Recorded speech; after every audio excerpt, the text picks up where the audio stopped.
There we go. Third of the races are officially behind us. We are motoring through VCO ProSIM Infinity, having so much fun, so much crazy racing, and Team Redline, Cam, they are completely in charge.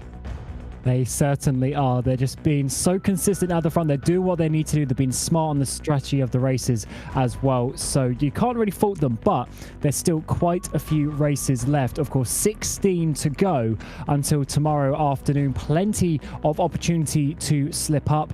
And I wouldn't count out some things happening, but for the likes of Urano and Altis, they need to start potentially getting some more race victories. Let's take a look at the standings then. Team Redline clear by 37 points from the Urano Esports data group. A few bad races for them has dropped them way off. Altis Esports, though, I mean, Ted Bradbury having a bit of a mare of things at Spa was right up there with the Urano Esports data group, but one race can change everything, dropping down the order. R8G in there as well, 707, way off after finishing 40th, I think, in the previous race. BS Turner, they also had a bit of mare, same with the BS competition. Quite a lot of teams had just awful runs in that previous race, and that's what happens. One team that didn't was Team Redline. Their near perfect run in the opening third of VCO ProSIM Infinity leaves them at the top of the standings. But they've still got a lot of work to do. We've still got races ahead. And again, one mistake can change everything. We'll go night racing once again, but this time it is around the Red Bull Ring. It is in that fantastic brand new BMW M Hybrid, and it is Enzo Benito in the Team Redline 2 car, the number 70, that will start from pole position alongside Jordan Caruso, who had a podium earlier on for Altis Esports. Ryan Barneveld for BS Turner, trying to at least bring some decent results back into it. Julian Sennen for R8G Esports will start from 4th from Urano Esports data group car, starting from 5th position, looking to get something over the 71. Race Clutch will start from 6th position, the final spot on that third row. Luke Bennett down to 7th points leaders. Top 5s in all of the first 8 races will start from that 7th position. Apex Racing Team in 8th, with BS Competition and Impulse of Lewis Woods inside that top 10, just ahead of Beeler Racing Team Euronics and Team 707. 40th in the previous race, trying to get something from this one. Urano Esports 8KM, who've had a few decent runs that didn't really come to fruition courtesy of issues throughout the race, alongside Zenith Esports, who have been once again pretty impressive through this race. Alexander Delatraz takes over the Delatraz Automotive car in 15th position, with Michael Rakel for Dur Esports in 16th. What's Cooking Racing Adventures, Josh Chin, saw the King of Chins in chat earlier on. He'll be alongside Obsidian Racing and Pablo Leza in 18th spot. Ralph Benitez for the Wave Italy Racing Team, the team that was victorious back in Spa in the race IRO4, I can get my words out, don't worry, IRO4 a bit earlier on, and the Apex Racing Team 2, Brandon Treno behind the wheel of 20th. We'll roll the rest of them through outside of the top 20, and you can get a feeling as to what's going on. And Cam, I know you didn't see the race earlier, but trust me, this is going to be crazy. 44 of these brand new BMW M hybrids. We're in for a crazy 45 minutes. Yeah, we certainly are. It's great to see new cars coming to the platform and seeing teams having to adapt to them very quickly indeed. And it's going to be a difficult race, as of course they obviously in the night as well, with this battling with the new car that they would have had very little time to prepare with. But it's good to see Altis up there in 2nd place and Urano in 5th, so that's a little bit more like it as well. They're both ahead of the Team Redline 1 down in 7th place with Luke Bennett as well, so they're ahead of their rival coming to the start of this 9th race out of 24 as well. So it's going to be great. 45 minutes racing here around the Red Bull Ring. Yeah, last time we took to the racetrack in this, Enzo Benito had a bit of an issue. He started from pole position, but had an issue with the energy recovery and how the boost modes work and whatnot, and eventually dropped down the order all the way to 2nd. We'll see how he gets on in this one. He'll head the field all the way up towards that first corner as we go racing in this new era of sports car racing. It's BS Turner on the inside, potentially taking over 2nd position on the race through the first corner. Any issues and dramas? A lot of drivers way out wide heading through that first corner as we race our way up towards the 2nd and 3rd section. It's Altis Esports taking over 2nd place once again as Jordan Caruso takes over that 2nd spot from Barneveld. Sonnen Koiter as well. The switches for the Urano Esports data group car car pushes them up the order just a touch. And Luke Bennett's had an issue. Luke Bennett in the Team Redline 1 car has gone all the way down the field, way outside of the top 16 there in the number 71 car. Loads of contact happening up at the hairpin there at turn 3. Cars all over the place. Visceral having a bad start for 2 races in a row. Loads of cars off now coming down towards turn 4 as well. Yeah, who was that? I think it might have. It felt like it was Dora Esports potentially. I'm not 100% sure, but you're absolutely right. This 71, the points leader, has dropped back massively. They've just had another big moment and another big moment. Wow, wow, wow. Bennett is struggling right now. The 97 of Brandon Traino has been sent around as well, going into that double left-hander in the middle. But Bennett, you are absolutely right, has dropped right down the order. I think he's even outside the top 30 right now. That is insane. This is the type of race we were talking about just 5-10 minutes ago. How if you start having some bad races, your championship could turn. Oh, there's a huge crash though. That could be race ending almost for the points leader. And this is going to be huge for that Team Redline car. They do have fast repairs, but they're not going to be getting anywhere near the front of this field. No. Their top 5 run has, like you say, come to a swift end. We were talking them up. We were saying about how good they were doing, but alas, heading into this middle third of the VCO ProSIM Infinity, they are struggling. Go Bowdy with Benitez going side by side. Bowdy moving up a position, 14th position for the Mirror Esports team. We ride on board with Lazar in the Obsidian racing car, heading back down the hill. Well, it was crazy back in Road Atlanta, and the craziness continues here in the Red Bull Ring. But a side-by-side contact as Gogo Bowdy was trying to get there, and there is Zenith Esports, Pinheiro down the road, rejoining almost into the field of everyone else. I wasn't expecting it to be this crazy, but it certainly has been a wild opening couple laps, diving it down the inside there through the double left-handed section in the middle of this track as you come up through turn 8 now back up the hill, and that's certainly opportunistic but a good place to try and make overtakes as we're 3 wide almost coming towards the final couple of corners in the background, trying to see who that is. Race clutch involved. There's more contact with the 46 car, more contact again as we're on the 76 in the wall. That was a massive crash for Sim RC, and that'll be them done. Love 46 also. Cilio Almeida will try and rejoin. Careful! Oh my goodness me. Wow, these standards have dropped just a touch in the BMW M Hybrid as Carbon having a bit of a moment as well, departing that first corner. I mean, it is banter racing at its highest in this group. Absolutely crazy between all of these. We're on board with Matt Farrow for Williams Esports. You've got BS Competition going around the outside of Team Fordzilla there. On the outside of us at the moment is the Apex Racing team. In fact, I don't think that is. I believe it's the 116 I saw on the side of that car. I mean, it's Pure Sims. They've got very similar liveries, so I'm not 100% sure on that one. Yeah, I think you're right. I think it's Pure Sims there in the background. There's almost a bit of contact between the two. Crazy to see the teams down in the sort of the lower 20th positions. Race Clutch, BS, Fordzilla, Pure Sims, all teams you'd expect to be at the top, but that is not how the ProSim Infinity works. Crazy action does happen with every race, obviously being a reset for the teams, and now they're going to have to try and work their way back up. Of course, it's still a 45-minute race, and 41 minutes of those are still remaining, but it's going to be difficult. There's a dive down the inside there, BS Plus. That is where you want to be, not necessarily making an overtake, but he's going to be making it work up the inside there, coming through the final corner, and that is a very, very important move potentially for their race.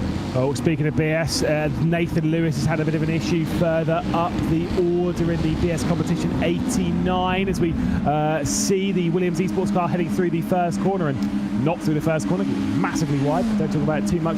Just to clarify as well, when it comes to points, Sam Coitert in the what is the 36, what is shown as the 36, that is the Urano Esports Data Group car. I believe they've joined in the wrong car.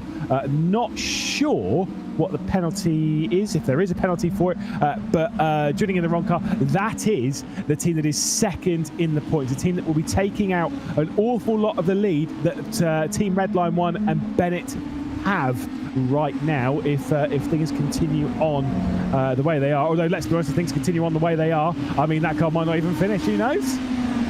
that is certainly an opportunity, but yeah, I do hope there's any sort of crazy penalty for that joining in the wrong car as such, because this is an important battle. Luke Bennett there, I think that was 37th position. Maybe I saw him down in really low down, and he's going to be trying to make that those positions back up where he can. But it's the sister team there, the Team Redline 2, the number 70 being led by Enzo Benito, and is doing a good job of that so far. The top two Altus Esports following them, but they have really got a big gap to RAG, and then behind Byler as well, just really starting to drop off as these gaps are opening up quite a bit more than we saw with the Honda Civics. Yeah, I mean, look, this car, like you say, brand new to the service. This is back to that fight, fourth position. Bila Racing versus Urano. Bila Racing hanging on, fourth position at the moment, but Sam Coitert's trying something to try and get past Glanier at the moment, although to the outside almost let that one just happen. Thought, right, yeah, you're battling for someone else, mate. Off you go, son. Talk to you in a bit.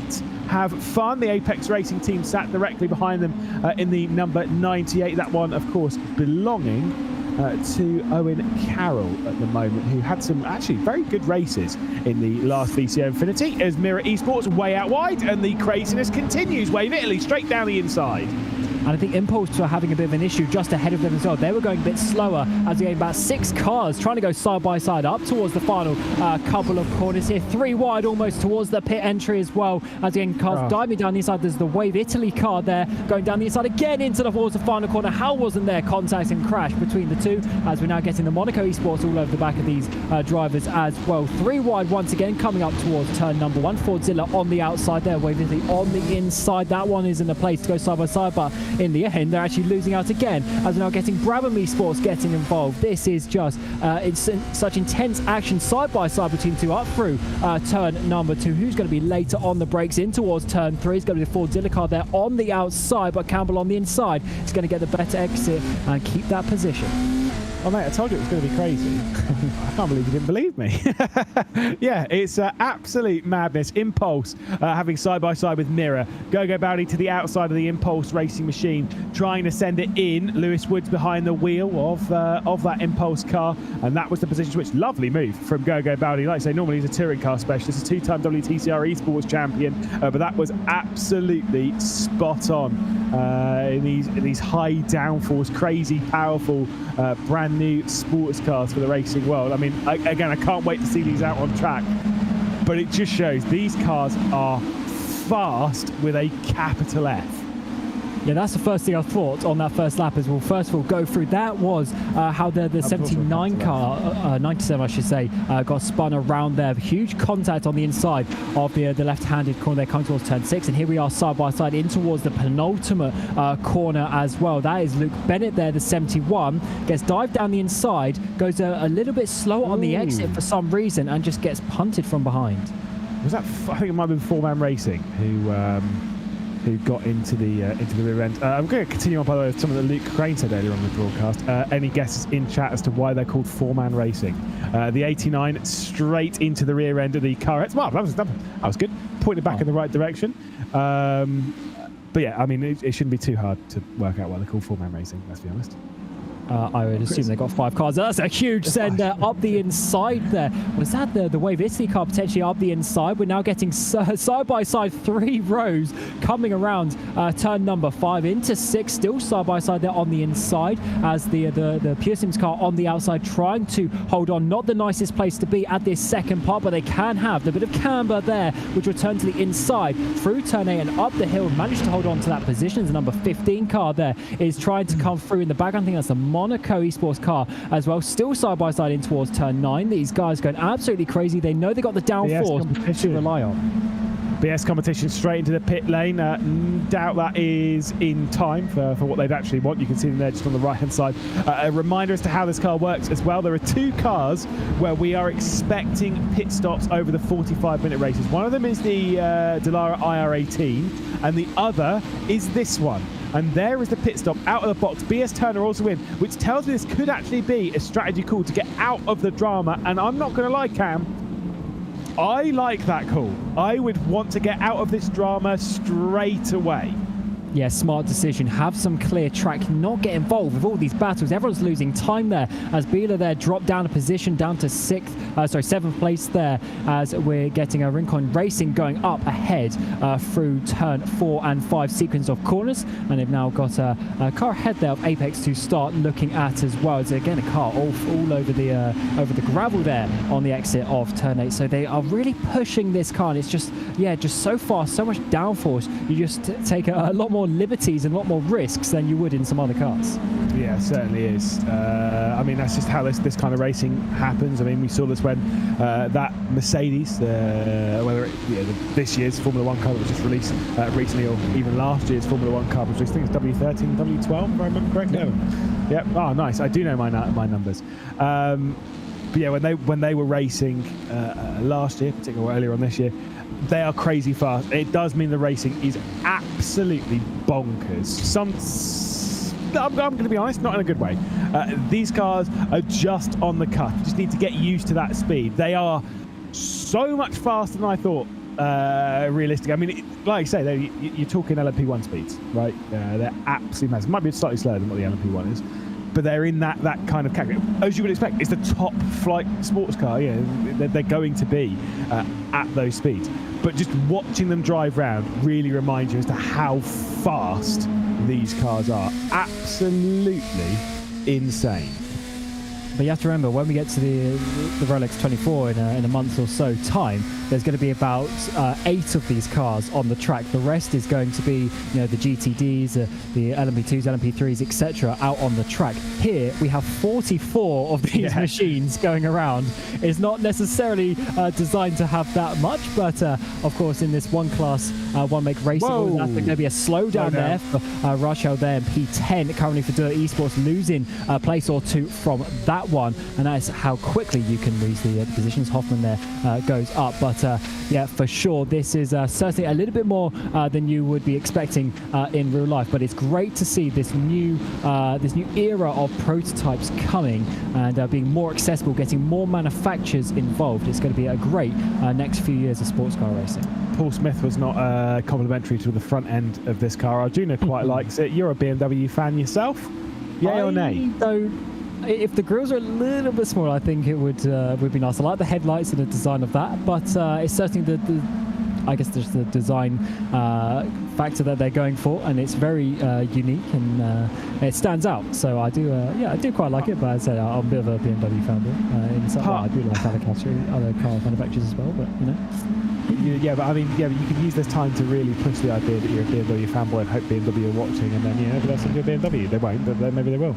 I mean, if they send me one of these, it won't be road legal, unfortunately. Yeah, I mean, also then you just sell it and then just have loads of money and then you buy a nice bid, like one of the rate. It's fine. I will say the front does make me feel like they're just leaning into the meme. Just a touch with the old nostrils, sure. But which part of me is like, I respect that. I'm just like, love it. The fact it's like, yeah, it's Batman. They did. I had a chat with some of the people behind the scenes at BMW, obviously when the M8 was around.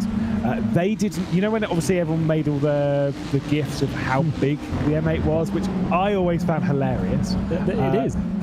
BMW didn't. BMW do not find that funny at all, and so we'll just talk about it now. It's hilarious. Either way, into the slipstream Arnage competition, defending at the moment from Almeida at the moment. Ferreira behind the wheel of that Arnage competition car, outside of the top 20, 24th position at the moment for the Love 46 car. And I've got to say, I get the feeling there might be a few penalties dished out to some of the teams and drivers down this way. I will have a look. But I'm not sure myself at the moment. Don't think there's anything on race control right now. And as we're coming back to this battle for the top 2, they've just started to pull away once again. Cernan there for RHG is kind of keeping close, but not close enough to really be in this battle. But Caruso is doing a great job there for Otis, because they are sitting 3rd place in the standings. Luke Bennett is down in 26th position. Of course, he has had a pit stop. Probably won't be able to get to the end, I don't think. because that'll be way too early from when that was. So everyone else does have to make that stop that we are expecting. So things could potentially shake up, but certainly for Altis at this moment in time, gaining a lot of points, and that could be very crucial if they want to still have their hopes coming into the final sort of 5 or 6 races. Well, I say they've got to make back some of the ground that was lost in the previous race. Not trying to blame Ted Bradbury at all. It's kind of weird. Whilst it is an endurance race, whilst you are, you're a part of the same team. Obviously, in standard endurance racing, you're all part of the same car. You'll discuss, you win and lose as a team. It is the same in this. You're just all in different cars. You never really see your teammates and whatnot. But it is a big team thing. There has been an issue in the previous race for Altis Esports. Ted Bradbury did lose quite a lot of points throughout, whether it was through his own fault or whether it was through others. However you want to see it, it is what it is. Altis, their drivers need to come through it now and focus forwards and try and just gather some decent points from. That's exactly what Altis Esports are trying to do right now with running in second position, going after the race win. Jordan Caruso in the previous race in this car did finish in third, 1 position behind that car directly ahead of Enzo Benito. The other one on the podium was BS Turner, as we're going to see the switch for the race lead. Caruso gets to the inside coming into turn 3, and Altis Esports take over the front of the field. There's some big defense being put on by Enzo Benito to try and hang on to that race lead. It was 4-0 right now. Benito back to the outside, coming down to Sostold, trying to get around the outside. It's something that we've seen happen a couple of times. On this occasion, not so much. Gogo Bowley perfected it earlier on. Enzo Benito did not. Altis, of course, looking for their second win in 3 races as well. So on decent form there, just unfortunately having a bad race last time out, losing those points. But back to the front with Jordan Caruso there. And I don't think Benito will be too worried as it stands, but just needs to make sure that Caruso doesn't just romp off into the distance and starts getting a huge gap. And RAG actually behind is starting to come with that battle. Sort of cost them about a second or so. So we definitely have Cernan involved in this battle, so it could be a 3-way battle coming up towards the pit stop sequence, but Caruso starting to pull a gap there at the front. Brabham Esports losing out a few positions. We're running in 14th position, lost out Fordzilla, Mirror Esports and Wave Italy Racing Team 1 as they move down the order. There is Mirror Esports, and you can kind of understand now why, as we look back at this fight, as to why they would have lost position, because let's be honest, this is still quite a tight little train. Fordzilla at the front of it, then Mirror Esports, then Wave Italy Racing, then Brabham, then I believe it is PureSims. Again, I know it's an Apex Racing Team livery. They are close on colours, so I hope that's actually intentional, because I think that's hilarious, having an Apex Racing Team livery on a PureSims car. It's obviously not done through PureSims, don't worry. And then, of course, at the rear end of the train is Williams Esports also. So it's all very, very tight in this train. Just outside of it as well, another car closing in. This train seems to have calmed down a little bit, though, Kat. That's the thing. Yeah, it definitely has. Yeah, it definitely has, because of course in the first sort of 5-10 minutes you're really trying to just gain, because that's when everyone's closer together, so you could easily gain 5 or more places. Once you get to this point and the race sort of calms down a little bit, you can only really gain a place, maybe 2 places here or there, so you have a little bit more sort of freedom with when you can make your overtaking opportunities. And of course the battles start to work their way. We've got sort of about 6 or 7 car battle here coming towards the final couple of corners, and they just need to find a place to try and get past. As we've seen Delatraz there moving down a couple of places a bit further up as well, as that's a bit of a 4-way battle. 4 cars within a second, 5 cars even within a second for that 7th place. So loads of little battles forming, and it's great to see, but we just want to see a little bit cleaner racing than we saw in our opening sort of 15 minutes or so. Oh yeah, they need to just tidy it up a little bit. So I think race control, Florian Hasper as well behind the scenes. Arjuna also might be basically pulling their hair out at how crazy some of this has been thus far in the race. Urano Esports HKM, you're absolutely right, gaining up a couple of positions with Bila. I was up into the first corner. It was Delatraz that was backing out ever so slightly. Wave Italy Racing 2, Monaco Esports, and realistically Dur Esports Obsidian also a part of this train. Obviously, you've got energy management, you've got everything like that, which they did discuss earlier, which I thought was a fascinating point. the energy management's not really been a part of the top flight of esports racing on iRacing that much, probably since the iRacing DWC when they were racing in the McLaren MP430, when they had to deal with the energy recovery system and deployment systems that they had in that. The LMP1s, whilst both the Porsche 919 and Audi R18 are on the platform, they were never really raced at the highest level. It all kind of became its own little thing. I think this car is different. I think this will be raced at high level, whatever it is. I think we're going to see this car an awful lot over the next few years, and I'm okay with it. I love the idea of the top flight of racing being shown off in endurance racing, being shown off in the way that it is.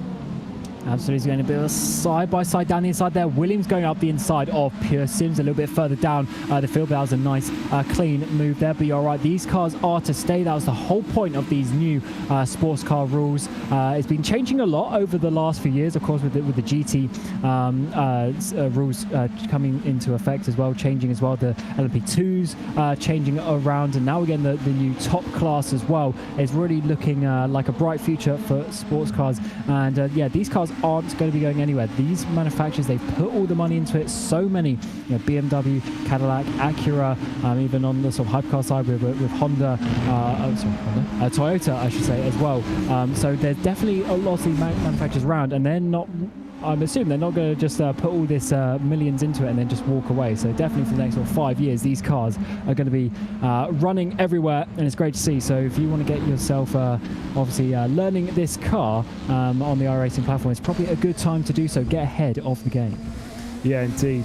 You can see fantastic livery change mid-race for ProSims. Who knew that you could reskin a car at 200k? But alas, that's what they've done. And I've got to say, that ProSims car looks absolutely fantastic. You know me with my Dayglow yellow or green highlights on cars.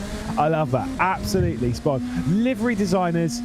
They've had a shout out again earlier on in the previous race that we did in this car back in Red Atlanta. We'll give them a shout out again. The fact that this car was only announced to join VCO ProSIM INFINITY in the last week. Obviously, when it was released, it was thrown into the mix.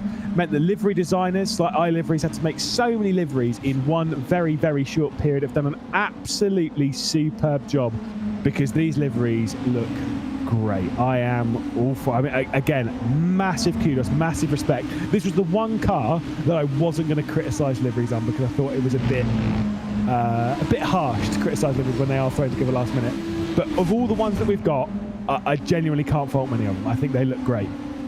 Yeah, the livery game has been such a big almost industry within sim racing over the course of the last couple of years because of all these competitions going, all these teams entering. There's so many different cars, so you have to have a livery for every single car. Then the sponsors maybe change every event and stuff. So there's a lot of updating that needs to be done, and it's certainly actually with the likes of iLiveries, they do so many of the teams. Obviously other designers are out there as well, so get yourself involved in that if you are if you're good with the old Photoshop and everything like that, because there's certainly work to be had out there with these teams because they need it done within a few days before each race sometimes. And here goes Lewis up the inside, coming down towards turn 3, brakes massively later there. BS Competition making up some more places a little bit further down. It's 24th place they've just moved themselves up to, but for sure, as you say, good job from the livery designers because I think it was only Monday, as you say, so just 4 or 5 days they had for this one. Delatraz was trying to make up a position there on Glania, but losing out just a touch, and the Delatraz Automotive car will have to settle for 9th position at the moment. Benitez also closing in pit lane in the background for Jaden Ladich, I believe, would have been the one that came on for the Monaco Esports team. Certainly is down onto pit lane, halfway just past in this race. I can't remember how far we got back in Road Atlanta.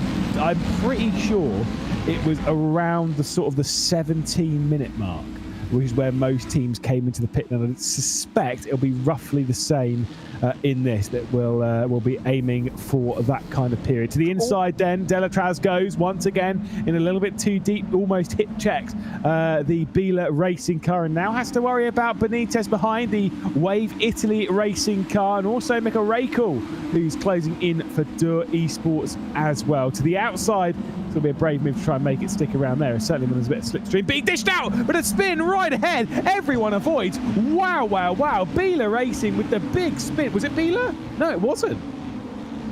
I was trying to do it, but how did no one collect that car? Just like Moses and parting of the seas in that one. Fortunately, just rolling across the track, but no one getting involved. That could have been a huge accident, but just it looks like a one-car spin there on the exit turn 4. So easily done because of just the natural racing line. You run out a bit wide there, and it just pinches you on the Astro, or on the gravel on the outside. But good to see that the other cars are continuing from that one, but just also shows you how easy it is to make mistakes around here. It was JD Ranger in the Wolf Racing team car, so that's where that spin came from. Lap down, so don't worry too much for those. Where they were both in the same blue car that Bela Racing team were in. Gotta say, the avoidance there from everyone coming through was absolutely spot on. Well, I mean, I say spot on. Sim racer spot on, i.e. keep it pinned and drive around the car ahead and hope for the best. Classic.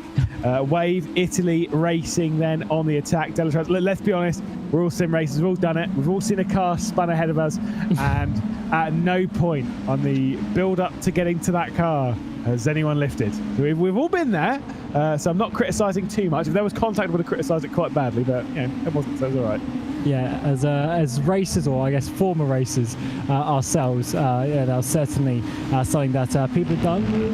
The yellow flags in sim racing are certainly a little bit more suspect potentially than you get in real life, with certain lacks of danger being involved in that one, of course, as we're seeing the Wave Italy car trying to get themselves further up inside the top 10. Got Delatra's car right ahead of them, and even got Biden just a little bit further up, if they can try and make that stick. But of course, this battle being on board for a little while now.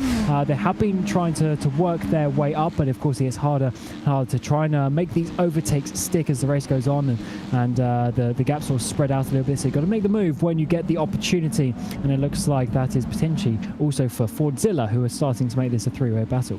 Yeah, yellow flag in sim racing, I do feel genuinely is very similar to how some people on the roads treat a yellow light. When you come down to traffic lights, a yellow light. What does a yellow light mean? Be cautious? Nah, it means go faster. Of course, apparently it is the same as the. By the way, that is not a law.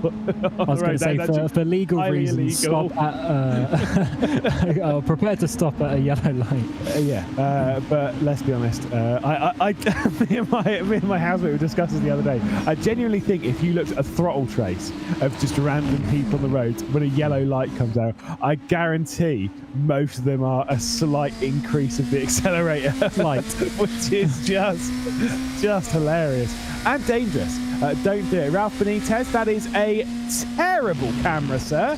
That does not. I mean, great shadow though. It's very artistic. Oh, it's fallen off. It's very artistic. No, it's artistic. It's again going back to Arduno's discussion earlier. It's OnlyFans. You've got to pay for the other angles. It's fine. We'll see what will happen in that one. Back to at least focusing on the race at hand. Wave Italy to the outside of Delatraz Automotive, and Fordzilla coming for the up and under. Yeah, Tom Burns almost having a run out of turn 3. Just got just blocked off there a little bit as Wave Italy now go to the outside of turn 4. Burns as well, trying to follow through. Bit of contact there. Wave Italy car just getting pushed out a little bit. And that's way too wide there actually on the exit of turn 4. Fordzilla come through, and we're going to get into Esports going side by side through turn 5 up towards turn 6 as well. And that is going to be swooping around the outside as Wave Italy drop down some positions. Yeah, Wave Italy, the second car as well, or the first car ahead of the second, however you want to read it. Both their cars are very close, 12th and 13th at the moment. Brabham Esports and Mirror Esports also quite close. We are closing in on that pit stop because I think it will be around now. You can see with the line they're taking through the final corner. Most aren't biting to come into the pit lane, but the Wave Italy Racing Team 2 car does come down onto the lane. Bites early, tries to get in, will fill up on fuel and try and get past all of these. R8G just lost out there to the Team Redline 2. Caruso's taking control of this race whilst been waffling on and now leads by 3 seconds. Julian Sunnan and Enzo Benito battling it out over second and third, and the switch going back the way of the Mono 70. Yeah, nice replay there with a bit of side-by-side action there, and the 17, yeah, just 70 just having a nice move up the inside. But yeah, interesting that RAG did get ahead, and because we were mentioning at one point they saw 2.5 seconds off that battle, but as soon as Caruso got past, RAG just started making signing up on Benito, managing to get past there, but Benito managing to get back as well. So still it's 2x2 battles. That's the Arnage car having a bit of a spin at turn 3. I think that is on the exit there, down in 21st place on the side of their card there. Not having the best day for them, as there's battles all over the place now, as the number 20 Dewey Sports getting a run up towards the final couple of corners as well.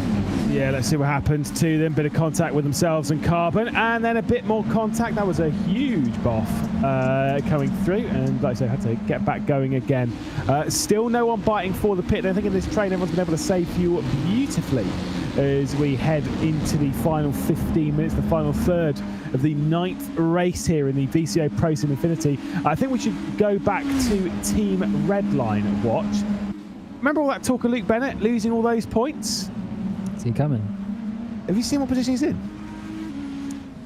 He's back up to 18th, mate. Oh. He's up to 18th position. Ow. He's doing Ow, that car was in the barrier. Yeah, he's doing a great job. So he must have repaired that car, but I think he's going to have to pit with everyone else. So I don't think he's going to gain as such from that one. But certainly that is a great performance from Bennett. And that is why he was up the top.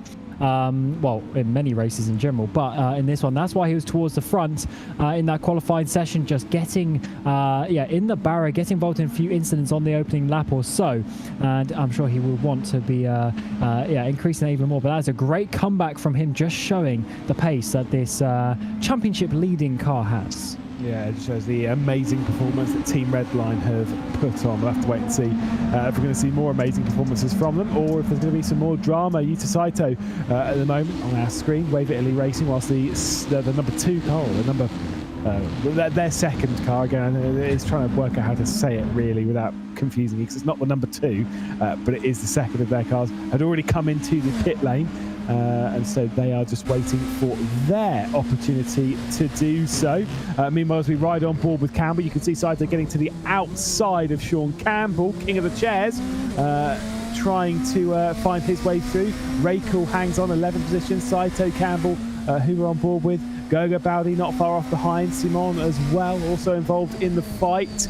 Saito looking to the inside, commits to it. Raikkonen has to leave the door open. Campbell's watching all of this unfold, fancies his way into it.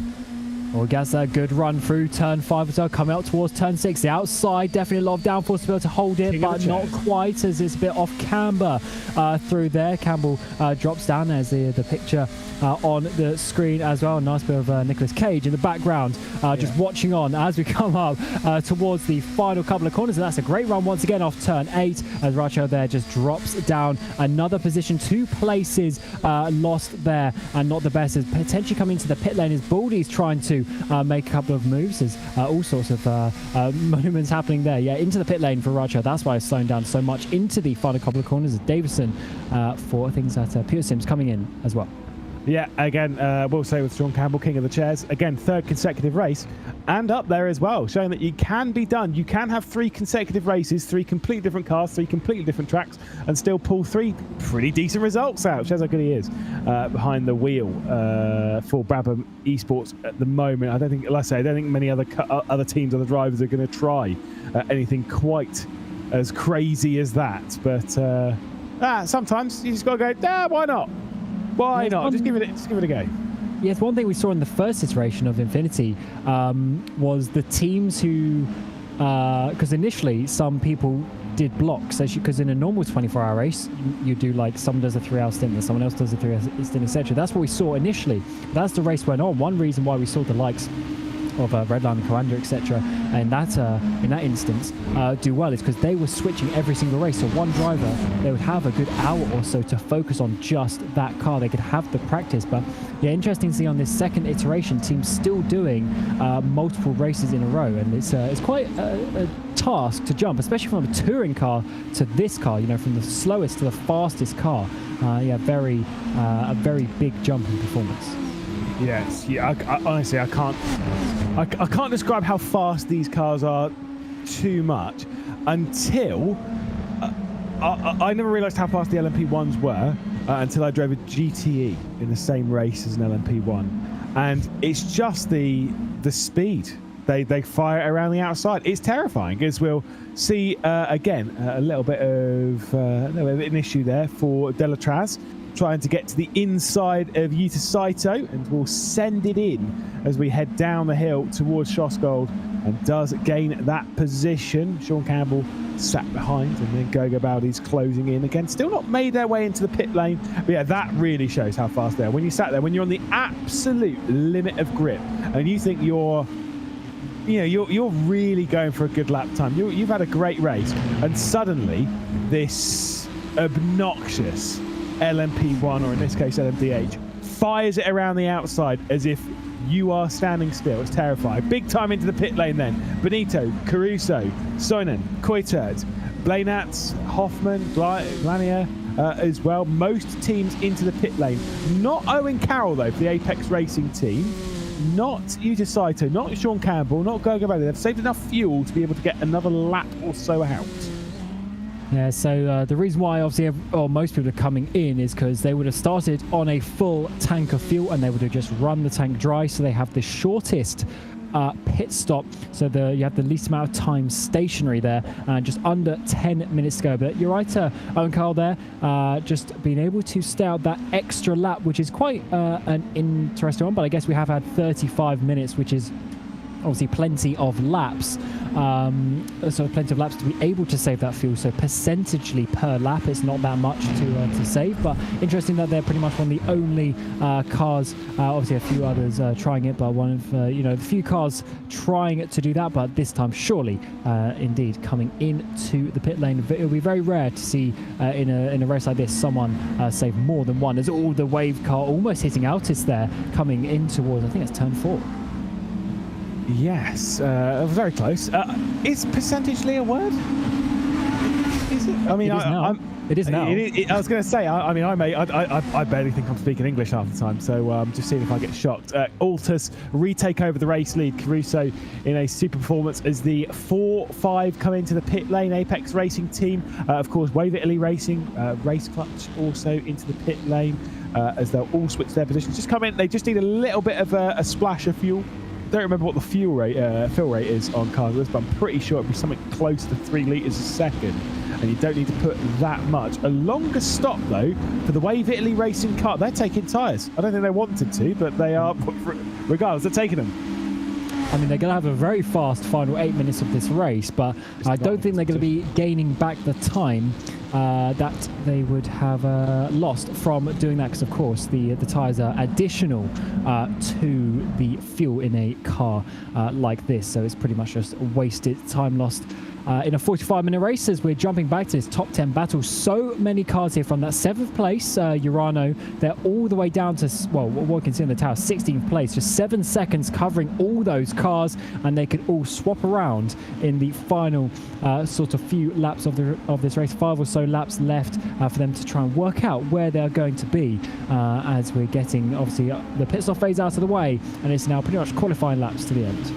Can you imagine how much of an argument your driver would have with your engineers if 7 minutes left to go in a race, you come into the pit lane and all of the mechanics have showed up with tyres? You're like, no, what are you doing? Look, tyres? You're not serious.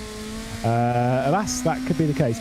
We're on board with Ryan Barneveld, who's actually looking really, really good in the last IndyCar IR18 race we did at Road Atlanta. Was in a really strong position before dropping it.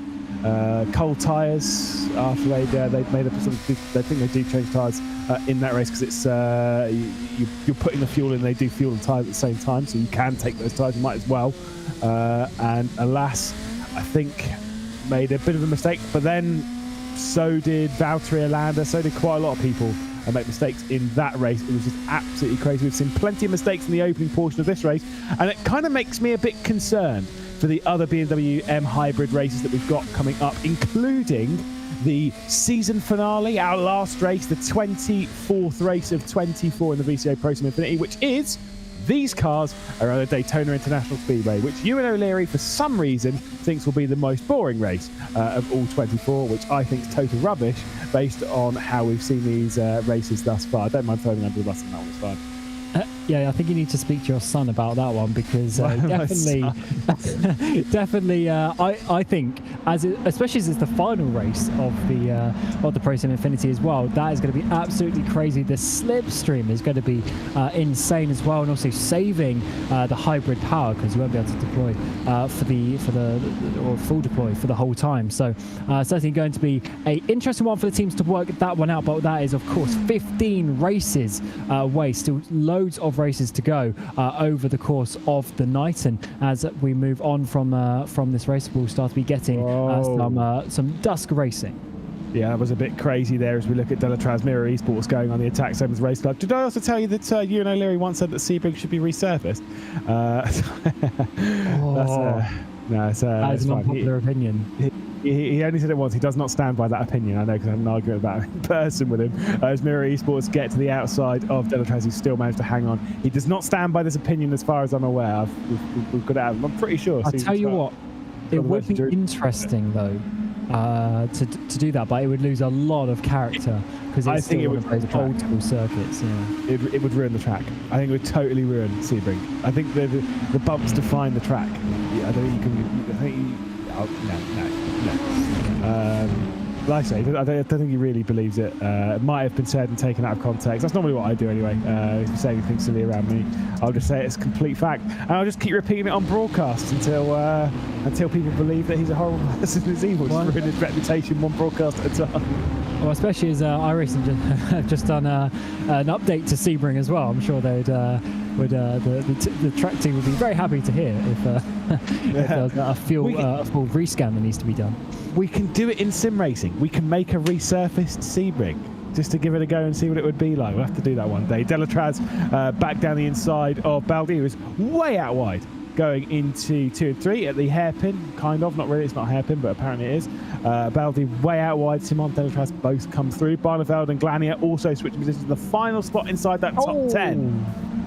Who was that? Someone just in the background there went for a spin. The number 7 card there, flipping around and just locking the rears a little bit. Yeah, Baldi as around the outside there of turn 5 is another car coming to go all the way down the inside there, turn 6. That is certainly a tricky situation. Is that the Ford Zilla car? Yeah, Burns getting up that position. Interesting to see locking the rears though. We saw a couple of drivers doing this. Fortunately, not really collecting anyone, but we've seen a couple of drivers do this so far. I wonder if that's something to do with how you have the brake sort of recovery in this car.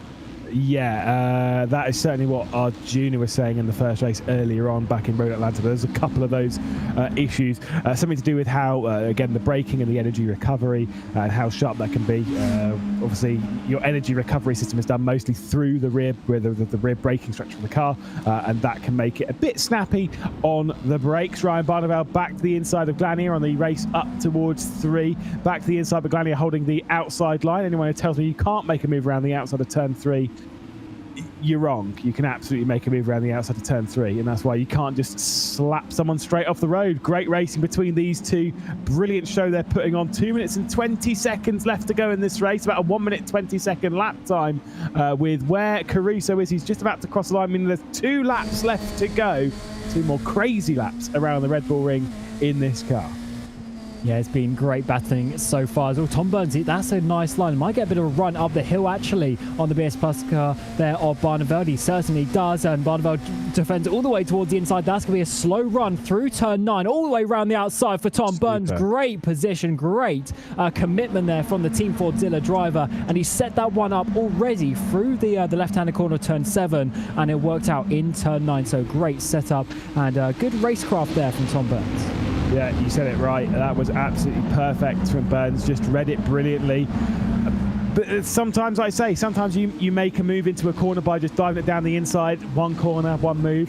sometimes you've got to build up to the move. You've got to spend a couple of corners working your way up to it. It's exactly what Burns did. But this is what I was saying about sometimes you just got to go for it, send it in too deep, where it's way too deep, and Campbell could potentially come through, might get a little slipstream off of Glanier also. Brabham Esports trying to get over. This is all the battle for the final position inside the top 10. Oh my goodness, all the positive talk of Burns has gone out the window. What's he doing? Oh, what he's doing is pushing Campbell there onto the grass. That's a tricky situation, but it's actually kind of worked out for him, because now around the outside of turn 5, that'll turn to the inside of 6, getting another place there as Campbell's going to come down the inside as well. Glanier dropping back and back. Barneveld actually, is Barneveld thinking to get through? No, not quite, but 2 places lost there for Glanier, but certainly Burns and Campbell, they're going to have a bit of a squabble coming onto the final lap of the race as well, as they've got some personal issues potentially with that one. Getting pushed onto the grass at top speed is not what you want to be able to experience. I wouldn't be happy. I'm going to say that. Like I say, contact on the straight is not acceptable, and these two, as we head on to the final lap of the race, I think we've got some more beef to be decided. I've seen a little bit of fisticuffs today, more so in the football, less so in the racing, but I think we might see some more in this. It's going to be pretty crazy. Campbell, Burns, final position inside the top 10 is a go. We will watch Caruso cross the line, don't worry, still got a few more corners left to go. No switch between this group right now. We're getting as Simon there trying to get up the inside of Barneveld. Not getting the exit though, as Barneveld's trying to defend now down towards turn number 4. We've got a 5-way battle there, which is getting so close. That's sort of about 12th position as they're all trying to make their way through these final couple of corners. Here is then Jordan Caruso, domination in the second portion of this race. It's Altus Esports on top for the second time in 3 races. Caruso takes the victory ahead of RHG, ahead of Urano Esports Data Group, who moved their way onto the podium. And we didn't even see what happened. Did Benito drop back to give an extra point to the Team Redline 71 car, because he's coincidentally just a single position behind? But I don't know why you would do that for a single point. You wouldn't. I think it's just coincidence that they're on the same part of the track. But what happened to Benito? We would have to potentially get a replay from that one, but you're right, yeah. But he's not right behind him either. He's a few seconds back, so that is an interesting one for Team Redline. I wonder if that is some tactics going around. We'll have to find out indeed, but that either way was a huge a haul there from Otis and Urano Data Group as well. Both of them gaining huge points on the Team Redline number 1 car, with Luke Bennett having those massive struggles there in the opening lap of the race. I think Benito was in that category. I think he took tyres. Whether he wanted to or not, like I said, I think he had that set. I think he took tyres. He had a much longer stop than those behind, so that's why he dropped down the order. So for, again, whether that was strategized or not, I doubt that was strategized. I doubt they would drop back to give Team Redline, the 71, an extra point. Why would you? It's 1 point. And we're not talking about the championship right now. They would, that smells of a mistake to me. Yeah, and there's still prize money, of course, for the other team to be looking out for as well. But certainly a very hectic race here around the Red Bull Ring. Certainly is. Jordan Caruso then will take the victory, 4.3 seconds clear of Julian Sutton. Sam Coitert up into 3rd position in the Urano Esports Data Group car, 2nd in the championship. Will be moving up, at least closing in some of that gap to Team Redline as well. Owen Carroll, 4th position, and then Juan Blainat for the Rinken Racing car. I didn't really speak much of them. They were just by themselves for quite a lot of the race in 5th spot. Nathan Lewis, Dominic Hoffman, Pablo Lazar, and then Jaden Ladich, one of the early stoppers for Monaco Esports. Tom Burns getting into quite a lot of feisty fisticuffs in the final portions, rounds out the top 10 just ahead of Sean Campbell, who was doing that feisty fisticuffs with Louis Glanier for Bila Racing, rounds out 12th position with Ryan Barneveld for BS Turner, moving its way back up the order. Tamas Simon for Race Clutch. Then we get a Delatraz Automotive, Team 707, Williams Esports, Wave Italy Racing, Team 2, that were dropping back a little bit. Benitez behind the wheel. Gergo Baldi having a bit of a spin late on, and Celia Almeida, who had some issues on the first lap of this race, will drop down. We'll roll through the rest of them, but you can see Team Redline, the 70 and the 71, 21st and 22nd respectively. I mean, it was not their race, but if that's going to be your bad race, fair enough. That ain't that bad.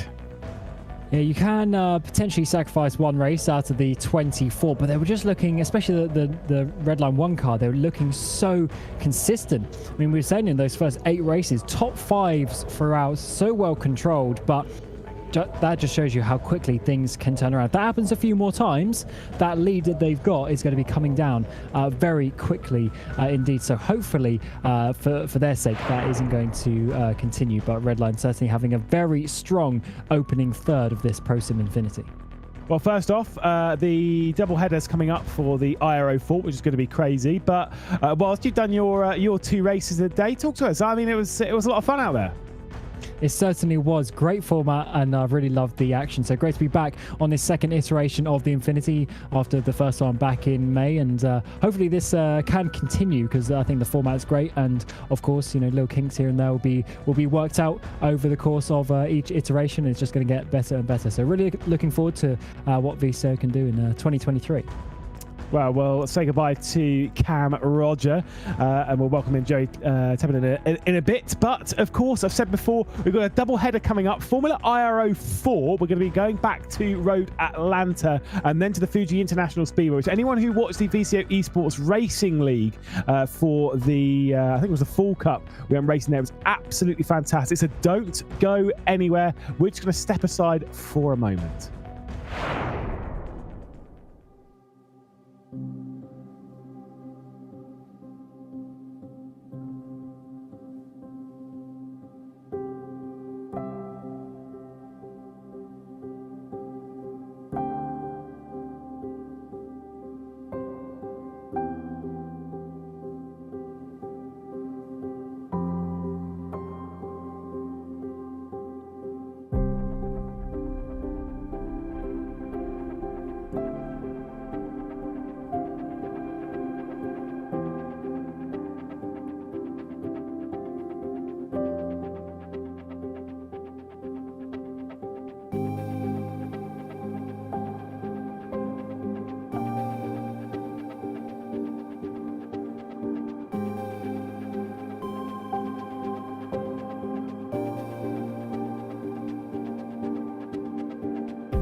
Well, we've said goodbye to Cameron Roger. We now welcome in Joey Tebbin. Welcome to the VCO ProSIM Infinity and everything crazy that comes with. And let's be real, when it comes down to craziness, we'll be taking the IRO4 out once again. And when it comes to crazy racing, the IRO4 is right up there. It's such a fantastic car for this style of racing.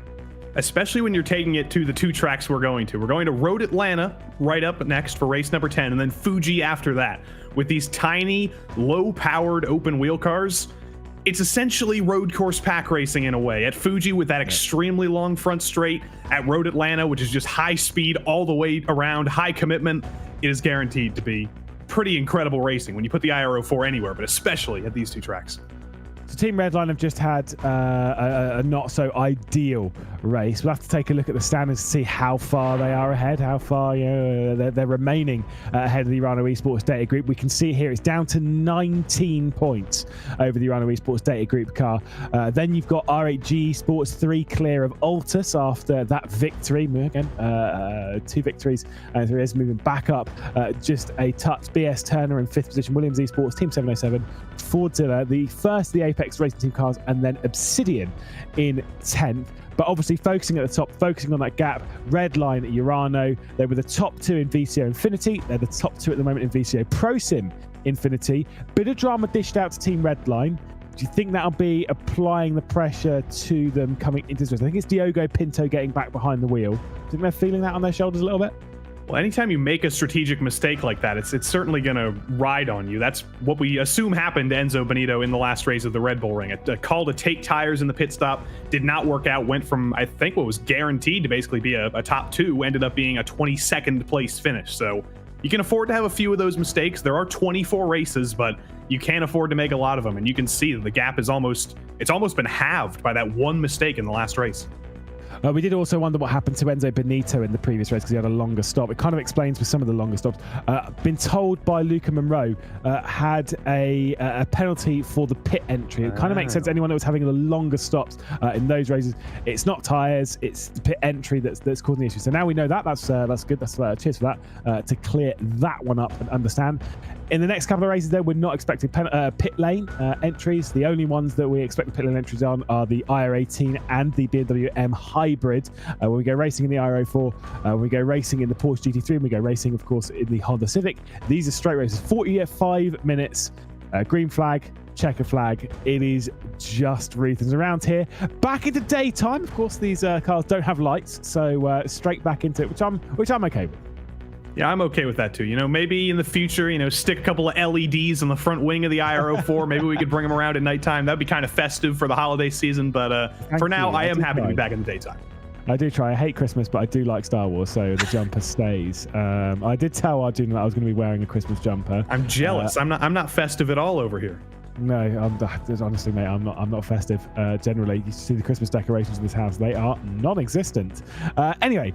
Again, qualifying being done. Qualifying around here is pretty hard, but track position around here is really, really important. You cannot afford to mess up this qualifying session. Taking a look at some of the laps that have come in. We'll take a look at the grid in a moment, but like I say, you do not want to mess this lap up. It is a brutal track. Let's take a look at it. Field and Ayres will be starting from pole position in that BS Turner car. Aaron Vasquez has had a couple of issues over some of the races. We'll start from second with Deegan Fairclough. He'll be taken to a car very similar to this in 2023 around the real racetrack of the British Formula 4 Championship. Ted Bradbury will start from 4th position after his issues back in Spa. See what he could do from 4th. Diogo Pinto in 5th, and Sandy Mitchell. I mean, he might be good in British GT, but he's pretty good in this car as well as he starts from 6th position. Alexander Spetz will start from 7th, and then Adam Isaacson in 8th position. Quinton Violate rounding out 9th position with Josh Anderson rounding out that top 10. Elvis Rankin, and then Julian Egloff starts from 12th position in that Seatbelt car before we get to Dylan Scrivens, who did tell me he was getting into the car around this time. Again, it's 2 o'clock in the morning, but good effort from that 13th position. Has to do a lot of work. Second in the championship at the moment with Harley Horton alongside in the Pure Sims Esports car. Georgi Dimitrov, someone who's used to driving this car this year, has been driving in the 2022 championship of the British Formula 4 Esports Championship. Will start that one from 15th position, or rather in that kind of area. the rest of them will roll through. We can understand where some of the higher ups in the championship are going to start. It's tight out there. It's crazy out there. It's risky out there. And again, this is the dangerous part of the pack. And we're still scrolling down, and we haven't even gotten to plus 1 second. There you go, with Tony Latinmaki in 32nd. That's the first driver 1 second off of pole. That is how close this grid was in qualifying. It's understandable. It's somewhat of a short lap. The draft is quite important, but when you are deep in the pack, especially in these little IRO4s, especially coming through the S's on lap 1, it gets very, very tight. Survival is going to be at a premium. Yeah, we know with the rolling start around Red Atlanta, it can get a little bit crazy, mostly around the section that we're looking at here, as we've got about a minute to go before they go racing, I believe. I don't really know what to expect. I think for those at the front, should be fine. For those in the mid-pack, I mean, you can see how far back they're starting. There's 44 cars on this grid. They're starting up the hill. Yeah, I think what we're going to see is we're going to see a little bit of separation and maybe 3, 4, even 5 packs of drivers all kind of separated around the track, depending on how lap 1 goes. But if you're in the top 10, I think you're in with a shot at this win. This is a it's a power track. There's a lot of long straights, and in a low-powered car, that tends to mean that the top 10 are fairly stuck together for the entirety of the race. As long as you're within draft range, you've got a shot at the win. So for everybody within that touching distance of pole, they just need to worry about surviving lap 1 and staying in that draft train. Saw the 4 cars that didn't set times: Mirror Esports, Visceral, 4-Man Racing, and the Bela Racing Team Euronics that will be starting from the back. From the front, though, BS Turner, Rinken Racing, and then Team PGZ, Team Altus Esports as well. We'll get ready to go racing once again as we'll head back into the open wheel for a double header in the IRO4 here in VCO ProSIM Infinity. We're underway at Road Atlanta with a better launch, of course, from Phil Denez. Vasquez gets straight into the slipstream, and then those behind, of course, Deegan Fairclough just keeping to himself. A bit of contact in the background and a massive crash. I think it might be, it was certainly Rocket Systems. I think it might have been the 4-man team that were having a bit of a problem as well. It was Bela, as everyone is just having an issue into the first corner. You've got the Delatraz car in there. You've got the 707 team. You've got Apex Racing team having issues. This is just how it goes, I guess. And that's earlier than I expected the trouble to happen. Normally, you see it through the first part of the S's there as everybody funnels in, as there's a little bit of a cork stop there, but everybody kind of got their wrecks out of the way in turn 1. We cleared the track, and other than a little bit of drama at the back, I still see it back to 33rd, basically. They're all still in this train. Quinton Violarte getting past Sandy Mitchell there, and then Isaacson in the Sim RC car just waiting. Josh Anderson also. There is the move back to the outside. Sandy Mitchell's not going to hang on, or not going to want to hang on to 8th position for much longer. Wants to go back into that 7th spot, back up to the race lead though. Denez Fairclough getting past Vasquez at the moment, up into that 2nd spot. Fairclough is not one that'll wait around too long in this race. It might be 45 minutes. They're going to treat it like a sprint. Diogo Pinto straight around the outside. Big kick of oversteer though from Vasquez. He's going to lose out a couple of spots as Bradbury's also going to come through. Potentially Alexander Spetz as well. Spetz, Bradbury, obviously Fairclough. They've all raced recently in the British Formula 4 Esports Championship. They're all going to continue racing here. Yeah, no real surprise that, all the drivers with virtual IRO4 experience, real-life F4 experience, they've all been placed in these cars in this race. They're all really at their strengths here. But unfortunately, what's happened with Bradbury and Pinto and Spetz and Vasquez, they've lost the 2 up front. They're out of draft range because they fought for just a quarter of a lap. Arnage competition there with an issue coming into the first corner. We're going to see a few of those, like you say, groupings splitting apart the top 2 by 0.2 of a second, but then about 0.8 back. Trust me, Bradbury, Pinto, Spetz, Vasquez will close that one in. Sandy Mitchell out a little bit too far back with Quinton Violarte, Anderson Isaacson and Scrivens. Bobo's got himself up into the train for the top 10, but a little bit further back than they would want, much further back than their rivals in this championship. Pinto, who's running in 4th position, the championship leaders, those are the ones that are 19 points clear of Dylan Scrivens in that 11th position, and they will be growing that gap once again after drama in the previous race. But trust me, a race like this, cars as fragile as this, drama is just around the corner. Well, I don't think Fairclough is thinking about the fragility of these cars, because there was a bump draft down the back straight. He wasn't interested in taking the lead. He knows that the 2 up front, they have an advantage. They can run away from the rest of the field. So Deegan Fairclough just decided to go for a bump draft in an open wheel car with a delicate front wing, and it worked. You can do that in these cars. The front end and the rear attenuator are actually somewhat straight for open wheel cars, and it worked out for him. He was able to keep a little bit of a gap with Bradbury. think it was Dur Esports potentially that were going slow on the start-finish straight. Liskovic, who we're on board with now, makes his way past all of that. Of course, Carbon Sim Sport as well.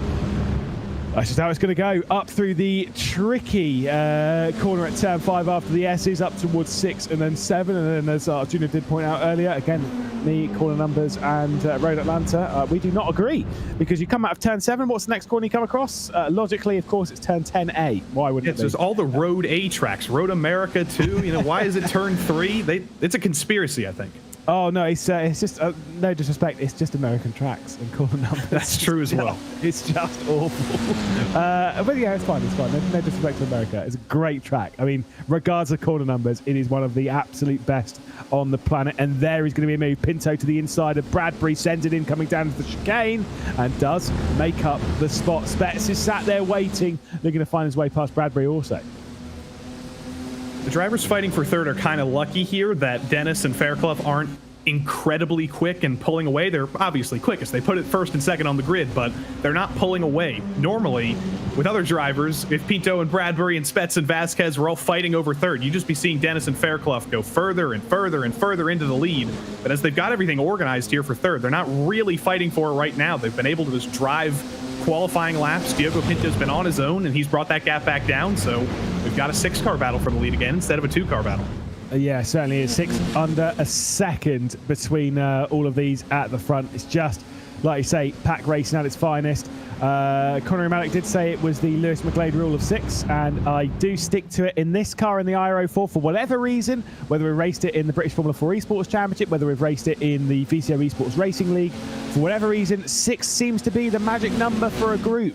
Any more than 6, and it just splits apart. It's almost like it's just the maximum. When you have 7, you end up getting a group of 3 and a group of 4, or a group of 5 and a group of 2. You don't tend to keep that group of 7, but with 6, it's fine. Let's see. Dinez hangs the inside line to defend from Pinto, who does get himself down the inside of Fairclough. You've got Spets also, who's made his way past Bradbury in that Altus Esports car. They're looking for 3 victories in 4 races, trying to do it again, coming down the hill into the final corner, side by side behind. They should all get back into single file and be able to keep up, but the more they battle like this, the more they're just going to lose that section of the car ahead. Should be fine. It might open up the opportunity for the gaps for those behind to close into. Exactly. And for the record, I think I'm going to propose the McGlade rule of 6 to the Nobel Committee. We're going to try and get a Nobel Prize in mathematics for that. So we might be able to get that. But let's see what happened here on lap 1. This is before the start finish line. This is coming into the final corner after the start. And unfortunately, a lot of the drivers down at the back, they didn't even make it to the start finish line before getting wrecked out. I think that was Ben Hitz and Tony Latinmaki, Sven Hasse, Romain, all in trouble. Oh, yeah. I think the content we saw there, this is that one. This is where the 707 went off. I think Hitz was already off down there. Had Delatraz off in all of that. I mean, let's be honest, this is just an absolute mess. Pure Sim's also in there, getting sent off by Monaco Esports, bang into the barrier. Cheers, have a nice day. Talk to you later. Apex around the outside, or got to the inside rather, of the Monaco Esports car on the race up the hill. But this is where they get sent off. Is it with Urano? It is. Ooh. Was that Scriven? I think it was to the Scrivens. And if it was, could it be under the ire of race control? That could be the problem for the Urano Esports Data Group car. There's the Havu car with a big slide coming into the first corner, and away they went.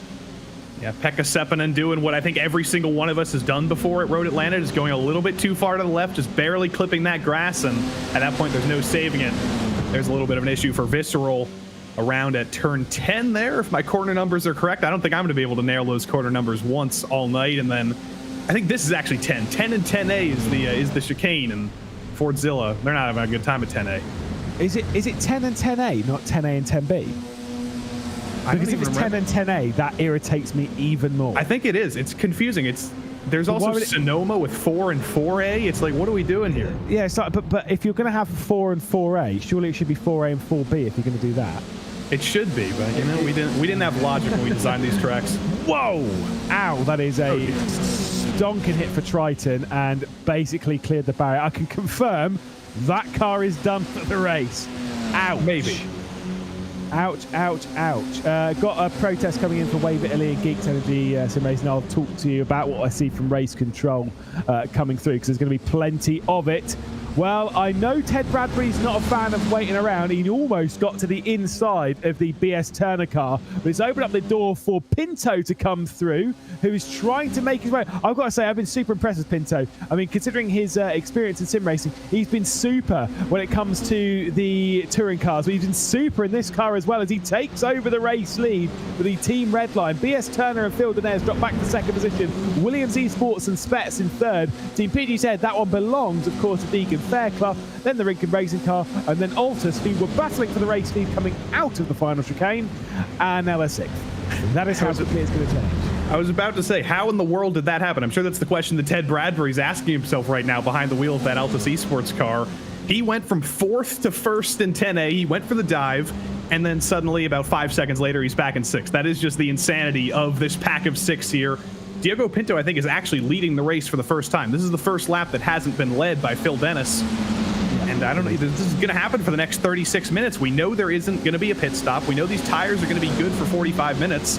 The only thing that can separate this pack is if there's a little bit of contact and a little bit of drama that separates them. Yeah, there was the look, and there was 1, 2, 3, 4 coming through, and a slow exit onto the start finish, and of course the big slipstream for that behind means it's going to be the 5th one lost into the first corner. It's just how it goes. This is live pictures though, as Nez losing out to Deegan Fairclough. And then, of course, the Rinken Racing car, Vasquez also potentially going to come through on the race down towards the first corner, but Denez covers it off, looks to the inside of Fairclough. That was Ted Bradbury coming straight through as Vasquez backed out of it ever so slightly. This is only 10 minutes into the race. There's still half an hour left to go. That one that I brought up, by the way, a drive-through penalty for the 35 Geeks Energy car after contact with themselves and the Wave Italy Racing Team 1. Yep, race control getting the first one in. That was in the very first lap of the race, and I still don't believe that will be the last thing race control deal with in this race. I think they've got plenty more to go for.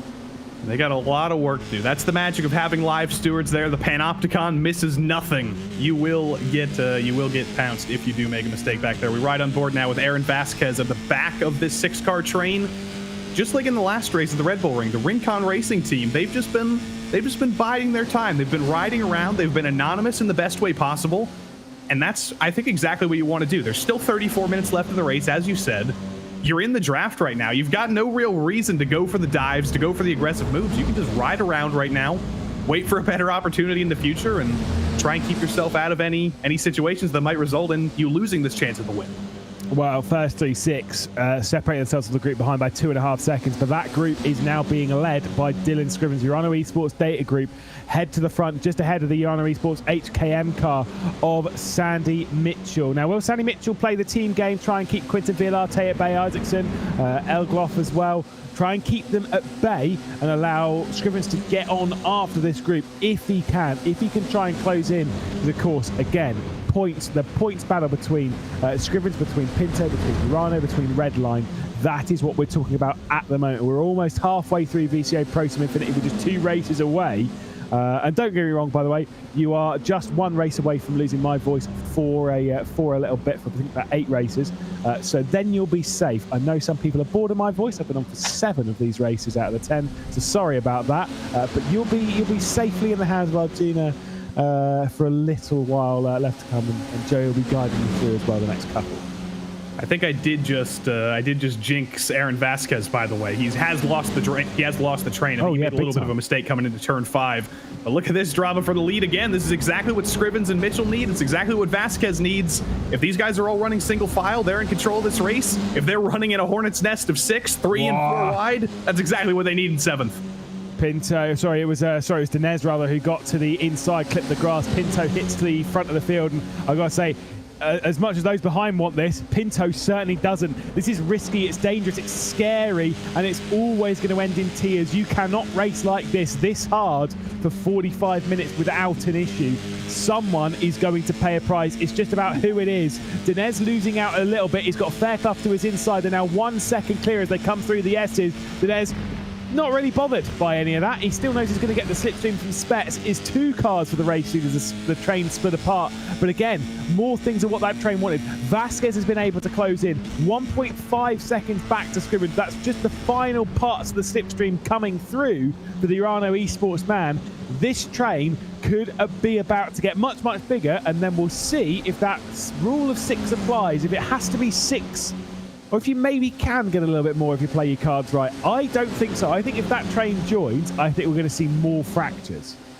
It's entirely possible, but this is science. This is why we're winning that Nobel Prize, because we're doing our experiments here, and we'll have the answers. We'll have the answers after all this. All these drivers now for third. They need to do exactly what I said before. Make sure they're not fighting too hard for third, so they can stay in draft range. And Phil Dennis, of course, he's done exactly that. He's gotten out of range of Ted Bradbury. He's gotten out of range of Fairclough after fighting side by side with them through the S's. He's got clear track in front of him. He's got a little bit of a buffer behind him, and just like that, in about half a lap, he's back in contention for the lead.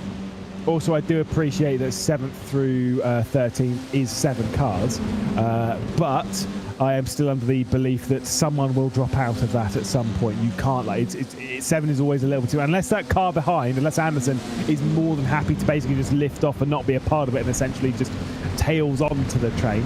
That's the only way that you can really stay on the rear end of it. Looking at Vasquez, who's got Fairclough for company, gets to the inside of the exit of T5 up towards 6, cuts in ahead of Vasquez in the Rinken Racing car, who has caught up 1 second back to Scrivens, definitely getting that slipstream now. And as we head out of 7 onto the back stretch, this is where that slipstream is going to come into effect. This is where Urano is really going to come back into this fight, and this train is going to grow. See what I mean? There were 7 in that train behind, and now we're starting to see some gaps. Isaacson and Egloff separated by 1 second. It's just how it goes. I'm not a clairvoyant. It's just science.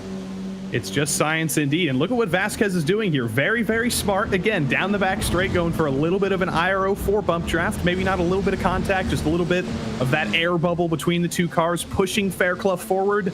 Vasquez's main problem has been at turn 5. That's 2 laps in a row where he's made a mistake through there, and there's 1 Urano car around. That's both of them. That was teammate contact. No. It was Sandy Mitchell and Italy Racing. I get why. This is the whole problem that we've said about red and black cars, but no. Somehow, Urano keep having, or Wave Italy, or whatever. Like when Urano have issues, it's always with the other cars. With the other car, rather. It's always with the Sandy Mitchell one, the HKM one that has the drama. But it wasn't either of them. It was Monaco Esports versus Race Clutch coming through. Red, white, black. Yeah, Race Clutch then getting into Wave Italy. Very confusing with deliveries. So. Again, if you're a new team in sim racing, avoid red and black, avoid white, black, and blue. That's the problem with the proximity. You know, there's a lot of red cars in proximity here. You get a little bit confused, but up here in the top 6, it's very easy. Diogo Pinto, that's a red and black car for Redline, but it's pretty differentiable. And then Williams Esports, you know, white and blue.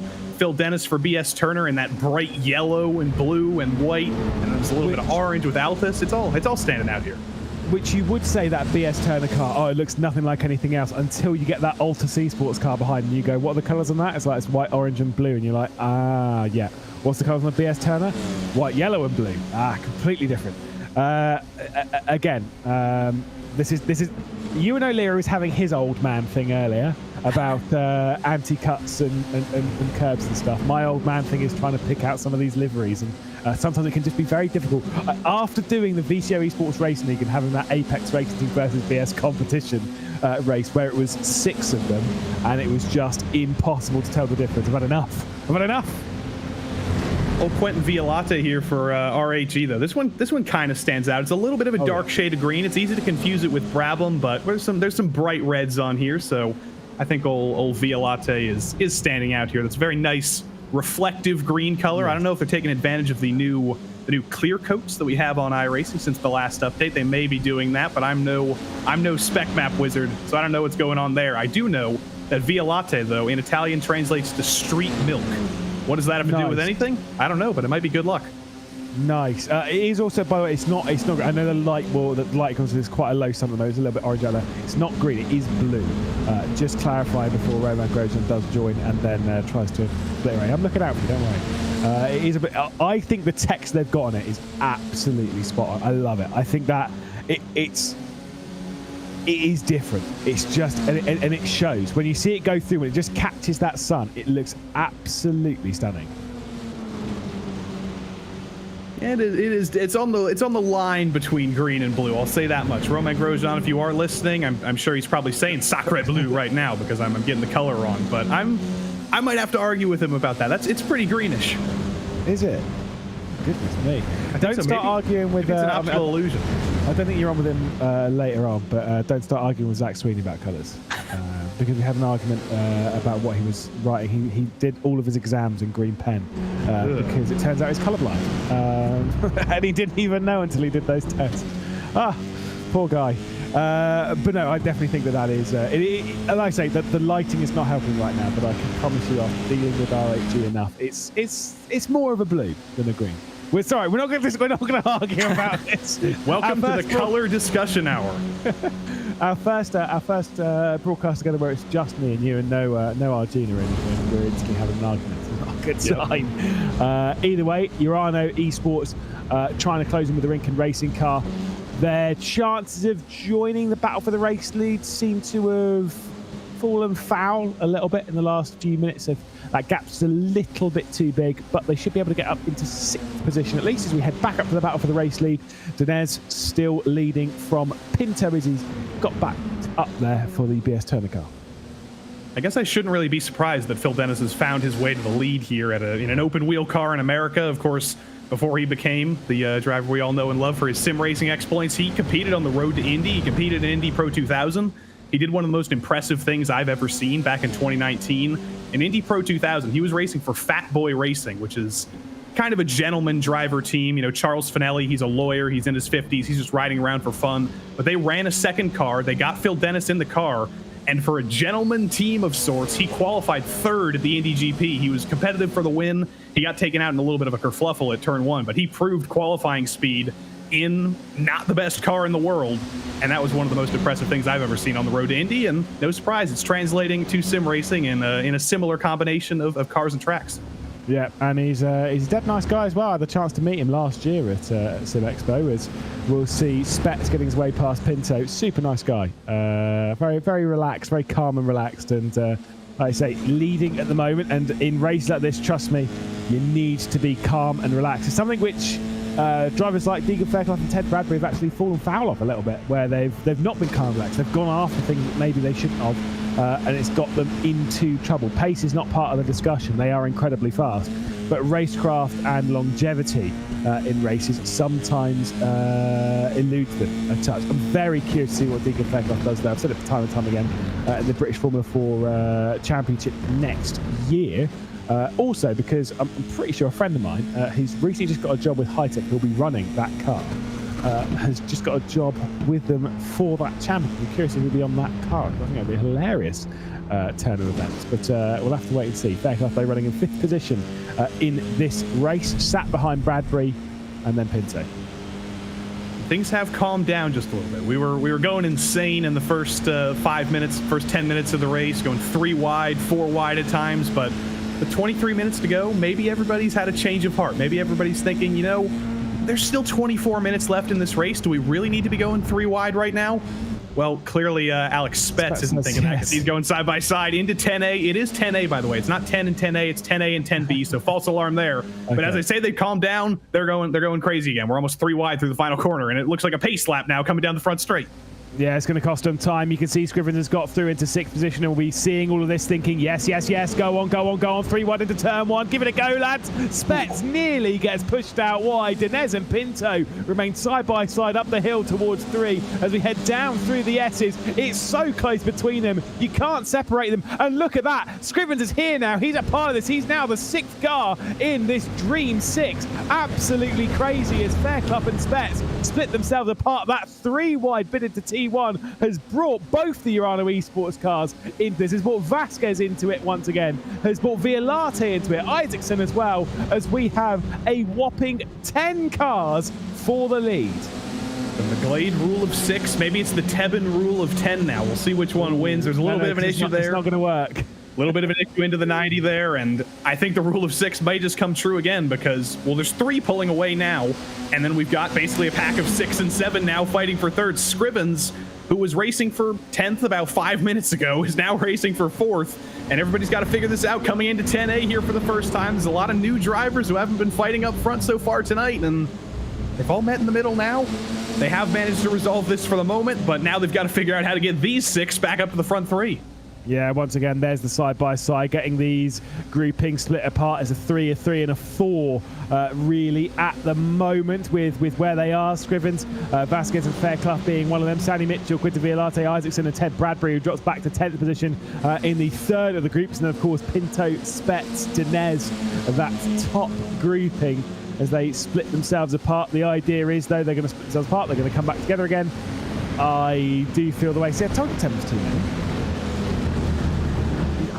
You need to trust in the rule of 6. It's just how it goes. It's, again, we are doing science on this broadcast and in this race, and right now we are seeing that in full effect. Bit of a kick of oversteer going into the corner. Well, I say oversteer, rear brake locking from Vasquez, but he's able to wrestle that one in. Scrivens is not going particularly after the slipstream of Spets, though. I find that interesting. He was a bit late to get over there behind the Williams Esports car.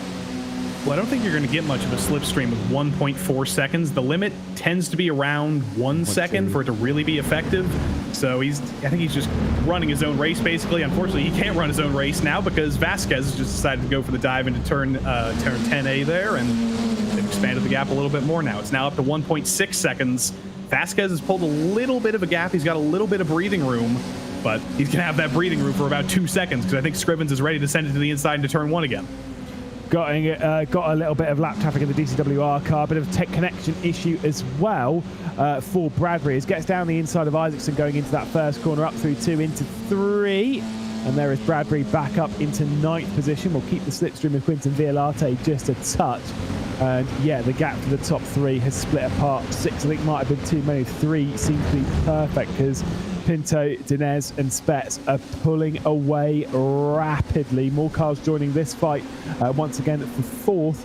And the idea of any of these appearing themselves onto the podium, well, we'll have to wait and see in 20 minutes' time. It's not looking great right now. It depends what Pinto, Dinez, and Spets do. If I'm any one of those 3 right now, I'm like, let's not fight. No one fight right now. Let's give it 5-10 minutes.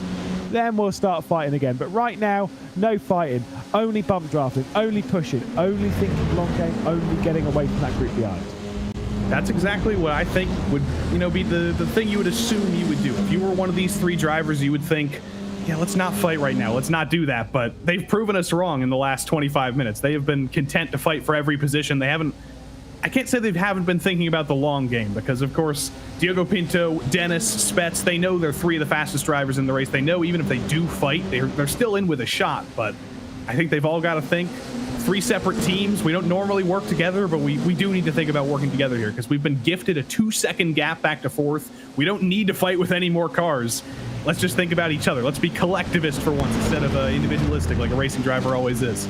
Yeah, especially Pinto, who is leading right now. We'll just think, look, I want the team to build up some more points after the previous race. We lost out a little bit there to Urano Esports Data Group.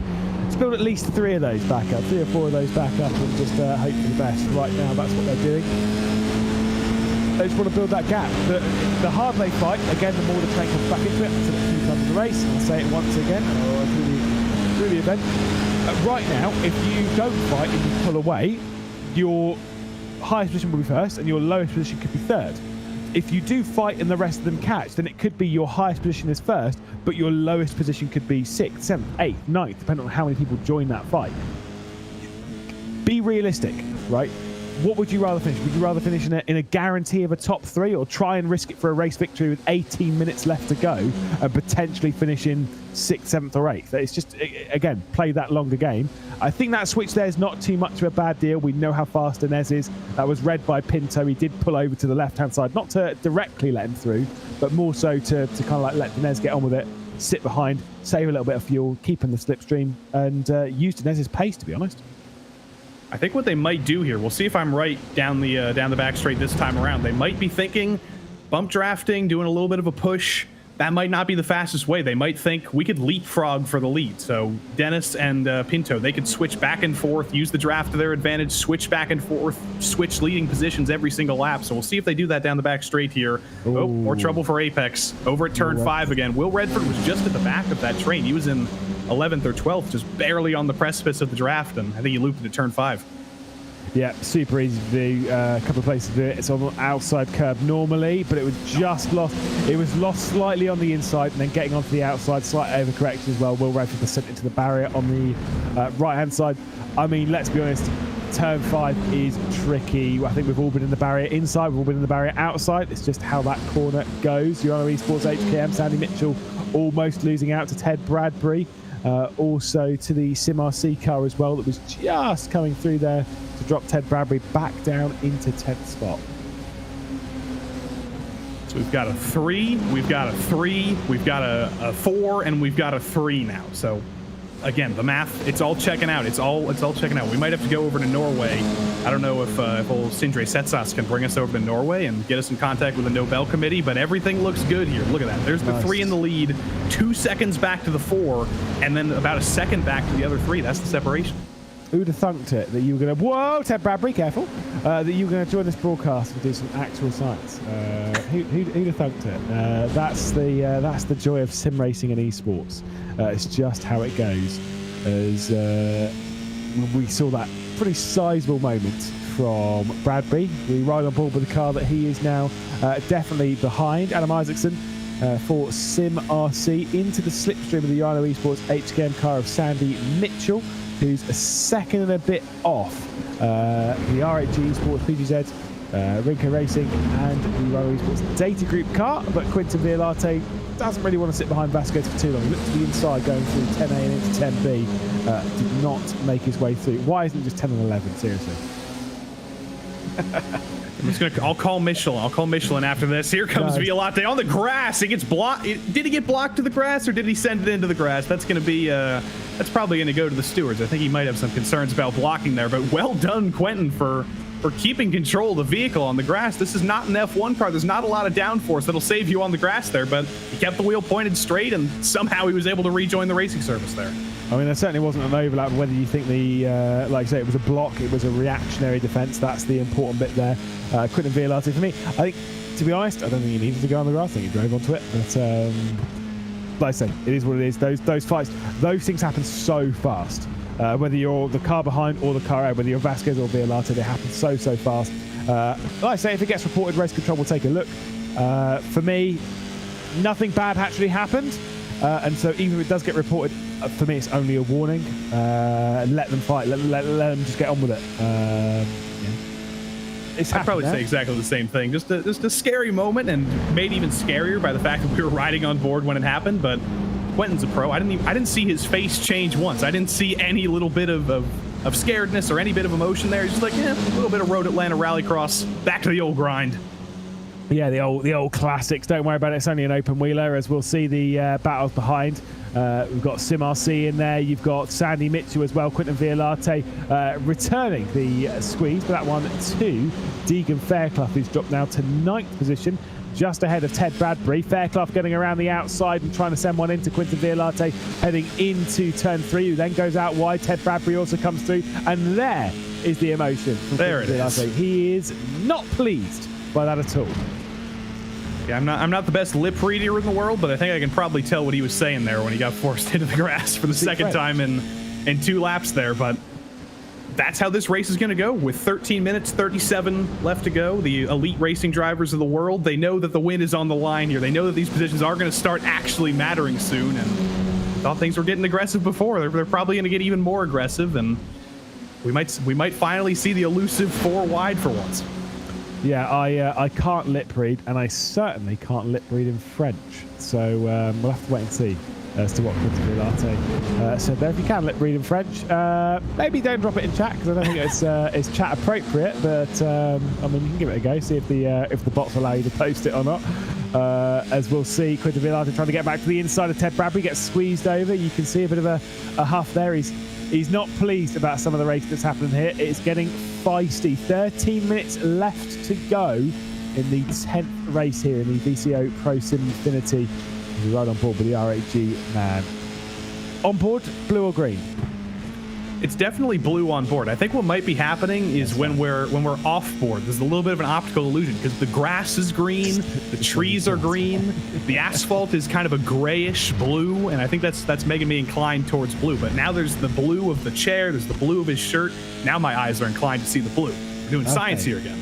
That's fine. Just making sure. It's very much a teaching moment. There you go. There's a close look. You can't get away from it there. Don't get me wrong. I see the green tinge, especially when the sun comes in on it.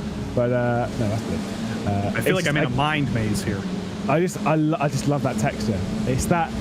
The first time I kind of saw this texture was actually not even on iRacing. It was on rFactor 2. I mean, you see it time and time again. But Team Redline did it for the first Le Mans Virtual back in 2020. It was just brushed chrome. And I thought it looked absolutely sensational. And it's kind of what they've done there, but only with blue rather than with chrome. Slightly blue rather than silver. I just think it looks great. You've got that sort of like matte but very highly reflective surface that just looks... I don't know what it is, but there's something about it. I'm sort of like, it's unique, it's individual, it's something that you don't see on every livery. And I just really like it. I like the angle, the old Sandy Mitchell here, the old Sandy Mitchell cam here down on the floor. You can feel the shaking of the rig. It's pretty incredible to see the effects that when he goes over the curve, when he hops them, the whole thing shakes, the whole body shakes. It's a physical experience out here at Road Atlanta. Even in a 45-minute race, you're constantly turning. There's very little respite here. There's a couple of long straights, of course, but when you're in a pack like this, you're gripping the wheel. You're death gripping the wheel right now. You're not getting much rest in those arms. No, but to be fair, Sandy Mitchell's pretty strong. He's used to throwing race cars around racetracks, and normally they're tight little British circuits in big... I say big, I mean, it's normally a Lamborghini, but still. That's pretty big when you take it to, like, Cadwell Park. We don't go to Cadwell Park, so thankfully that one. We do go to Alton Park, though, which is terrifying. But yeah, places like Alton Park, places like... Brands Hatch GP and Donington Park and all that. Yeah, they're pretty tight circuits in GT3s when you go at that speed. That's what Sandy Mitchell's used to doing, and so this is 45 minutes. Is fine. It's chill. It's relaxed. It's sim racing. Yeah, it's still pretty intense, but it's intense in a slightly different way than it is in the real world. 10 minutes left to go. 1 minute 20 seconds roughly per lap. 19. I don't know how. I'm not even going to try and do the maths of how many laps that is left to go, because it's 2:30 in the morning here, and you should never trust the commentators' maths anyway, let alone when they're tired. So laps are 1 minute 19. I'm going to say, actually, I don't even have to say. I can just read my timing here. I think there's going to be eight to go, maybe. I'm going or seven. I'm committing to 7. Well, it doesn't matter anyway. You should be committing to 6 with rule of 6. You should just say there's going to be 6. They might go a little bit slow. They might get it under 6 now. Well, I'll tell you, when they cross the line, I might commit to 6. Depends on how I feel. Right now, we'll see Vasquez and Scriven very, very close. A bit of bump drafting once again. Vasquez trying to just push Scrivens away from Fairclough, Isaacson, Bradbury, Mitchell, Quinton Violarte also, but it's not going to be up towards the top 3. Dinez, Pinto and Spets that have just done such a good job to pull up this 3-second gap over these two. When it comes to recovery modes, though, Scriven struggled a little bit in qualifying to once again, for the Urano Esports Data Group car, to have been one of the highest movers on the grid, to have worked their way up into this position. It shows how good they are as a team dealing with adversity at working their way up the order when they need to. 4-man racing, though. 28 positions gained. Wow, that is impressive. Here we are on board with Jose Soria, behind the Apex Racing team in Obsidian. They could well get it to plus 30. That would be impressive. That's got to be the goal here. I don't know if they're going to be able to get much higher than 11th. Maybe if there's a little bit of drama in the top 10, if some drivers end up making contact and falling out, then a spot in the top 10 might open. But 4-man racing didn't qualify, I don't believe. Jose Soria just sat at the back of the grid. He's been biding his time. He hasn't made any contact with anybody, and he has made up 28 spots from 42nd on the grid. I'm inclined to support Jose Soria in his drive forward, by the way, because I did see on Twitter, everybody was posting those Spotify music festival things. He had orchestral maneuvers in the dark on there. He had OMD on there, so I'm not biased at all. I see. So you're a big fan of Jose Soria. That's absolutely fine. Great team, great livery. Obviously, a lot of work has gone into a lot of the liveries, including the one for 4-man racing and the logo as well. It takes a lot of bravery to put Comic Sans into a logo, as Team PGZ and Sim RC. Bit of a squeeze there from Deacon Fairclough. Isaacson coming through and got the inside line going into the final corner. And of course, why not have a little bit of 3 wide? Ted Bradbury sends it into the first corner. Fairclough out wide. Is it going to end in tears? No, it doesn't. But so close to Fairclough to doing so. Urano Esports HKM, Sandy Mitchell in that. Quinton Violate's watching this thinking, how are these 4 still on track? That's madness.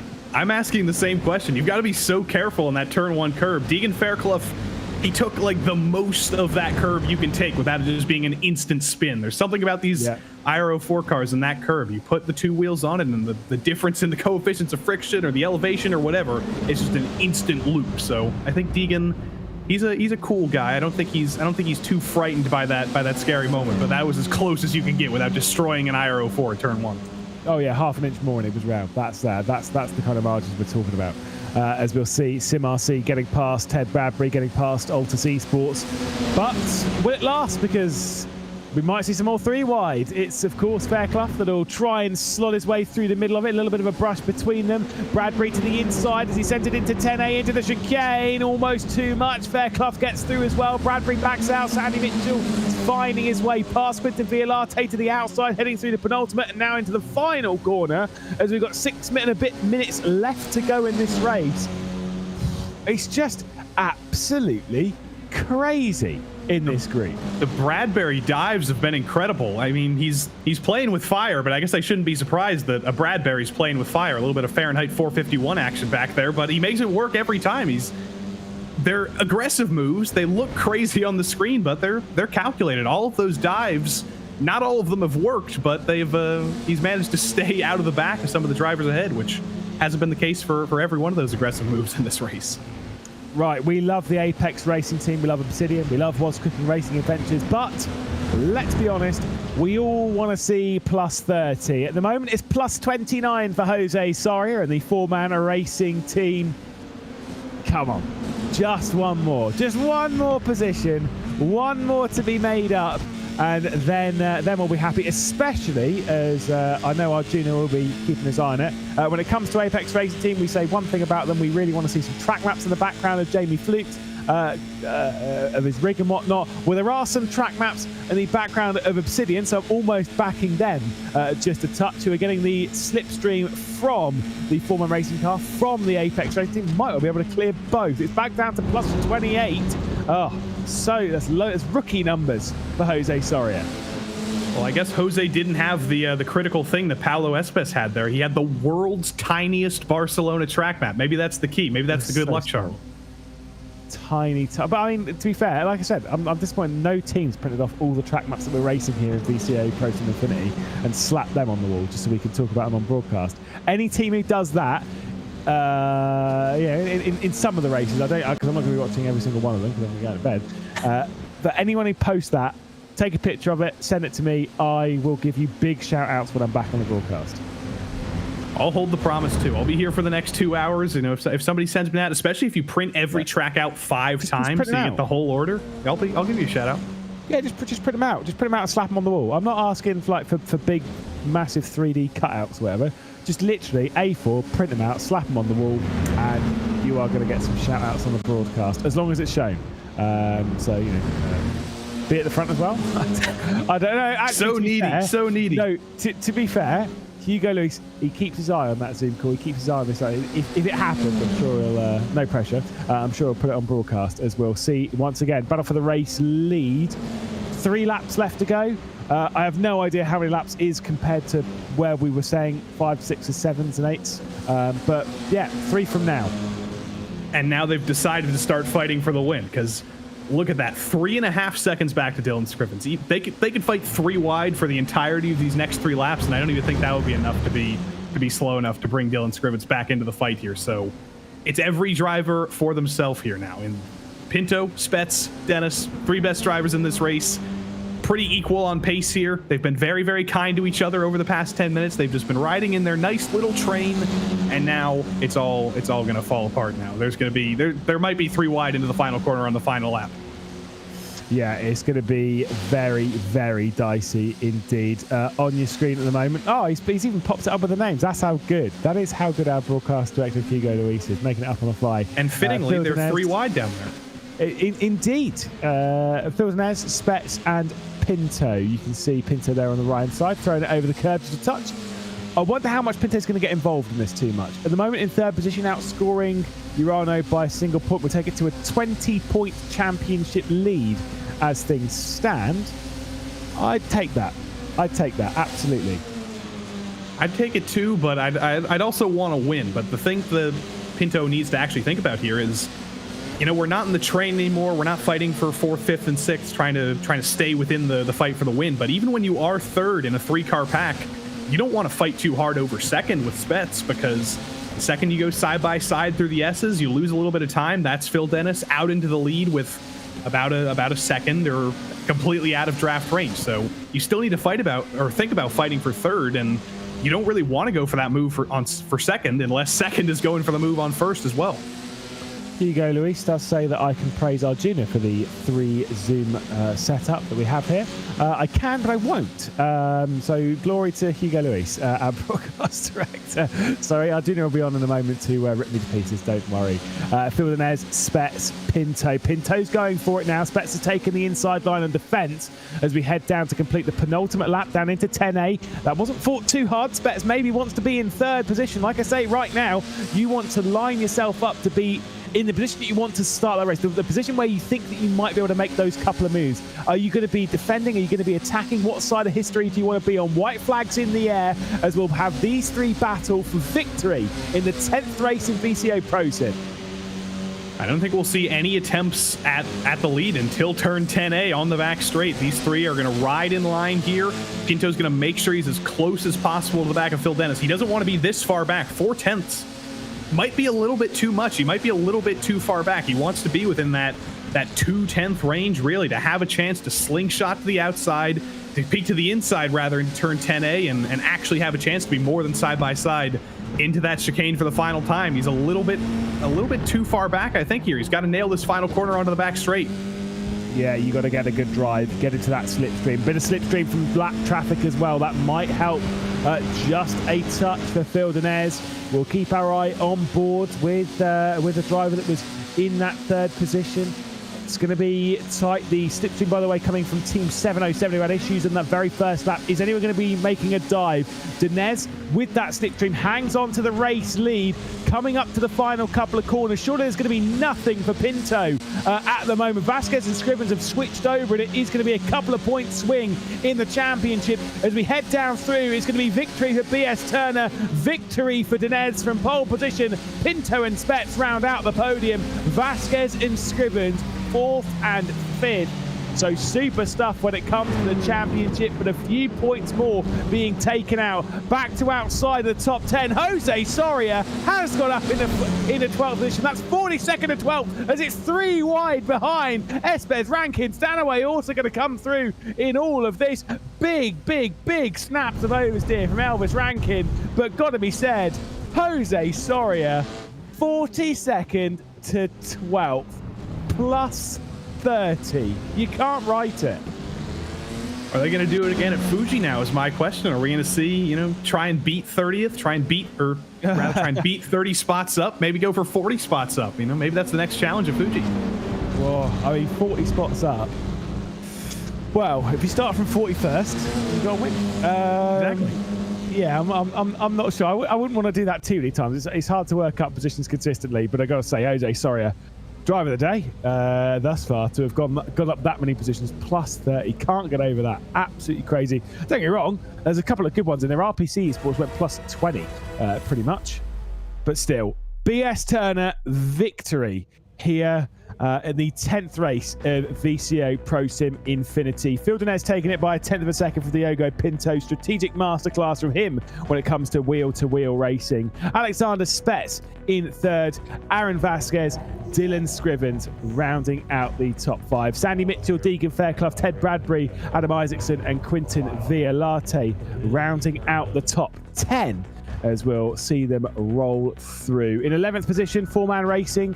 Sabelt Racing in 11th position with 4-man racing in 12th. Of course, that incredible plus 30 drive. Cindy Setsource, Pablo Espes, Elvis Rankin, all getting into crazy bits of fighting on the race down towards the line, and some contact as well. Richie Stanaway down to 16th position with Pekka Seppänen, and then Havdal, McDaniel, and Louis Nunez down in 20th position. We'll let the last few roll their way through, but you know, drama. And remember what I said, Joey, you've got to get Arjun to say Lyubov Ozretskov-Skaya at some point through his stint, just because. Why not? Well, you just did it, so you just showed him up. So if Arjuna messes it up, that's point Lewis McGlade after tonight. So you nailed it. I'm sure I'll nail it, but Arjuna's listening. We'll see if he can do it. He certainly will. We'll be back on the broadcast in a second. But that's fine. That's fine. Everyone's put up with me for too many hours of this racing thus far, and too many crazy hours. Exactly what we expected. Your first little taste of VCO ProSIM INFINITY. Curious to get your opinion on it. That's fine. It's absolute madness, isn't it? Well, you know, that was the most boring race I've ever seen. The pole sitter won, you know, what happened? But no, actually, you would think on paper, you know, the pole sitter won, nothing happened, but it was the exact opposite. It was insanity from the very first lap. There were 36 minutes to go, and we were running 3 wide, 3 rows deep. Everything kind of resolved itself by the end, as is the natural order of things in these IRO4s, but we're about to do it again in one more race. Next up, it's IRO4s at Fuji with that extremely long front straight, one of the longest in the world. It's going to be very, very similar. It's going to be a lot more of a draft fest. Yeah, it certainly is. I mean, can't wait to at least sit back and watch it. I might keep it on as I'll climb into bed. Yeah, I mean, it's so exciting. It's going to be a fantastic race. I'm going to step aside, and then Arjuna's going to take over and join Joey through the next couple of races. But we're just going to step aside for a moment. So again, do not go anywhere, because this racing is far too crazy for you to go anywhere.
Hello everyone, welcome back to the VCO ProSIM Infinity. We're nearing the halfway mark and we've gotten rid of Lewis McLeod because let's be honest, we don't need him.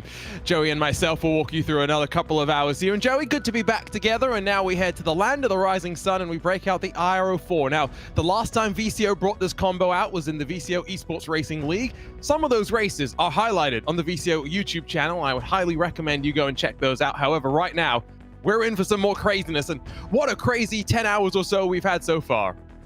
And what a crazy last race we had. I don't know how much you were listening in, Arjuna, but that was just absolute insanity. And I think it's gonna be pretty similar. Road Atlanta and Fuji, not the most similar in the world, but the one common thing they have is that extremely long straight. That's going to keep everybody close together, even in the tight and twisty sectors, even in the last sector at Fuji, which is one of the worst sectors in the world to drive. Well, I agree. Everybody will still be stuck pretty close together because of that super long front straight.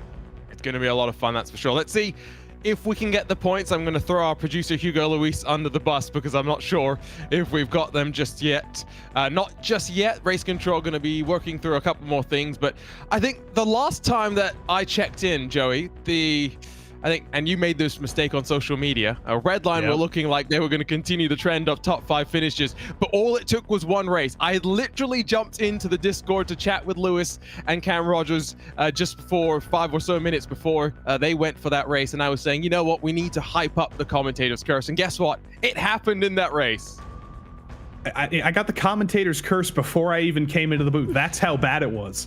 And also, I do need to officially correct the record. I did say it was a penalty, or I said it was taking tires. It wasn't taking tires. It was a penalty for entering the pits a little bit too fast. They got that 30-second penalty, and that is what brought Enzo Benito down into 22nd place in that race. But clearly, it didn't affect Redline too much because they backed it up with a second place just before Road Atlanta. And if they keep that streak going, we don't have the points right now, but I can guarantee it's probably 20, 22 points right now. Yeah, I'm going to keep my eye, and we'll talk about them during the race once we get a chance to do that. Qualifying underway right now, less than 2 minutes to go. And remember, it's basically one-shot qualifying here, and the pressure is well and truly on. We started at Fuji in the IndyCar, and we saw a number of names struggle to put a lap time on the board, and it really put themselves in a little bit of a difficult situation. And a similar thing is just playing out right now. I'm looking at the timing screen. The likes of Arnage Competition have already burned through a lap. So have a handful of other big names that will now have to start at the back of the field. Qualifying, maybe not that important, Joey, in the grand scheme of things. However, with the battle packs going to form, you want to be closer to the front than the back. Yeah, you don't want to qualify 42nd like Jose Soria did. We gave him a ton of praise for going from 42nd to 12th. It was great, but you know, you don't really want to finish 12th. You want to be fighting for the win. You don't want to start 42nd. But it's Fuji. Turn 1 gets pretty tight. It's a tight hairpin of sorts. You might go 3 and 4 wide into there, so maybe you do want to be at the back. Maybe that's where you'll stay out of trouble. Or you want to be at the front, rather, because you'll stay out of trouble there, too. It's a Redline 1 and 2 right now. It's Redline's number 1 in front of the number 2. Then BS Turner coming off yet another victory. And then the Apex Racing team with Elvis Rankin, the young 15-year-old up in 4th. Sim RC and Kieran Harrison, usually someone we see in a touring car, has transitioned over quite well. Now, the names that I said that already we know will be starting from the back, Door Esports, Arnage Competition, the 2 significant ones. However, maybe more significantly at this point in time, we're still waiting for Deegan Fairclough, a driver that's going to be competing in a very similar car in the real world next year to punch in a lap time here. And Elvis Rankin, of course, competed in a very similar car to this in real life this year as well in the Skip Barber Formula Series. He was the champion of the year, following in the footsteps of last year's champion, another big sim racing named Johnny Gindy. So there's some good stuff going on over there at Skip Barber in the Formula Race Series, in both real life and on iRacing. They make some pretty good drivers, don't they? Well, a bunch of drivers going to be starting from the back now because time draws to a close and the grid is locked in. It's a Redline 1 and 2. It's Colombo and Lulham that will lead us to the green and be able to control the formation onto the brakes. Barneveld and Rankin on row 2 with Harrison and Coitert making up the rest of the front 3 rows. Starting back in 7th, it's Alexander Spetz in the Williams Esports entry. Shirley Almeida on the outside of row 4 with executive chef Sindre Setsource. That's the title he's aiming for as he looks to bring to a close his adventures in VCO ProSim. He'll be alongside Sven Haase rounding out the top 10. Nathan Moore then Dominic Hoffman with the Urano needing to work their way forward from 12th position. Monaco Esports and then Delatraz Automotive behind. R8G and Visceral Esports with both their pros back in the car. with behind them Absolute Motorsport, Atlas Sim Racing, and the Apex Racing team, Will Redford behind the wheel there. Valtteri Alander back in 19th with Joshua Anderson 20th. Niners Techno representing Impulse Racing in 21st with Wave Italy alongside Saybolt, and Four-Man Racing will share row number 12 with Rincon Racing and RPC behind them. Just add a bunch more drivers to talk about, and I think the main thing that I'm seeing as we scroll through the names here, Joey, is just how big the spread is in the field at the back, and then you look at the names with no times. Arnage, Altus significantly, Fordzilla in there as well, Pure Sims, Door, PGZ, Obsidian, Geeks Energy Sim Racing. You just got to get a lap time on the board at the end of the day. And if you don't get a lap time on the board, all you can really do now is hope to recover as much as humanly possible. We know it's possible. We know you can make up 30 spots in a race. We saw it happen in the very last race, but when you're starting 42nd, it looks like it's almost impossible. You see every single car in the field ahead of you. All you can do is focus, make sure you're not doing anything too aggressive in your drive forward, and make sure you can finish, and you'll probably end up in the top half of the field. There's a look at Sully Almeida in the Love 46 entry. That's one of the teams with just 4 drivers in the field. Now, you could have a maximum of 5, and the vast majority of the teams and drivers have elected to use their maximum number of drivers. Didn't see anyone trying with 3 drivers, which would be very, very bold. That's Chris Lulham at the front of the field getting ready to go with 40 seconds left before they shoot themselves down in towards turn number 1. Now, of course, we've raced through the night here, Joey, so we're only going to see sunrise and then the day itself from here. It'll be a relief to the drivers because, well, the night can be brutal. And the night will be especially brutal in an IRO 4 car. But I did suggest to Lewis, I think maybe next year we're going to petition iRacing. We'll put some Christmas lights on the front of these cars. We'll have some red and green LEDs, and we'll be able to race open wheel in the dark. Then we'll be nice and festive. I see. I'm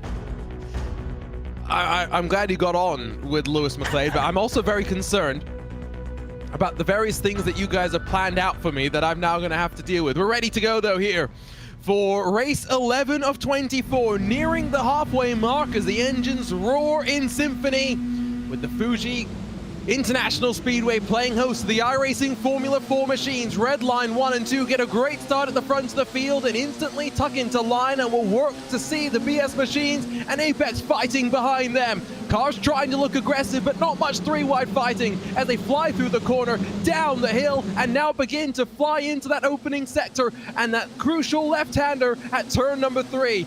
Very tidy through the field, but of course the speed will build up from here. The intensity will rise.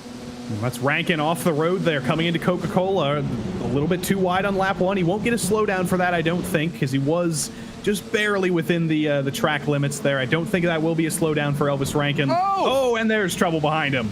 And that's crucially Urano. Sam Coiter, does he have lasting damage in this iRacing Formula 4? Does he need to come down pit lane? Redline's had their trouble. Have they been gifted a bit of a reprieve with Urano finding similar issues? We check in with Alexander Spetz, almost bumped by Dominic Hoffman in the second of the Urano cars as they fight 3 wide. Spetz able to take advantage and working his way forward to 7th. Calamity, though, behind them through the chicane. Jordan Caruso for Altus. I think 4-man might be involved as well, and I think Urano's still trying to recover, and it's not over. There's still drivers spinning. That's the tightest part of the track. It's a great passing zone when you're in a 2-car battle, but when you're in a 15-car battle for last on the grid, there can be quite a check up there, and that's 10 solid cars, I think, all with damage. Yeah, that's going to take out a number of names, and with Caruso mixed up, it illustrates the danger of being back in the field. Lap 1 comes to a close, 1 and 2 still Redline, but they haven't truly broken the draft. Back to Apex, Ryan Barneveld of the BS Turner car. Then some separation to SimRC Love 46 and Monaco Esports. That's the gaggle that we're watching right now as Beeler Racing Team Euronics and Williams Esports fight in towards turn number 1. There's more fighting behind them as well, and as you expect here at Fuji, it is that run into turn 1 where the draft plays its part and the moves will come. And you could see that insanity. With 42 minutes left to go, people are still trying to resolve things. They're all trying to get back in line, but we were 5 wide at a point there. Rewind this stream about 30 seconds and take a screenshot of that, because we were 5 wide down the front straight at Fuji. I don't think we'll be seeing a lot more of that. I don't think we're going to be seeing 5 wide craziness all race long, but everybody's trying to get track position here early. It's pretty important, and you see crazy stuff like that. I hope we're not going to see much more 5 wide, because I don't think my heart could take it right now. Points update, by the way, right now. 22 points is the gap between Team Redline 1, that is the car that runs at the front of the field, and the Urano Esports Data Group car, that is the car that now runs back in 19th position. So a significant swing going back in the direction of Team Redline, and there is some separation building to those behind R8G, Altus, and BS Turner, the rest of the top 5 in the points. It's going to be a long 45 minutes, I think, for many of these drivers, just because you're going to go back and forth, and you're not expecting to be able to break away in the same ways that you would be able to. And even though Redline are comfortable at the time being, we know that Rankin and Barneveld are just going to bide their time and wait to maybe fight closer to the end. And there's the bump draft again. We saw this in the last race. You can do this in the IRO4s. You wouldn't expect open wheel cars to be able to bump draft, but these things are solid enough and frankly slow enough on the straights that you can get away with it. And Lorenzo Colombo and Chris Lulham are using that to their advantage, pushing each other down the front straight. It wasn't enough to get out of range of Elvis Rankin. He actually brought that gap down in the draft, but they're trying everything over at Redline. Lorenzo Colombo, by the way, is turning into a bit of a master of the pole position, has been on pole in every race I think he has done so far. Was on pole in our previous IRO4 race back at the Spa-Francorchamps, so that was back in race number 5. I did end up finishing that race back in 5th, though. That was the one that Marcus Luzio won, with the Wave Italy racing team being able to grab the victory. Here's a look at the replay in towards turn number 1. Big lockup from Lorenzo Colombo, and well, at that point, you're not really going to fight too much, and you're going to slot back into line, knowing there's a long way still to run in this race. Check further back as well with a battle between Visceral Esports. There's now the potential for Mix Janssen to get absolutely swarmed. Behind him, Joshua Anderson will look to the inside and force Janssen to go defensive. Anderson now makes contact, and around goes the Visceral Esports car. And Yoann Rouillet has a little bit of damage as well. I don't think that steering wheel is straight, and they're still kicking off. Josh Anderson couldn't turn. And crucially, Sam Coitert mixed up once again, not once, but twice, and now down in 31st position.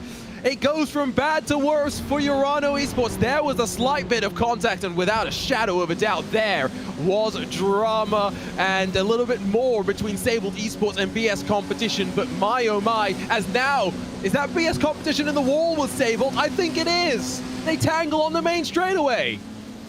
How did we manage to wreck on the straight? Well, that's exactly how. Drivers were trying to peek out of the draft at the same time, and they ended up syncing up at the worst possible time. Yoann Royer is, well, he was completely out, but it's never a good thing when you manage to wreck on the straight. It's always kind of embarrassing, but they were both trying to peek out of the draft at the same time, fighting over the same piece of racetrack, and you know, there's usually not a lot of runoff on straights, so that tends to happen.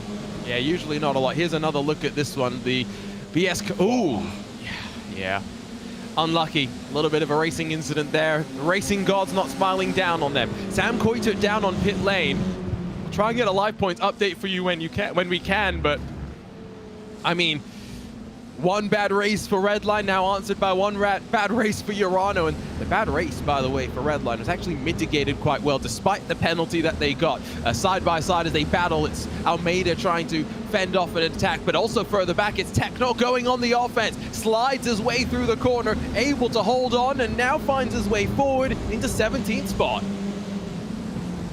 Everything just kind of calms down here through this third and final sector. You can send a dive to the inside. These corners are very, very wide, but you really don't want to. It's just so awkward to try and race side by side through the final sector here. You're just guaranteed to lose time.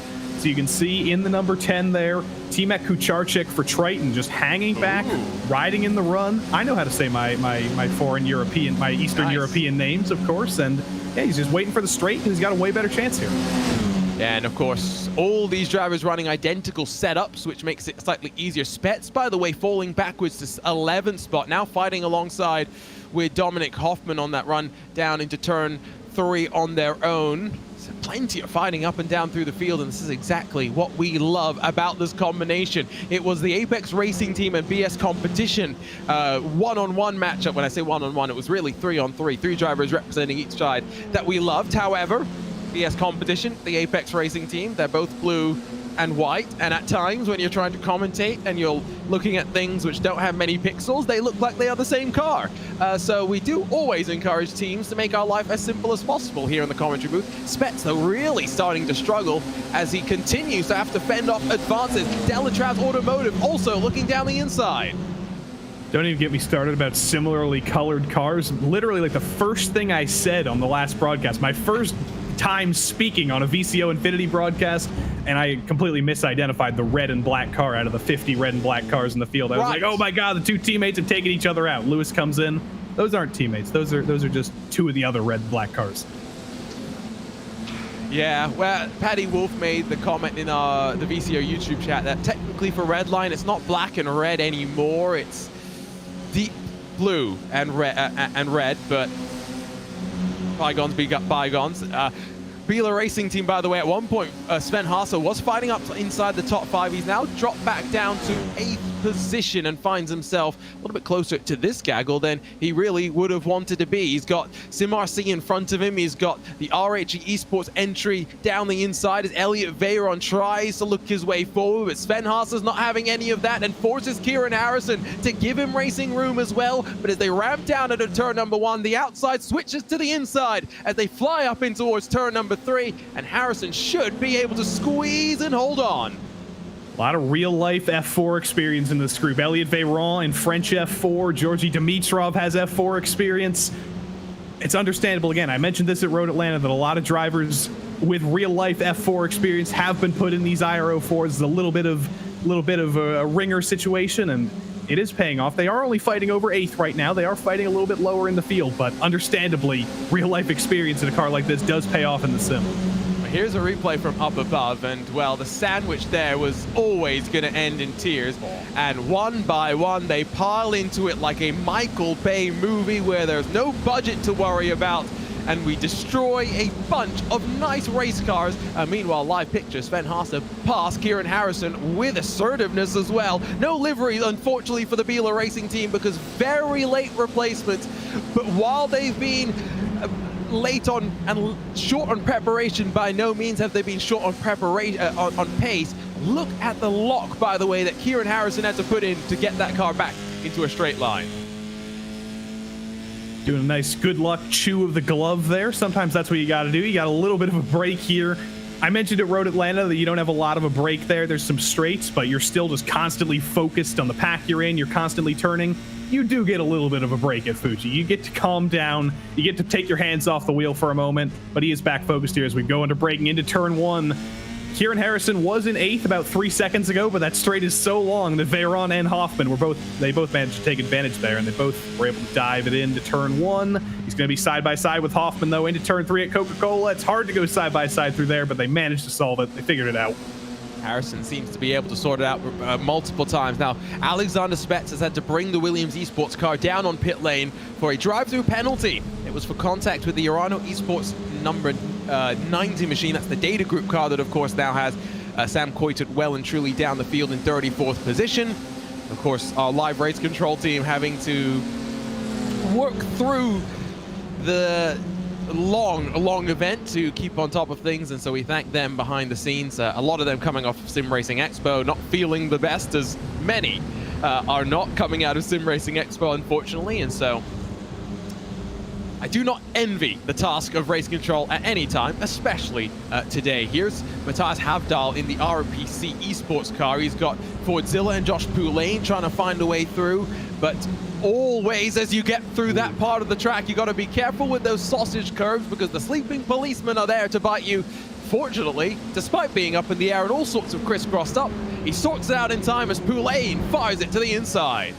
I would want to ride on board with Deegan Fairclough, though, because when you hit those curbs that hard, the suspension does not like it. It's very possible that he might have a little bit of a bent suspension. The front wing looks okay. It looks straight. Looks like there's no damage. Oh, there is a little bit of damage. You can see on the left side there and on the right side, there actually is quite heavy damage on Deegan Fairclough's front wing. It's quite askew there. Just that one clip of the sausage curbs or of the sleeping policeman, and you can see how much slower he is in a straight line now just from that little bit of damage. I don't think that's something he's ever going to want to experience when he gets behind the wheel of the real Formula 4 machine. However, Alex Dunn, who is driving for Monaco Esports in this event, has experienced that, and I don't think he would tell you it is very pleasant.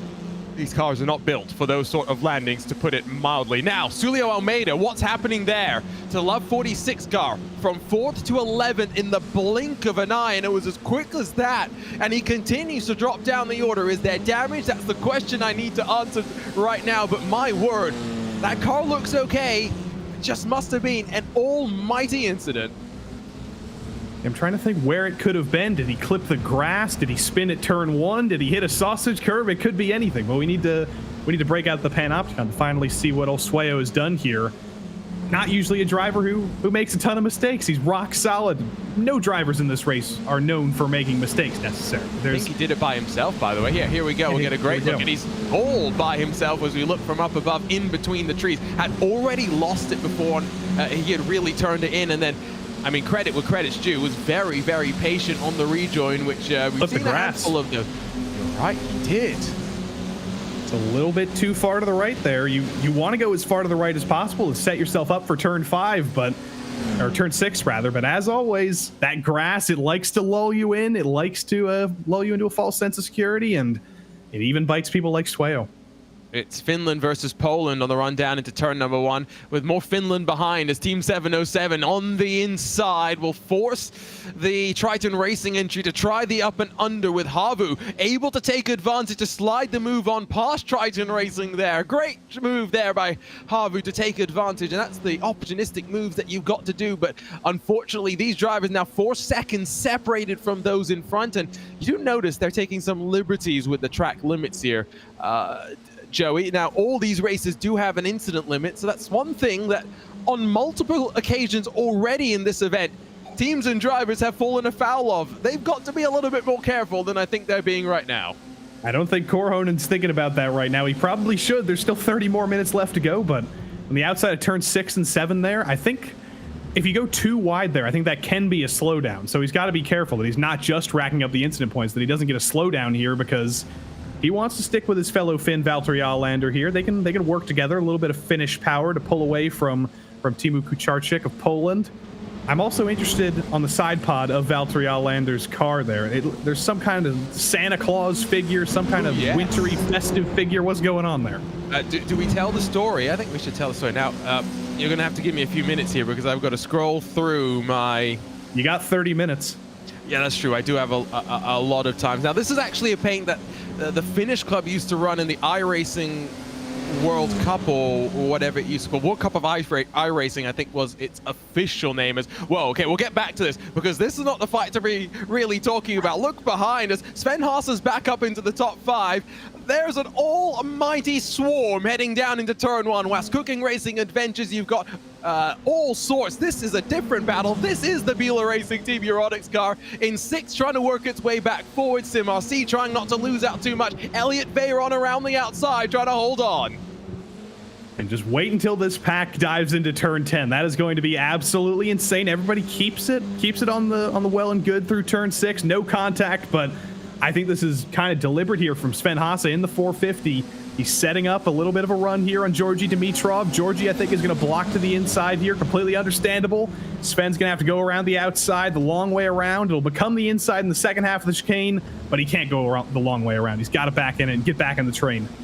Single foul for the time being, but by no means is this going to hold on. And as they work through the final sector again into turn number 1, it's going to get frenetic for all of these drivers. Big slide through the corner for Dimitrov as he tries to hold on, but this is one of those combinations, and we must talk about the combinations as Dimitrov ramps off the corner and gets the left side wheels up into the air. Already Haase will be alongside, and he'll power along through without having to deal with too much drama. Cars peeling off towards the pit lane. Not sure exactly what that's for. If it's for race control, we'll get an update to you in a handful of moments time. But Sven Haase's going defensive as Kieran Harrison tries to work forward.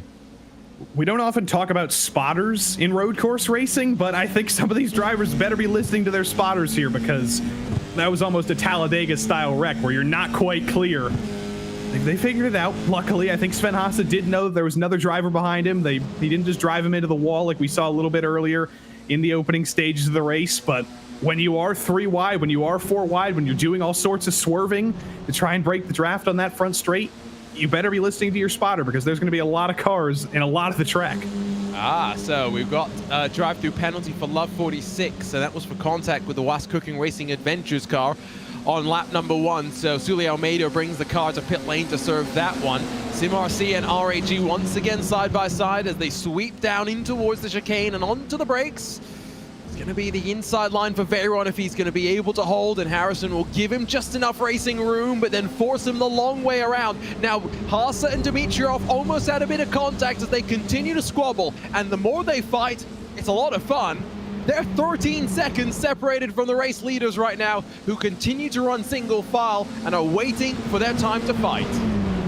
Yeah, if it's any solace for all these guys in the top 5, when you've got a 13-second gap up to 4th, you're not even thinking about the win anymore. There's none of that strategy. There's none of that, oh, let's bump drive. Let's just ride in line here and let's try and catch the leaders. No, you're not going to do that when you're 12 seconds behind. So the race for 5th is now the race for the win. And I think that's why things are going so insane. And the race for the win's going insane too. The Team Redline Armada's been broken for a moment.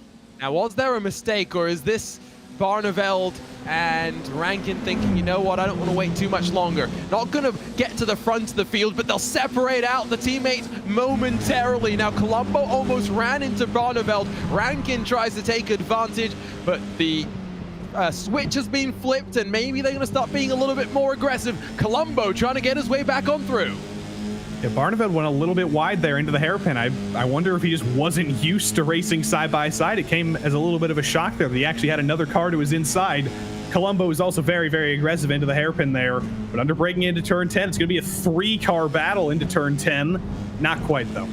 Yeah, Brian Barneveld manages to solve it for second, but I think he is still side by side with Lorenzo Colombo. No, they've resolved it. Single file. No. It was smart by Colombo, and that's the racing driver instinct sometimes, knowing that, you know what, let's not fight, we'll single file, and I'll draft my way back on through. Maybe this very same lap. So we'll continue to hopefully have some fun for the lead, because now maybe the gloves will come off, and the more they fight, potentially, if they really go at it, maybe 5th, and that gaggle that Sven Haase continues to lead will draw their way back on forward. Now remember, after this, where do we go? We've got plenty more racing as we hit the halfway mark. We'll jump on over to the the Porsche GT3, excuse me, back at the Red Bull Ring. So that's going to be quite interesting, given the setups that we have got there. After that, Honda Civic at Fuji, and then the BMW M Hybrid V8 at Spa.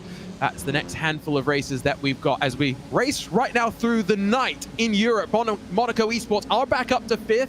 Sven Haase slams the door shut on Dominic Hoffman in the Urano Esports entry, but of course this is that fight that we were watching before, and they continue to try and sort it all out. I don't know if they ever will sort it out. I think this is going to take a lot of work to sort this out, and I don't think it ever will be. You saw again, Dimitrov cleared Sven Haase coming into turn 1. There were inches there. There was not much in terms of clearing there. So I just really hope that everybody is thinking about the proximity of the cars, because this pack is not breaking up. It might be single file right now, but all 6 of these drivers, the Lewis McGlade rule of 6 is well and truly active in the fight for 5th here. These guys are not avoiding each other. All right, I know Lewis McGlade was trying to teach you all about his pseudoscience, but I believe him. Don't fall for it, Joey. He's a piece of work, that Lewis McGlade. I'm glad that we've got him off so I can educate you again properly. Don't worry, we'll get you back to your normal baseline. Elliot Veyron, by the way, 16 years of age. It never surprises me how old I managed to feel, especially when I got Joey Tebbin alongside me in the RaceSpot TV commentary booth. 23 minutes to go, so we are about at that halfway mark. Of course, this I don't think one of those races where we expect pit stops to really be a talking point for the drivers. That's only in the IndyCar and the BMW M V8 Hybrid where we're going to see that. So let's watch the snake go back and forth, and Joey, remind ourselves that we're not at Indianapolis. It certainly looks like we are here, and for the record, I think the difference in age between me and 16-year-old Elliot Veyron is actually the same as the difference in age between me and you. Is it? 6 years. Oh wow, that doesn't make me feel so old then. I'm your inter-age ambassador. Yeah, I know. You're bridging the gap for us. Yeah. Behind these cars, by the way, Fordzilla Havu are starting to squabble because the group of Havu, trying to remember who else was in there. 707, and then the Triton Racing team. Well, they've been caught by Fordzilla. Josh Poulain's already been able to squeak his way on through. You've got PureSims on the back of them as well as Harley Horton tries to fight. Now, I'll get to the story of the paint that we're seeing on that Team 707 car.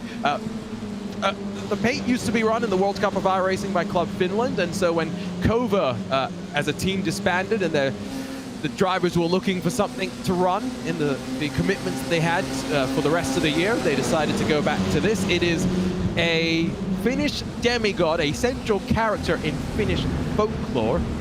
Vaimonen is, I think, how you say it. Described as an old and attractive man possessing a potent and magical singing trombone. Harley Horton making a bit of a mistake there. Got scared by the trombone. I did get scared. I'm just processing all that information in my head. An old attractive man with a singing trombone. Maybe that'll be one of us in the future. Oh, but it's not. Oh my God, what a drift. Big slide from Valtteri Lander now. I don't think that's what he had planned. Now, Hugo Luis, our producer, if you can get us a side shot of the drift while we focus in on Vaimanen's face, I don't think we could have a much better contender for something to throw up on social media. The fight's really behind them, I think, though, now, as they work their way in towards turn number 1. Nest Havu's looking to the inside, but you can see Sindre Setsource is in the middle of a 3-wide situation, also involving, I think, some lap traffic as well. There's a great look at Vaimanen, by the way. And Jakub Kwiatkowski as well. More Polish drivers. It's a tale of Eastern and Northern Europe here. Finland and Poland. That's what's all about here. The P13, P14, the battle for all these positions. We ride on board with Valtteri Alander here now. Good to see his face again. You know, I haven't seen him since the Open Wheels GP over at Race Spot TV when he was driving the IndyCar. I don't think he wants us to talk about that too much, unfortunately. It was promising for him. Didn't end the way he wanted, but you know, he's showing that same promise here. And Brandon Treno is in this race. Yes, but at the same time, Valtteri Lander is by no means a clean customer. Go back to Long Beach ISOWC. I apologize for bringing it up. Also go back to ISOWC Auto Club, the final lap of the race. I'll make it very simple for you. You only have to look at what happens coming to the line. Poor Christian Steele is mortified that I had to bring that up on his birthday as well. We love the iRacing Indianapolis 500 winner for 2022. On board look with Sven Haase as he continues to work his way forward. But here's the front of the field. And now Redline, I think, trying to see what will happen. Lorenzo Colombo has lost a whole bunch of ground. He's 3.5 seconds back. And Chris Lulham is left by himself. Barneveld through to the race lead momentarily. Lulham will look around the outside to try and defend. All the while, Elvis Rankin in the popcorn seat. Absolutely no room being left by either of these two drivers. Even on the front straight, they are just squeezing each other for every little bit of juice that either driver has. They are leaving each other enough room, though. That's pretty incredible that there's no contact made, and I guess it's just a sign of how strong these two drivers are. Ryan Barneveld, Chris Lulham, unbelievable on these grade 1 style road courses like Fuji, and they can get away with leaving each other just a couple of inches of room, but there's still 19 minutes left in the race. It's going to scare me all the same. Yeah, this is, I think, going to be quite a fun drag race to the line as well that we're going to enjoy. It will be Lulham momentarily through to the race lead, but then, of course, Barneveld will snatch it back for a moment. This is going to go on and on and on and on. I cannot wait to see how it will end. I did note a comment, by the way, from the executive chef at Was Cooking Racing Adventures, Mike Spangler, saying, mate, what? I think with regards to the lap 1 incident that then did subsequently see Sulio Almeida punished. So the outrage displayed on behalf of the team may be justified as race control works their way through. Crucially, while the fighting emerged over this previous lap, by the way, you can see that Lorenzo Colombo is being aided by some lap traffic as he tows his way back up forward. That gap now down to 1.8 seconds. And he's lucky that he does have a teammate in the lead who, Lulham's not necessarily trying to check up the group here. He's not necessarily deliberately trying to slow him down to bring his teammate back into the fight here, but it certainly helps to have a teammate bringing the fight to BS Turner and Apex Racing Team, slowing all these drivers down. It's been 141s for every driver in the top 3 on the last lap. Lorenzo Colombo did a 139.2. That's how much quicker he is because he's not fighting with anybody. To the inside, Lulham will look and he'll be squeezed into letting off that throttle just that little bit. Gap continues to come down. Colombo well and truly back in the mix, and now Redline will be able to work together once again and look to re-establish dominance in the top 5 for that Team Redline #1 car and put that little blip in the back of their minds. Again, Lulham attacks to the inside here, and I think lap after lap he's just trying to understand as they work to the final lap of the race, what does he need to do to put himself in the right position at the right time. I think that's the slightly different thing to this race compared to a regular 24-hour race, right? It's not just the fact that this is a sprint, but every single race you are trying to understand how you need to finish to get the most points possible. Well, I think what Chris in the Redline entry is doing right now is he's thinking, you know, Ryan Barneveld, I need to lull him into a false sense of security. We were singing the praises of Valtteri Alander, and of course we've just thrown down the commentator's curse on him. Oh, no. He's not the only one that's had issues, by the way. Josh Poulain in the Team Fordzilla entry had also gotten around after working his way up through the field. He runs now 21st position. Valtteri Alander has dropped back to the 19th position. Here was what happened, and it was through the chicane, and well, it was by himself.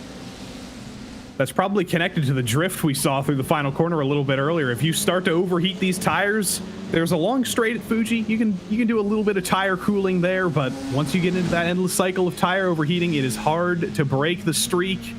No Valtteri Alander, those tires are not very happy with him, and I don't think the spin and the subsequent looping around again is going to help either. No, definitely not. A bit more of a shake-up, by the way, back here as we check in again with 5th on back here, and Harrison has momentarily grabbed that spot, but it will be back down the inside for Dimitrov, trying to work Monaco Esports back on forward. Noah's Ark as they sweep through the right-hand curve, and Sven Haase getting the elbows out there with Dominic Hoffman and escorting him a little bit wide. Urano and Vila Racing Team Euronics, 2 teams are well and truly familiar with fighting back and forth. Still, for half a lap now, Harrison and Dimitrov have been side by side. Veyron, for a moment, thought about taking it 3 wide. He's still thinking about it under braking into turn 10, but he had to back out of that. Veyron could not afford to send it 3 wide to turn 10. There was no room left. There's no room left between Dimitrov and Harrison there. They were intersected there. Those 2 tires, or those two suspensions were interlocked for a moment. Luckily, they were able to get separated before there was tire on tire contact, because that would have been disastrous, but there's no room being left, and there's a little bit of a drift by Dimitrov for good measure. Well, there's definitely nothing being left on the table with 15 minutes still left to go in this one. These Aero 4s always know how to put on a show, and Kieran Harrison instantly tries to break the toe. Now, do note there's some lap traffic in front of them that will make things quite interesting, and I have noted that in a handful of the most recent finishes here, Joey, lap traffic has played a bit of a factor in the final laps of the race for the race lead. Seeing who else is going to be coming up. It's going to be Sam Koitert coming up next. Richard Jepp as well might be in the conversation for lap traffic, but these guys might end up being lap traffic if they make contact and they end up at the back, because they're certainly trying every single lap. They're trying to make contact, but they're failing at it. Elliot Veyron had a look to the inside once again, as still Harrison and Dimitrov are side by side. It's great to watch, but at the end of the day, we know that it doesn't matter how much they fight now. It's going to be at the end when it really matters. All they're really doing is testing the limits and testing what they can do right now. Dimitrov once again tries to go to the inside, but finally an opportunity for Veyron to work his way on forward. And this is the important thing. While you fight, you don't want to drop back too much. And Veyron has the measure of Dimitrov and has the position.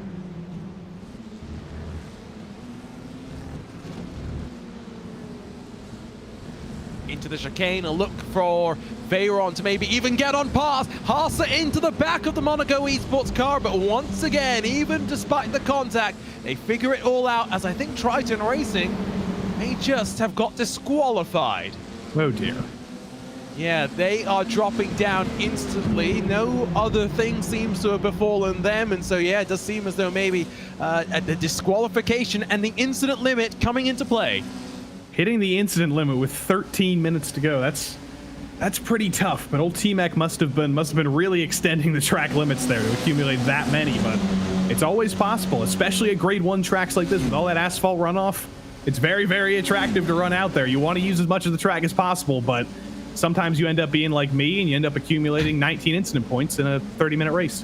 Kieran Harrison went all the way to the wall, but it allowed Veyron to sweep around the outside, and even though he will take a little bit of liberties with track limit, has he got the drive off the corner to hold a little bit to the inside on the run up to turn 3? He'll have a look to the inside, but crucially now at the front of the field, Elvis Rankin is trying to make it a 1 and 2, not dominated by Team Redline. Ryan Barneveld and Elvis Rankin trying to do all they can to stop Lulham and Colombo from dominating at the front. Lulham's going to fight back, or he's going to try and fight back. He's not going to be able to because the top two are basically a roadblock right now. Rankin and Barneveld just side by side through the entirety of that tight section.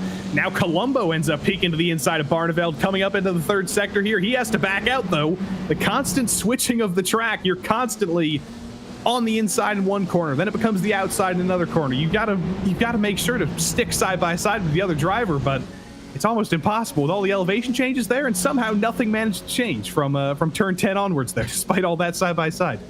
Fabulous stuff, and this is illustrating why this is so much more draining, I think, in so many ways than a regular endurance race, because the racing is so much more frenetic and constant.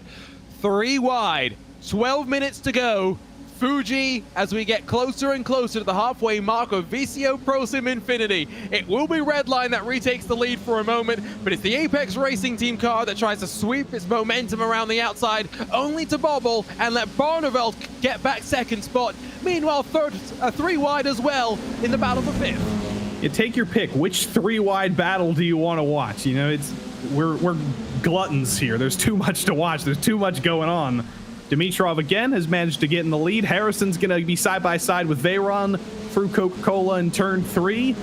It's just constant repetition, but I am so excited for the final couple of minutes of this race when this all ends up mattering, because it's like a game of chess here. You've got to figure out where do you want to be on the final lap. You probably don't want to be in the lead. And all of this, what they're doing right now, it's research. They're doing science right now. They want to figure out where the optimal place is to be on the last lap. I think it feels harsh to say when it matters at the end, but you're 100% right at the end of the day. It will only matter in those closing stages when we have to talk about the points just that little bit more. Lulham, Barneveld, Rankin, Colombo, 1, 2, 3, and 4. 16 seconds separates them from those behind, and at this point they have absolutely no care in the world as to what will happen in that battle for 5th on back. On board with Elvis Rankin, one of the few members of the Apex Racing team not racing from the Apex Racing team facility. He and Brandon Trainer, I think the two that are still, of course, based here in the US. And Rankin's going to look to use the draft from Barneveld to potentially find his way to the race lead. But I think for now, more content to bump draft as Colombo will look his way to the inside. 4th to 1st into turn 1. You know, why not? I'm Lorenzo Colombo. I'll do that, and I'll switch 3 positions in the space of about a second. That's exactly, again, what we're going to see on the final lap. All 4 of these drivers, unless they run into each other, they're going to be in contention. You might want to be in 4th. You might want to be Lorenzo Colombo. Ryan Barneveld did have a moment there and has forced Chris Lulham now to check up. He's back in 4th. Redline teammates basically swapping around at the front and at the back of this little gaggle of cars as they swerve their way through the mid part of the lap. Check in with your update for that battle for 5th. As it runs right now, Monaco, RHG, Sim, RC, Bila, Urano, but by no means is that done and dusted because Delatraz Automotive, Race Clutch, and Pure Sims are all in the mix as well. Lulham gets past Barneveld as they work their way through the chicane, and obviously Barneveld has heated up those tires. He's got to be careful that he doesn't lose track of the leading trio. Yeah, Barneveld might be a little bit of a barn burner on those tires, but I hope he isn't. You know, BS Turner, they're not known for destroying their tires. If you're a driver for BS Turner, you're generally pretty kind to those rear tires, and he is in 4th now. He's Lorenzo Colombo. He might be 1.2 seconds behind him, but you've got, I think the front straight here is over a mile long. It might be a kilometer long. It might be something like that. I don't remember the exact math, but even if you're 1.2 seconds behind, he's not going to be able to go for the lead now, but he's going to have a chance. The straight at Fuji, I believe, is 1.3 kilometers, 1.4 kilometers. Actually, it's under a mile, but it is quite lengthy. Red line 1 and 2 once again, as Lulham uses turn 1 to get his way past Rankin and will get it done before they even enter turn number 3. Elliot Veyron now goes defensive as it's a look to the inside by Dimitrov, who's trying to force Veyron wider than he's ever been on that outside line and may just have got it done. Veyron now trying to hold on to 6th as Kieran Harrison looks his way forward. It's been the Harrison and Dimitrov show in this pack the whole time, and I'm wondering, how do you break up that twosome at the front? Because if you're Veyron for RAG, if you're Sven Haase, if you're Dominic Hoffman, who we've barely mentioned, if you're Gramain, if you're Moore, or if you're Houghton, or any of those drivers who are in this train, how do you break up the Dimitrov and Veyron monotony, or Dimitrov and Harrison monotony up there? Because for as long as those two are the front two, they can keep switching back all they want, and it'll be hard to break them up. Ooh, and now we got some separation. It's 1.2 between the Redline teammates. Chris Lulham could play a bit of the rear gunner action right now and force Rankin and Barneveld to force their way on through and grow the gap to your leader with 7 minutes still left to go. How effective is that going to be? We're about to find out. Where is Elvis Rankin gone? Because he has decided to completely disappear out of shot. We can't even see him on board with Barneveld. That's how... Did he pit? Did he get a penalty? No, he's just 4th in line. Okay. That was such an early move to the inside. He scared me for a minute, but he has just decided to be 4th in line here. That's very, very strange. He didn't go for the draft. He didn't go for the move, but maybe he's just trying to ride behind Chris and lull him into a false sense of security.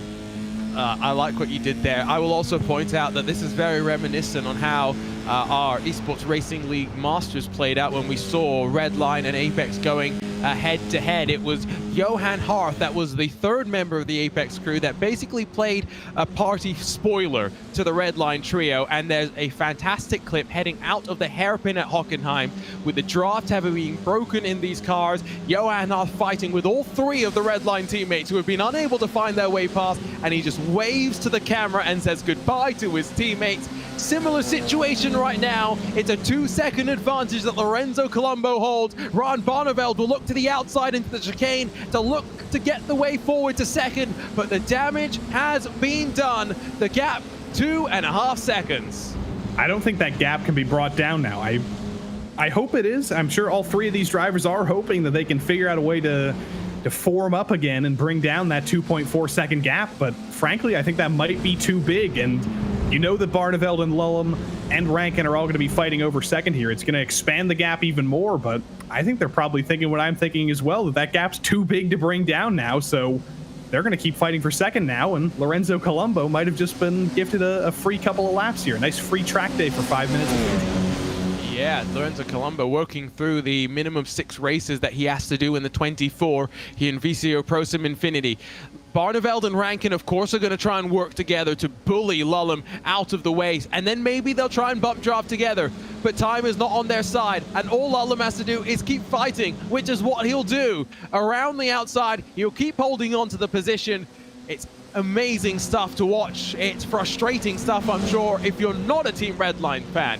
Back in the pack, by the way, let's check back in with the battle for 5th position. Veyron, Dimitrov, Haase, Houghton. That's now the order, and no, you're not wrong. Harley Houghton has gained 29 positions. Make that 30 positions. He's up in 7th. There's a number that Harley Houghton has to beat. That was 30 for Jose Soria for 4-man racing at Road Atlanta in the last race. Could we get 32 up? That would be, what, 39th to the top 5? That's a pretty good stat. It's still only 5th. I'm sure he's not the most happy driver in the world, but that is quite the drive forward. I think you'll take that one. And that's a charge that's going to take some beating. Kieran Harrison, by the way, at one point fighting for 5th. Well, this gaggle stretches so far back that he's mispositioned himself and now finds himself in 11th with a lot of work to do to try and work his way back forward. I think we're going to try and have some live points to show you in the closing stages here so you can have a little bit of an inkling for how things are shaking up right now. Of course, for Redline at the front of the field, it's as good as you can get, but it's behind where it's still potentially quite interesting, and I think that's where we're going to be hopefully not having to focus most of our attention, because we don't wish bad luck on anyone, but we'd love a fight all the way to the end of the race. Elvis Rankin to the inside of turn 1.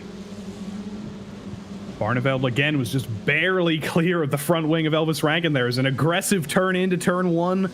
Rankin has always been taking that really tight inside line. He's been locked on the curb on the inside in turn 1. I think Lulham and Barneveld know that, though. They know they can give him a little bit less room than they might with some others. But I think Houghton and Haase might have gotten into each other in turn 1. They've recovered, but there's a little bit of drama between them two in turn 1. Yeah, for a moment, Harley Horton was up 32 positions into 5th. He'll have at least 4 positions to gain his way back forward. Now, there is the points as they run right now. 446 would be the total that Redline currently has, but of course, still a long way to go. We are not even at the halfway mark of this one, but with a position being a point, basically from here, Urano Esports Data Group has got to make sure they finish over the course of the next 13 races, 49 positions in front of Team Redline. Easy, right? Easy. It's about 4 positions a race. Honestly, I'd start thinking about teams like RAG, teams like BS Turner. Not that Urano has been out of contention in these past couple of races. They've had the speed clear. There's just been a little bit of bad luck, but some of those other teams that are fighting right now for the podiums, you saw Barneveld was fighting for the win in this race. Phil Dennis won the last race at Road Atlanta. I think BS Turner are on a little bit of a hot streak right now. They're 91 points back, but that 91-point gap was accumulated over 12 races. It could go the other way in the next 12, or the next 13. Yes, it's been a blockbuster year, though, if we're being honest, for Team Redline here in 2022, across of all sims, across of all competitions, especially here in the world of VCO Esports. They are the Autosport Esports Team of the Year. Riding with Harley Horton as he sees in front of him Dimitrov and Veyron. Still a potential for that plus 32 number that he would love to hit so much, but has to concede and tuck back into line right now as they work what will be the penultimate lap of their race. Horton trying to squeeze to the inside. Another driver who is a pro with that real-life racing experience. I believe he was the vice champion in Ginettas this year in one of the GT5 championship, I think. One of those Ginetta championships. I don't remember the exact one, but probably preparing to get in one of these cars in real life, if anything. But instead, he's going to push Georgi Dimitrov into turn 10 a little bit. Georgi got a little bit of overspeed there, managed to solve it, though, but I don't think Elliot Veyron was expecting a car that was inside there. No, I don't think so either. This is a driver that went through karting and then used sim racing through the pandemic to bridge the gap before he was able to jump into cars. Next year going racing at the Green Hell in the VLN Endurance Series. Not jealous at all of him, as he had a bit of a moment there over the curb as well, starting what will be their final lap of the race. Battle for second is also now where they go 3 wide for a moment. Say goodbye to Lorenzo Colombo, but the question is who sits on the 2nd and 3rd steps of the podium. It's Barneveld to the inside, forcing Lulham the long way around. Elvis Rankin thought about the switchback to get back up and under, but now with the camera position, Elvis Rankin tries to push Ryan Barneveld in front of Chris Lulham. Very smartly just backs out there, but there is a little bit of contact between Lulham and Barneveld into turn 3. They were interlocking wheels through turn 1. They're going to continue doing that through the rest of this lap because they're still locked side by side into the hairpin. Barneveld squeezing him. Rankin gets a little bit out of shape, though. He's going to lose touch with both of them. Luckily, there's a huge gap behind him. He doesn't have to worry about anybody, but a little bit of lap traffic, and they're still interlocking wheels for second. Yeah, they're leaving each other as little room as feasibly possible. Have to be pixel perfect here, and Lulham deep on the brakes commits. Barneveld will squeeze once again. Almost more contact. Rankin does make contact with Chris Lulham and bullies his way forward to 3rd.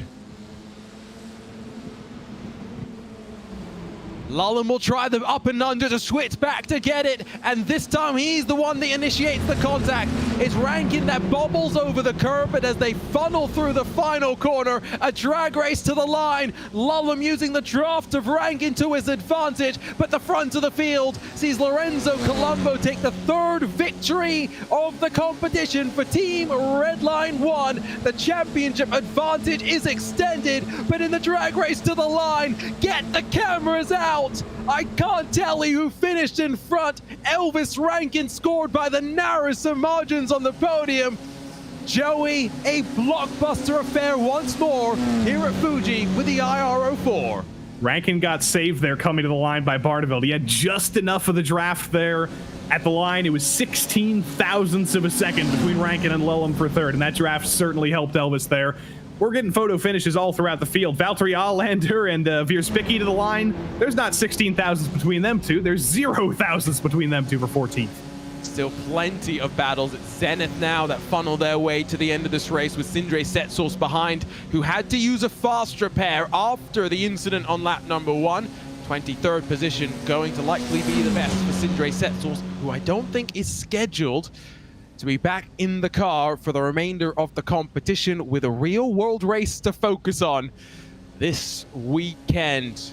Well, more drama in the weird, wacky and wonderful concept that is VCO ProSIM Infinity as we wait for the final cars to come across the line. Here are your winners.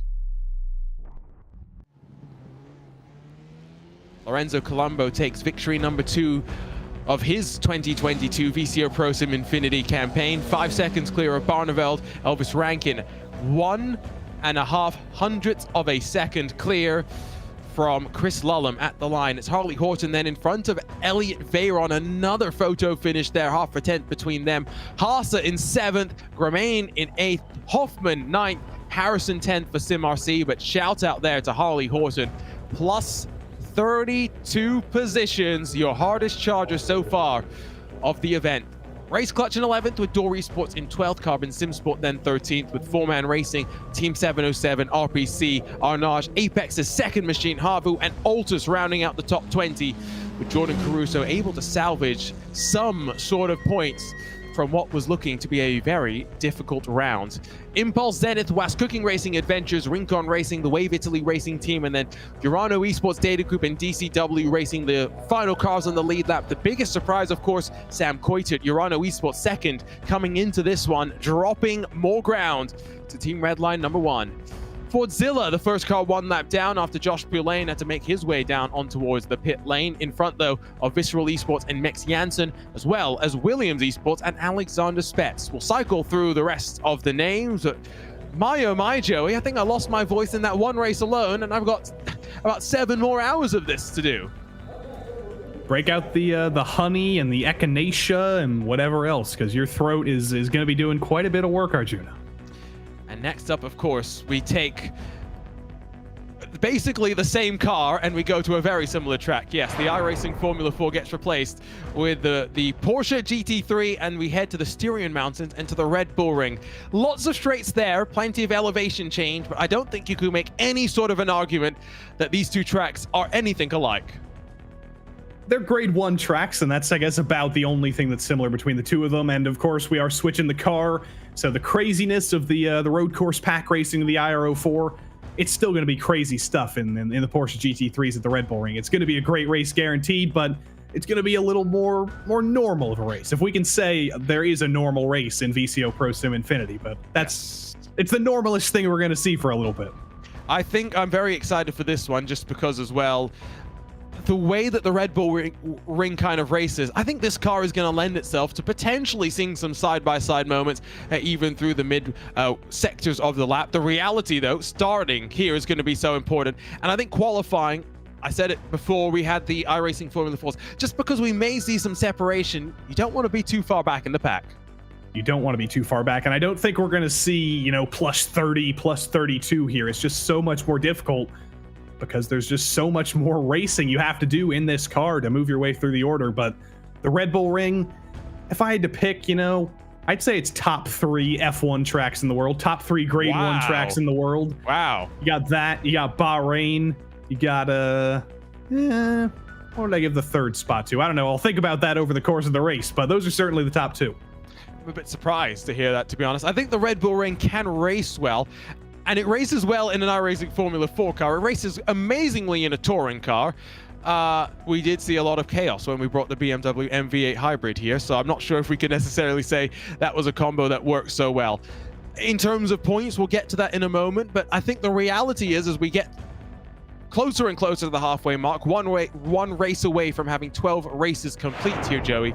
For Team Redline number 1, all they really are going to be looking to do as we get official confirmation that it is a 47 position advantage. All Redline 1 has to do is continue the streak of top 5 finishes, and well, they can basically have one hand on the championship right now. Yeah, they don't even need to think about top 5s. They can think about top 10s, basically. And I guess technically, mathematically, if they finish 10th in every race, they could get taken down. But basically, I think as long as Redline finishes in a reasonable position, somewhere in the top 10, somewhere in the top 15, they've got this one. Unless Urano Esports Data Group wins every single race in the next 13 races.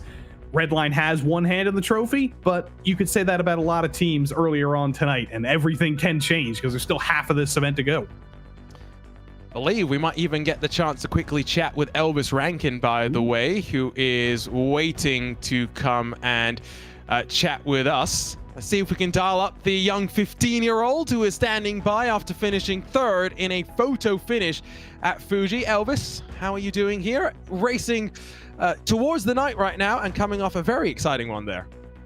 It was good. It was a very good fun race. Obviously, with the top 4 breakaway with the 2 Redline cars and the 1 BS car and the 1 Apex car, I knew it would be a good show. And obviously, you know, Redline did the job that they had to do. They got the car out front. They played the team games and they got the car out front and leading and won the race, and it was fair play to them. In terms of this combinations, wacky combinations that we've had, Elvis, how much have you been enjoying the reality of just jumping around and not having too much preparation in some of these races? Oh, it's been fun. Like, started my day off with the IndyCar. I've never driven the car before, so that was fun to get to experience that for the first time. And yeah, just try and have some help from the guys at Apex with Trano and teaching me the ropes, because he's obviously very, very good in the car. And then getting to come back to the IO4 and always have a blast with the car. Obviously, having to do the 2 races back to back is not ideal, but now I'm feeling all right. I got a couple hours break, and then I got to get back in get into the LMDH now. So try it out and see what happens. That's quite the shift, but I do want to talk to you because you've raced very, very similar equipment in real life. Of course, the Skip Barber Formula Series, not the exact same car because the IRO4 doesn't actually exist in real life, but how much of that real life experience does cross over to this virtual style of car? Very, very much. The cars are very, very close. I feel like there is still maybe a couple things that they could work on, but I feel like overall it's very, very good. It's a very momentum-based car, which in the real world it definitely is for sure in the Formula 4s. So overall, I think they've done a really, really good job, but they've also taken it and made it actually very, very, very fun to race. IO4 is one of the best cars in the sim to race. The draft's about right. It's enough to where you can get side by side, but to where, you know, you don't have these crazy blow-by things where it's just insane. Well, thanks for coming and chatting with us, Elvis. Hopefully you don't get into the champagne too early because we've still got a lot of racing to go. Thanks for joining us. We'll chat with you maybe a little bit later on. Joey, let's get ready for some qualifying action here with the Porsche GT3, because at the Red Bull Ring, we're in for some fun with this qualifying combination. So difficult sometimes to get a lap on the board. You get 1 lap, basically. That's all. It's a short lap here. You might get 2 laps if you're quick enough, but we do see laps coming in now. Zenith with Ricardo Rico on pole for the moment. That's somewhat surprising, but less than a third of the field is in. And there goes Phil Dennis to the top. That would be his 2nd pole tonight, I think, or at least his 2nd pole for as long as I've been here. And you start to see all the lap times come in here. A few weak laps on the opening laps. I think Patrick Falconer expected to be a little bit higher. Sampson for Apex Racing expected to be a little bit higher, but it is short enough. I think you will get 1 more lap. You're right. This is one of the few places where you do get a second bite at the cherry. The question will be, how do the tires hold on? Not a total surprise to see Ricardo Rico fast in a GT3 car. Also not a surprise to see this man, Tristan Iglesias, in the Altus Esports entry. 6,000ths behind the time that Jamie Flukas punched in. And again, remember, all identical machines. And not just in terms of the fact that they're driving Porsche 911 GT3Rs, the outgoing Porsche 911 GT3R. But the fact that they've got a fixed setup as well, and basically the only thing that they can really tweak is the brake bias. Look on board with Iglesias as he uses all the track on offer, and then some track limits will be a hot button topic here in the Styrian Mountains, and as he runs out of the final corner with 26 seconds left to go, he finds 0.2 of a second, and it is good enough for provisional pole position. Impulse up to third as well, RAG up to 8th, but I was just about to say we wait for some more times. Urano to first, Zenith to second. Where is Team Redline? P1. There we go, Maximilian Benecke on pole, and at the dying stages of qualifying as well, as if it was on cue, Joey. I think you did cue that. I think you're pulling the strings here. I'm suspicious. There might be a conspiracy here, but we do have the top 2 in the championship on the front row. I think there's got to be a lot of separation for Urano, though, so they've got to get aggressive here on lap 1. Yeah, here's a look at the starting grid as we get ready after 45 minutes to finally hit the halfway mark. Still one more trip around the clock. It's Maximilian Benecke in front of Alexei Nesov, but only by 6 thousandths. 1 and 2 in the championship, 1 and 2 on the track. Then Ricardo Rico inside of Tristan Iglesias for Zenith and Altus Esports. Phil Denez gets BS Turner inside of Atte Kauppinen in the Williams Esports entry. Back in 7th spot, Elias Riker for Monaco, as Norbert Leitner and Impulse Racing for company. Visceral up inside the top 10 once again. Jamie Fluke bookends those first 5 rows. It's Adam Isaacson in the Spider-Man Team 75 Bernard by SimRC entry. Josh Thompson able to work his way up to 12th in the closing stages, while Dr. Skirt himself back in the car, hopefully not unlucky, number 13 for him. The rivalry is on display, though, with Team PGZ going up against Sabolt Esports on row number 7. RAG and Race Clutch, 2 French outfits on row 8, with Was Cooking Racing Adventures and Sindre Setsos having yet another outing in the car. He's on the outskirts of the top 20, with Carbon Sim Sports and Habu also there. Door Esports and Pure Sims 21st and 22nd in the battle of white, blue, and black. Arnage Competition and Triton Racing 23rd and 24th. Satilla Bushi for Mirror Esports in 25th, with Konstantin Scharf in the second of the Urano Esport entries alongside. Absolute Motorsport, Aslith Sim Racing, and Philip Schiff 27th and 28th, with Kane Halliburton back in 29th, and Lassie Urainen rounding out the first 15 rows with a second of separation there. Delatraz Automotive and BS Competition were up in the mix in the previous race. They're back in the fight, 31st and 32nd, with Apex, Wave Italy, Brabham, Obsidian, 33rd through 36th, and just a handful more drivers to speak of. Not that many shocks in terms of drivers unable to punch in lap times. Really only Patrick Heinrich that we'll watch in the Bieler Racing Team Euronics entry that will roll from 40th spot, along with Juan Blaina in the Rincon Racing car. Another 45 minutes on the board, about 31 laps of racing here, and the championship rivals at the front of the field, Joey. And a rolling start, which switches things up a little bit. We've been on standing start duty in the IRO4s, but we do switch back to the rolling start, as is traditional for any sort of GT3 racing. But this is high drama at the front. Those 2 cars might look exactly the same, but those are 2 rivals in the championship right now, in today's championship, if we can call it a championship for this title. There needs to be separation between Urano and Redline. So look for Alexei Nesov in second to get very, very aggressive into turn 1 and try and force Max Benecke into a mistake. Plenty of GT3 experience in the real world for Alexei Nesov, and now he has to fight, and he'll fight on the run to turn 1. Benecke punches the throttle early. We're racing in the Styrian Mountains. Benecke behind him has a clear sight. Nesov not really able to look alongside, but he forces it. Contact and drama. Benecke and Nesov both get involved, but it's Nesov that gets the subsequent contact and will get the worst of the situation. Race Control will take a dim view on that one, that's for sure. But in the run-up in towards turn number 2, it's Atte Kauppinen, 5 positions forward, that takes the lead. Ricardo Rico now off the road. I said they needed to get aggressive into turn 1, but that was a little bit too aggressive for Nesov, and anything he could have taken from the misadvantage for Max Benecke there, he lost it all when he lost it himself as well. So things were even up front, and now they're even at the back. And actually, it's worse for Nesov because he's heavily damaged. And that's also, I think, Ricardo Rico with heavy damage. That's Love 46. That's also gone down, around rather down at Schloss Gold. Plenty of drama once again here at the Red Bull Ring. Not for the first time today, not for the last time today. What drama. It is stuff that you could not even script. So Redline and Benecke still currently run in 21st position.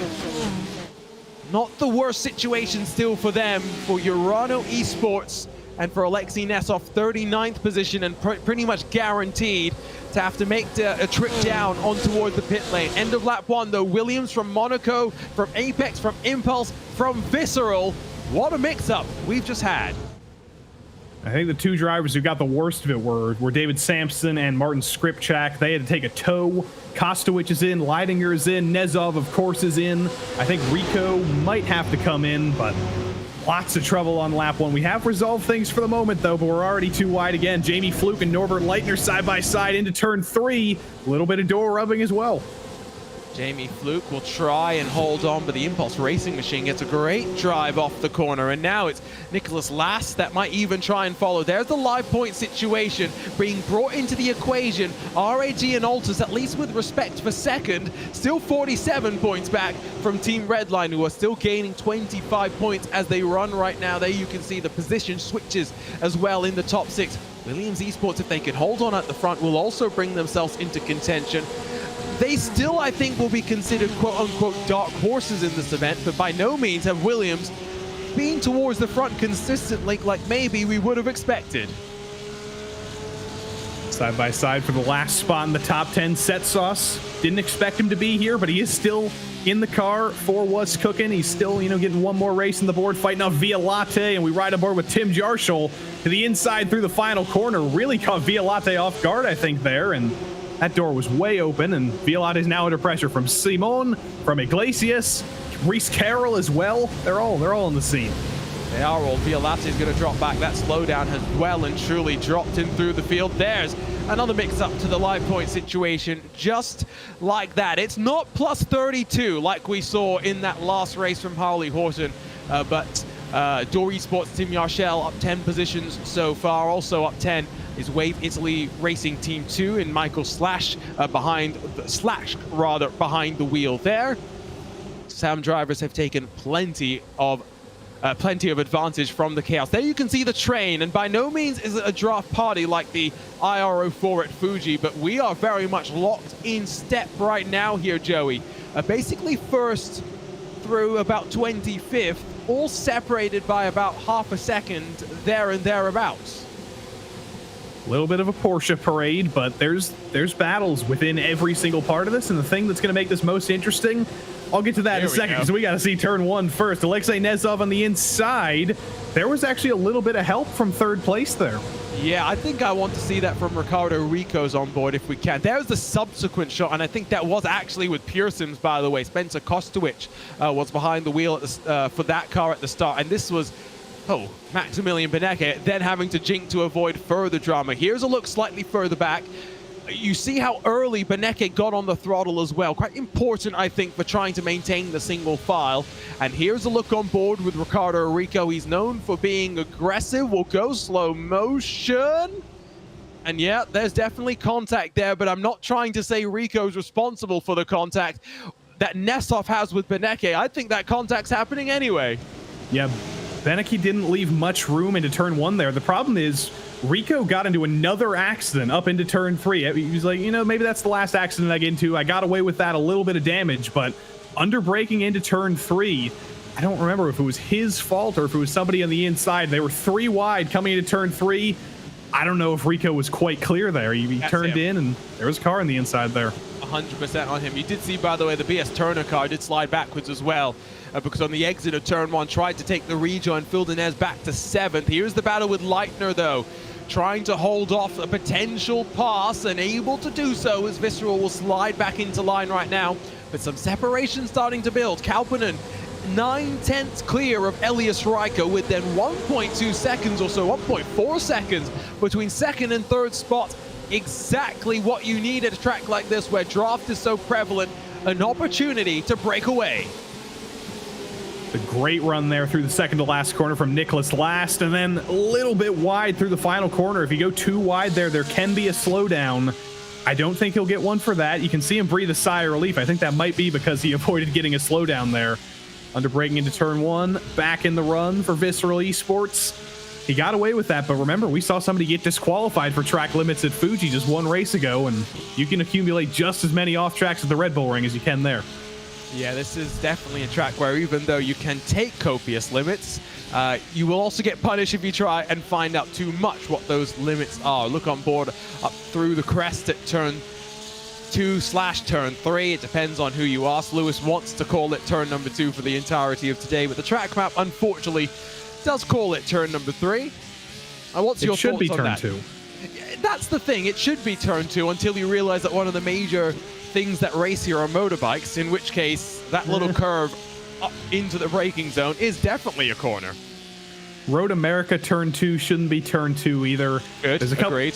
I was talking with Lewis about a couple corners at Road Atlanta as well. You know, Good. there's some corners that shouldn't be corners. We got to talk to whoever's in charge of naming or numbering racetrack corners in the world, because there's never consistent. Have you noticed that most of the issues, though, do tend to happen in America? I know the Red Bull Ring is, in Europe, but for the most part, tracks in Europe don't have the ludicrous corner numbers. Go look at VIR and that particular track configuration that has a corner name that we're not allowed to talk about. I'll force you to say it a little bit later, but I guess because I'm the only American accented person on this whole broadcast, so I have to bear the brunt of the weight of my entire country. All the sins of my country, I have to own all of them. Yes, unfortunately. Slow down, I think, for Visceral Esports, then you will have to allow Adam Isaacson and Phil Dines to slide on through. And this is that fine line. You can rack up incident points all you want, but if you go too far, you get the instant penalty. That is a slowdown, and a handful of drivers have felt that pain so far today. Dines through on Isaacson as easy as you like, and that's good heads-up driving from the SimRC entry, knowing that it's not worth fighting too much right now. Still a long way to go in the race. Phil Dennis is just trying to make up as many spots as he can, because with the top two in the point standings right now getting taken out at turn 1, this is suddenly BS Turner turning, being on the outskirts of being able to fight for the win in this event to really making up a lot of points here. Max Benecke is still alive. He's still driving. He's up to 17th. But as many positions as Phil Dennis can put between him and the red line entry, that's so many more points that can keep BS Turner in contention for the win overall in 13 races time. One BS machine is going well. Julian Kesselhut in the other BS competition machine not going so well.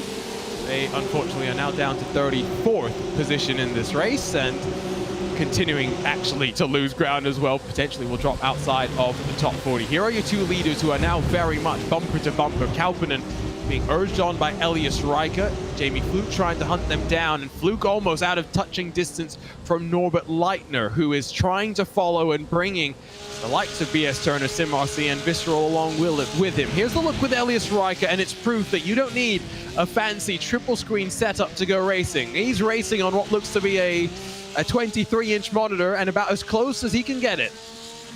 Yeah, Sean Campbell-esque there, but I've got to root for Elias Riker, because I was reading his sim racing wiki entry. Sometimes sim racing wiki entries are difficult because you can never tell if the people who are the subjects of them actually wrote them for themselves.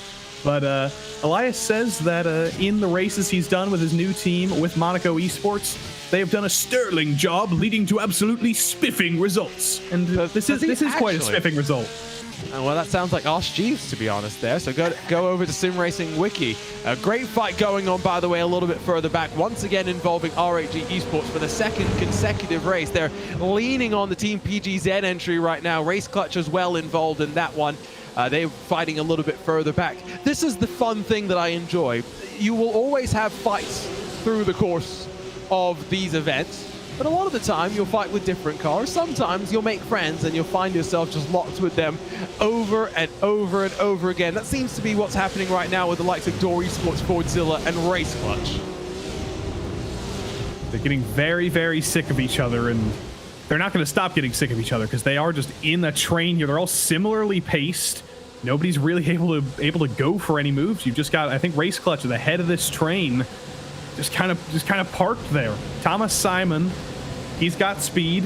Anjan Amuthan has speed. Violate has speed. It's all the same speed, though. They can't avoid each other. Oh, there's a dive, though. And that's an almighty dive to the inside by the young Quintin Violate, who was able to slow it down in time without having any sort of drama, but now alongside with Dr. Speed himself and trying to force a little bit of contact there as they plunge down the hill in towards Schloss Gold.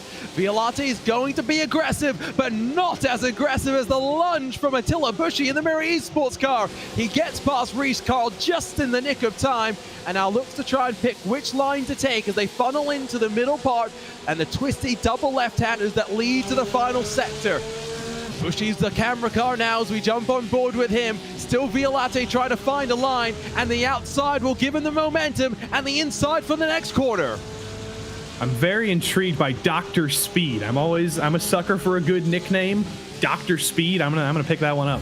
It's Dr. Speed because unfortunately he doesn't have much speed, and he spends more time practicing looking for speed than he does actually having speed. Long story that the Pablo Discord, I'm sure, is now going to be upset that I didn't tell properly. We're on board with Maximilian Benecke, though, up back into 16th position, and crucially, one by one, picking up places and picking up points. Every position Benecke can move forward is another position and another point that they'll bank in the championship. I'm sure Phil Dennis is probably looking at his relative right now, seeing Max Benecke moving forward and saying, please stop moving forward. Please stop making passes. Can somebody please hit this guy to just maximize the points? But no, as everybody fights, Max Benecke is clearly the fastest driver of anybody on this track right now. He put it on pole. He could win this race if he was up front, but right now he's just making passes. He's riding a little bit on easy mode. He's just got to bide his time. He knows he has the speed, but can you find the spot on track and not get taken out? There was a bit of contact there, I think, with Team PGZ, wasn't there, down the hill? Now, these are cars that can take contact, not as much as the next combination we've got. We're going touring car racing again. We're going back to Fuji, but we're bringing the Honda Civic Type Rs to play, and unfortunately, we'll say goodbye to Joey. But we'll bring back in Paul Smith, Mr. Touring Car himself, so I think that's going to be a lot of fun.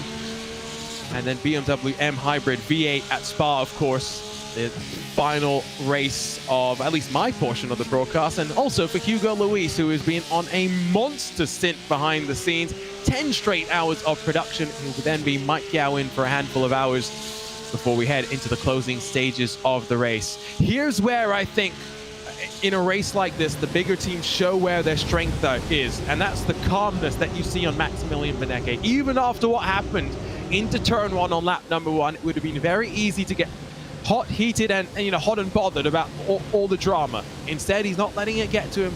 He's just calmly driving around the track and letting the race come to him. Always helps when you have a 47-point cushion as well, but there was a little bit of trouble under braking there. Dr. Speed under braking did a little bit of a crossover there. Wasn't quite clear of Max, but they got away with it with a little bit of contact. Max is going for a little bit of a side draft, if anything, on Quentin Violate. He might actually be clear on the brakes into turn 4 here, or is it turn 5 because of the little kink? That's a good question. He's still stuck side by side with Violate, almost forces him off the road. That's a bit of an Alex Albon situation with Lewis Hamilton, but fortunately they're able to work it out. And now Benecke forward to 14th spot. This is opportunistic driving and one by one picking up the pieces. There is going to be a limit to what he's going to be able to salvage. A top 10 maybe beyond the stretch of his grasp, but it's only 4 seconds up the road as we get this wonderful double view of two drivers who have fought at the top level of competition, and I believe we'll do it again next year in the Porsche Tag Car Esports Super Cup. At the very least, I know Maximilian Benecke will be there. I do believe Quintin Violate will be there as well. And that RAG Esports livery on the Porsche, it looks so much more blue than it did on the IR04. You know, I'm not even confused anymore. My eyes aren't confused. That's 100% blue, but only on the Porsche apparently. Yes, and by the way, talking of the RAG liveries, I must say, Lewis McLean, oh, back at the front, never mind, Jamie Fluke's in the fun, and Jamie Fluke's looking for the lead. Ate Kauppinen will be able to sweep around the outside as they crest up over turn number 2, but this 3-car fight for the lead is going to have company soon because Phil Denez is coming, and he's coming fast. Side by side down the hill, Kauppinen feels the need to go defensive, but they've got to wise up right now, Joey. The more they fight, the faster Denez will join the fun. Make this a 4-car fight, even a 5-car fight. Norbert Leitner's not too far back either, or Adam Isaacson as they run side by side. Fluke's a little bit wide coming down the hill, though. Tries to build up a little bit of speed, but They end up back in single file in the top 3, kicking up a little bit of grass on the inside there. They're certainly playing with the limits through turn 7 and 8 there. You can run a little bit to the inside of the curb. I don't think you have to be complete. You don't have to have all tires to the outside of the white line, but you've got to be very, very careful there. If you're kicking up gravel like that, you are picking up an incident point.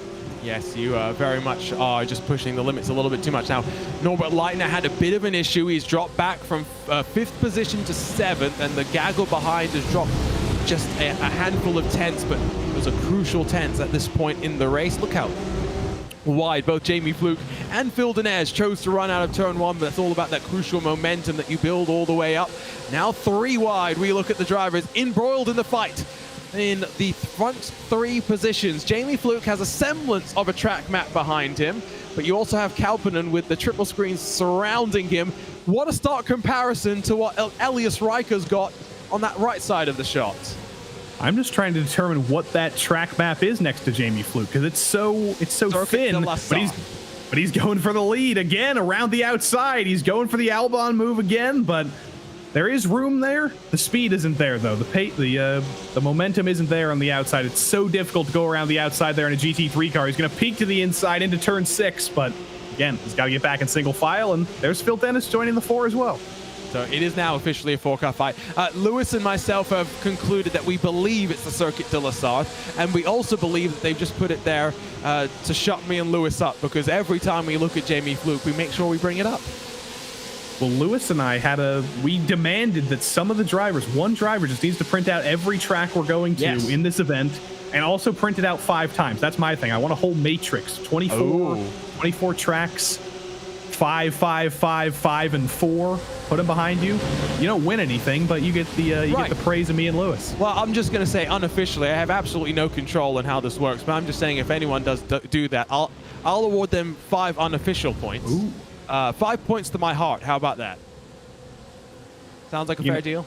Yeah, you can have 5 of my. You can have 10 points for me as well. That's how passionate I am about this. Joey's points are more valuable as well. No fight up into turn 2 in the front 4, but it's Visceral and SimRC. They're going to swap around. Nicholas Last works his way forward into the top 5 and tries to drag SimRC and Impulse along with him. Did get confirmation, by the way, from the executive chef, Mike Spangler, that this is actually going to be Sindre Setsource's final race of VCO ProSIM Infinity, and we're joined by the executive chef himself right now. Mr. Spangler is standing by. Mike, you were the fan favorites for VCO Infinity back in May. You're back in November and fan favorites once again.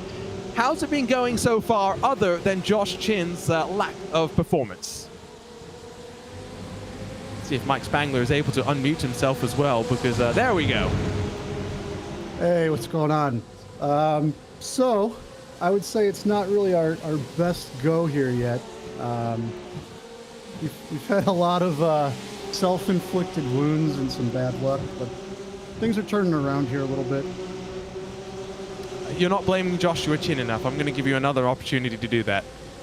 Joshua Chin, he's been horrible, to be honest. I can't even believe that we picked him for this again. Yeah, he's the unfortunate guy that's also got to do double duty, driving for you and doing some of the VCO content things behind the scenes as well. In terms of Sindre's set source, Mike, I mean, what a Herculean effort to do 6 races in the first 12 hours, and this is the final time we'll see him in the car. Yeah, this is his last race. He did 3 in a row here. He's got a flight to catch in like 2 hours or something like that, so he's really stretching himself thin here, but it's a pretty good effort to drive a couple different cars all in a short amount of time. Especially he didn't even have a practice lap here for Red Bull Ring, so. I think that more speaks to what Was Cooking Racing Adventures is about, right? Which is a lot of great esports drivers, but this is not their main team. It's more of a community where they come together and they have fun and they go up there and. Yeah, we were, we would drop down to different channels, do some spotting, some engineering, and this race we've just given up. We're all just chatting shite in the main lobby. So, yeah, we're trying to have fun with this one. Sindre's set. He's going to send off here on this and hopefully get a top 10. Got around Josh Thompson, so don't know how that bodes for Josh with his Redline career, but I hope the best for him. Well, thanks for stopping by, Mike. The executive chef at the Was Cooking Racing Adventures joins us. Apologies for the language there. Mike tried to self-censor himself, but unfortunately I don't think that worked entirely as expected. But Joey, welcome to the world of VCO Infinity, and welcome to West Cooking Racing Adventures. My eyes were just on the logo. I was just trying to determine which vegetable was every single one of those things, and while I was doing that, I was writing them off in my mind. I thought they were just riding around. Sindre Setsauce had 0 laps practice here. He mentioned that, but no, they're fighting for P8 right now with Tristan Iglesias. 0 laps of practice at the Red Bull Ring. If I did that, I'd be, well, I wouldn't even be on the track right now. But that's the level of drivers in this event. No practice, still run 8th. Why not? I'll read to you the Twitter bio, by the way, for Was Cooking Racing Adventures. Melon's 24-hour champions beat a bunch of pro teams in VCO. Killed by Bila, destroyers of Wreckfest game lobbies, vandals in sandals, Van Gang, never stop cooking. Not much Michelin star worthy dishes cooked up just yet, but never count them out. Of course, they were the only non-professional team to grab a victory in VCO Infinity when Jack Sedgwick took the TCR winner to the Spa-Francorchamps. We'll see if they can carry that out, carry that back up forward this time later in the year. Halfway mark of the race, 4-car fight at the front, and unfortunately we don't have 4 webcams to show you. We still only have the 3, and Paul Fildenaz misses out only because he's 4th in line. But I think the expectation here is, Joey, that they've got to keep it as is for now, because if they fight at all, it goes from being a 4-car fight to potentially as much as a 12-car fight. And at that point, I wouldn't discount Maximilian Benecke from somehow finding a way back towards the front of this field. Yeah, if he ends up at the back of a train like that, he's in contention. Right now in 13th place, he's got about 2.5 seconds up to Tim Yarshall, and he's just having a little bit of a track day right now. I think Max Benecke might be in conversation for a top 10, though. I don't think that's out of the question with 22 minutes to go. There might still be 3 positions left in that guy, but up front, frankly, I think they've all just kind of matched each other's pace. Atte Kauppinen down on the webcam. He's joining the fray in the competition for who can have the shakiest webcam on this whole broadcast. Jamie Fluke is trying to prove that his pace isn't a fluke, and Elias Reika is just riding around in 3rd place with a single monitor, trying to pick up any pieces if they run into each other. Yeah, you're right about the shaky webcam. I will just say it's not the worst location that we have seen for the webcams just yet. Dr. Speed, Anjan Amuthan's one is pretty bad, if we're being completely honest. Maybe Hugo can show us that one at some point in time. I'm trying to think if I can remember if anyone else in the field has a particularly bad webcam. But we don't have Jeffrey Rietveld from Team Redline in the field, unfortunately. So we don't have the basically 2 pixels of vertical visibility that you get of Mr. Rietveld as he tries to hide behind the monitors. He literally, Joey, has his camera behind his triple screen setup, but also positioned in a way that the rig blocks off quite a bit of the visibility below. And we don't have Sean Campbell here to stare at us in the face. He didn't assign this race. I wanted to see him in that Brabham Esports entry, but I messaged him before the race, and he said he was at school. You know, that's what happens when your age starts with a 1. You don't get to choose your stints here in ProSim Infinity. You just got to take whatever you can get. And he ended up with a 3-race stint right before I ended up getting on this broadcast. So I missed out on the old Sean Campbell cam. Yeah, we missed out on the office chairs, the Nicolas Cages, all these little special things that you only get in the world of Sean Campbell. A man who does jump around teams quite a bit, by the way, and in a good way. I think he's getting to branch out across the sim racing universe, and maybe being in these VCO competitions is on the cards a little bit more for Sean Campbell. At the very least, we do know you'll see him in a handful of things. Live on VCO Twitch, at least if you're in the US and watching on evenings, with the Precision Racing League. The VCO community, of course, continues to be busy here on the VCO Twitch channel. Once that picks back up, it's basically every day of the week. But fortunately, Joey, after enduring, what was it, 10 weeks of doing 5 or 6 broadcasts a week, you finally realized that a man can only take so much racing. 47 broadcasts in 11 weeks. That's what I did. That's what I did for the PRL. In addition to 5 college classes, did that do good things to my brain? I'm not sure, but we did it. We got through it, and we met all sorts of characters. Of course, Sean Campbell, I think, is one of the few PRL drivers who is represented here. I think Nicholas Rubelar was on the entry list. He's been in a few races in this event, and Josh Chin, of course, not a Precision Racing League driver anymore, but he did all sorts of stuff there in the Indy Pro 2000 Championship back when that was a thing. So there's quite a bit of representation, and indeed, you can see that live on the VCO Twitch, just like everything else in sim racing, basically. Yeah, at least all the good stuff, and I'm only slightly biased as someone who commentates on most of that stuff live here on the VCO channels. We ride on board with Elias Riker from the roof cam as well through this middle sector here at this Red Bull Ring facility.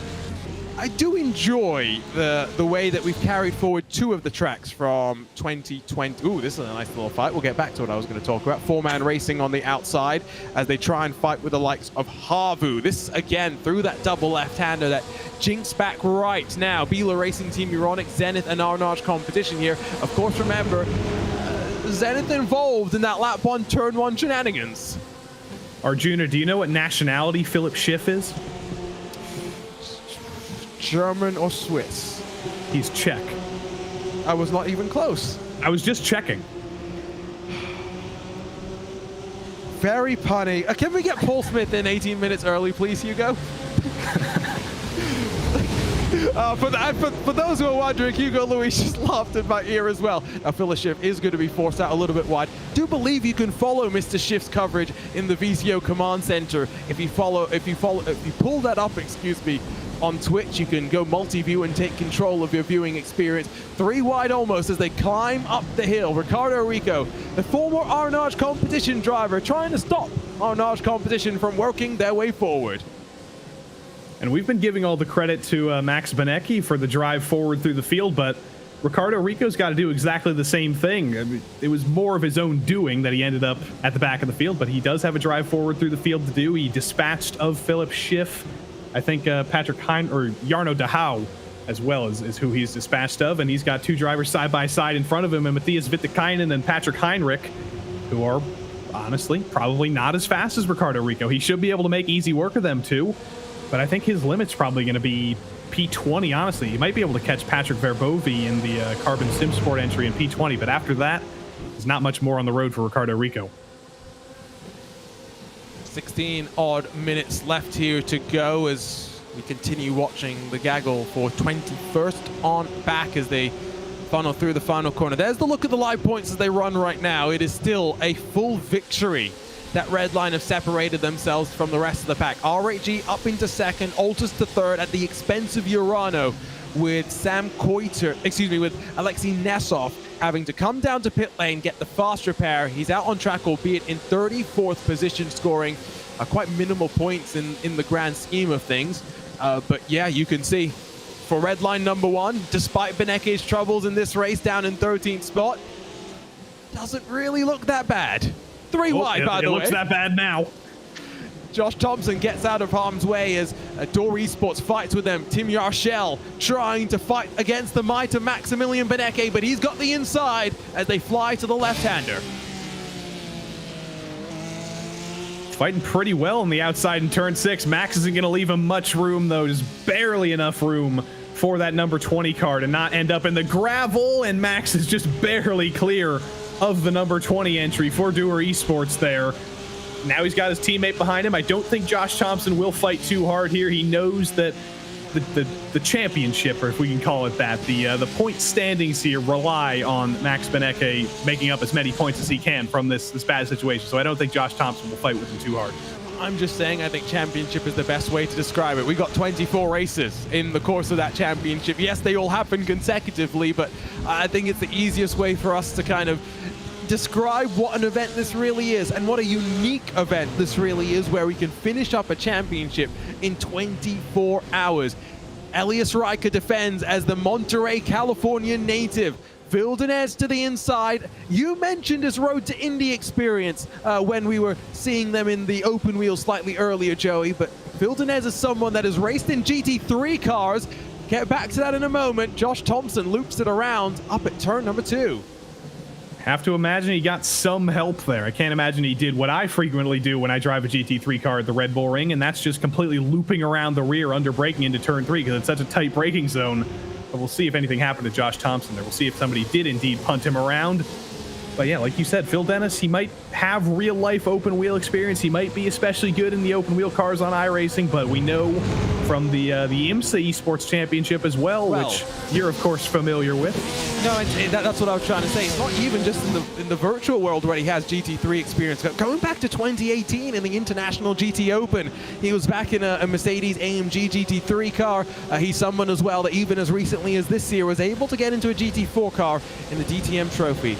I think I can put two and two together and equal up to 4, and R8G going to the inside and looping into Josh Thompson can only equal a penalty for Romain Grosjean Esports' outfit. It's not been the best race in the world for Violate. He's been around. It's not been the best 3 races in the world. I've seen him in all 3 races I've been on here. It started at Road Atlanta where he was getting bullied around in that IR04, ended up on the grass a couple of times. We didn't see much of him at Fuji, and now he's had a troubled day here at Red Bull Ring. So maybe I'm bad luck for Quentin Violate. Maybe he's very, very happy for 13 minutes from now. Yeah, for 13 minutes from now, Paul Smith jumps in, and we head over to that Honda Civic race at Fuji, side by side with Isaacson and Leitner. Outside again, a risky place to put yourself, but they're just about going to be able to make it work for the time being. Sindre Setsource in a great view, hunting down maybe a top 6 finish to walk away with VCO ProSIM Infinity.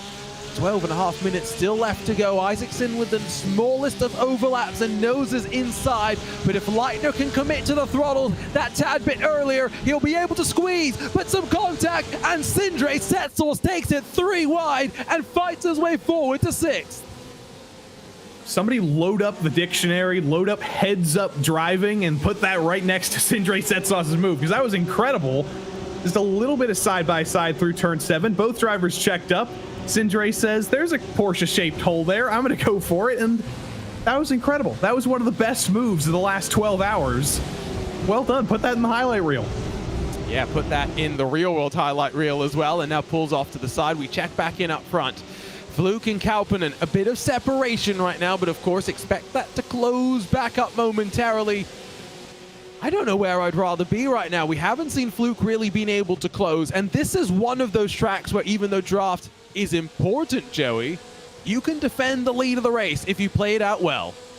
Yeah, basically if you block to the inside of turn 3, it's almost impossible to go around the outside in turn 3. And the rest of the track, there's places where you can make a move. You can go around the outside in turn 4 if you're really pushing it, if you are just that little bit clear of the driver ahead. But it is so difficult to frankly make any moves at this place when somebody is defending the inside in a GT3 car. You see an exact example of that here. Josh Thompson and a little bit of RG Bargy with the number 450. Again, you can't go around the outside unless you are a little bit ahead of the driver ahead under braking into turn 4. That was Patrick Heinrich, who's up 19 positions. We said we weren't going to see plus 32, but Patrick Heinrich working on a plus 20 at the very least. Riding from the roof of Jamie Fluke. You mentioned the IMSA Esports Michelin Global Championship. The Apex Racing team were perfect across their 2 cars, sweeping the victories in the GT3s in this Porsche 911. The car has changed a lot this past week with a brand new iRacing build, new tires, a new damage model, and a lot more uncertainty about what the future will hold with these cars. But for now, it's an even playing field with a fixed setup, and it's the 2 machines that fight at the front. Riker's close, Denez is there as well. But the question really is, with identical setups, how close can you really get the further back you are? Fluke is probably close enough to take advantage of the draft, but he's just elected not to go for these moves. I think he might still think it's a little bit too early. Just kidding. There he goes to the inside of turn 4. I think he definitely caught Atte Kauppinen by surprise there. Atte definitely did not expect the car to his inside there. Now side by side coming into turn 6 here. It's hard to go around the outside. Jamie has a little bit of a wheel ahead, but he gets bullied to the outside by Atte there. A little bit of a rear bumper as well. They are banging the doors off these cars. Yeah, that was a hello, I'm here bump right there as they came through the apex of the corner. Jamie Fluke just opening up the throttle and making sure to send that message loud and clear. That's kind of what I was talking about, though, when it comes to this track and the draft. You are going to have to defend, but you can do so in a way where you can hold on, whereas compared to, for example, Daytona, it's a slightly different situation there. If someone gets a great run out of the bus stop chicane, little harder to defend on the run down into turn number 1. So with 9.5 odd minutes to go, trying to figure out exactly how many laps we are probably looking at having. Joey, I think we've got 7 more laps still left to go. Don't make me do math. It's 11:53 p.m. I can't do that. Yeah, I had to do the math, and I think it's about 7 laps to go.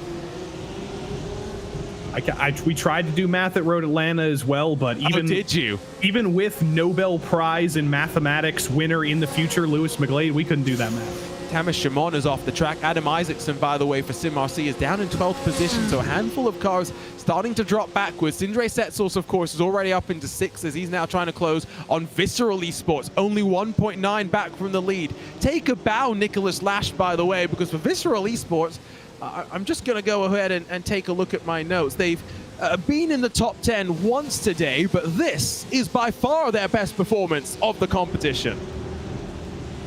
They're probably talking to Nicholas. You know, can we change our roster? Can we get you in the car a couple more times? Can we have a little bit of better luck here? But very well done to him so far, and he's not out of contention for a higher spot in the top 5 here. There's not much fighting between the top 4. That's what's really making it difficult to make up any progress here. But I think Nicholas Last is the fastest of the top 5 right now. He could have a shot at the podium here. He is bringing that gap down, and once everybody up front does start fighting, once Jamie Fluke goes for another dive and slows everybody down again, Nicholas Last could be in the fight for the podium.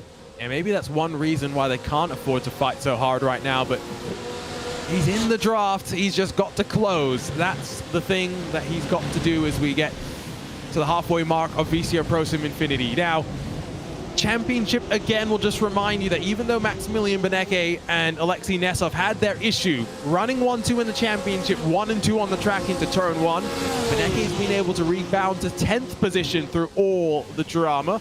Alexei Nesov is down in 34th, so Urano will drop to 4th. It'll be RAG that grabs the mantle of 2nd and trying to chase down Team Redline, but again, we will reiterate that a position equals a point, and therefore, all Redline have to do is make sure they finish in total over the next 12 races, 57 positions, no less than 57 positions behind the Romain Grosjean Esports team, and they would come out on top.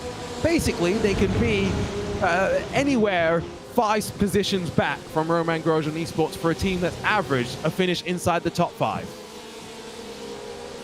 A little bit of lap traffic up there. I think that is Adrian Leidinger for Delatraz, but I don't think he will be reached. I don't think lap traffic will be a problem here because Adrian is running 128.2s. What did Otto Kalpanen just run when he crossed the line? It was a 128.0. So at 0.2 a lap, that's probably a 3-second gap up to Leidinger, who's a lap down. So I don't think that'll be a consideration, but it could be a little bit of a help, if anything, for Otto Kalpanen on the final lap. If he gets within that 1-second range, he might be able to steal a little bit of draft, which will help him on every single straight, and he won't get held up in the corners where it would really matter because he'd be far enough back. Someone in the chat chimes in to say that Nicholas just had a really great Christmas party earlier this night, so that's clearly a good thing to do. And it must be helping because I got some preview videos of what was going on at the Apex Racing team facilities. I mentioned earlier that there was a meetup. It's not a meetup anymore. It's well and truly turned into a rager right now. Kevin Ellis Jr. is in the apartment section, the living quarters, leading the party and the celebrations, while the likes of Jamie Fluke have to sit in the sim room and focus in on the competition. I feel so bad for Jamie Fluke right now. You know, he's running 2nd in the pro event here at Red Bull Ring, but he doesn't get to eat Apex Racing party food. So, you know, who's the real winner? It does look like a proper party. You have everyone there. We mentioned, of course, Adam Smalley making his first competitive sim racing appearance, the vice champion in the Porsche Great Britain Carrera Cup in 2022.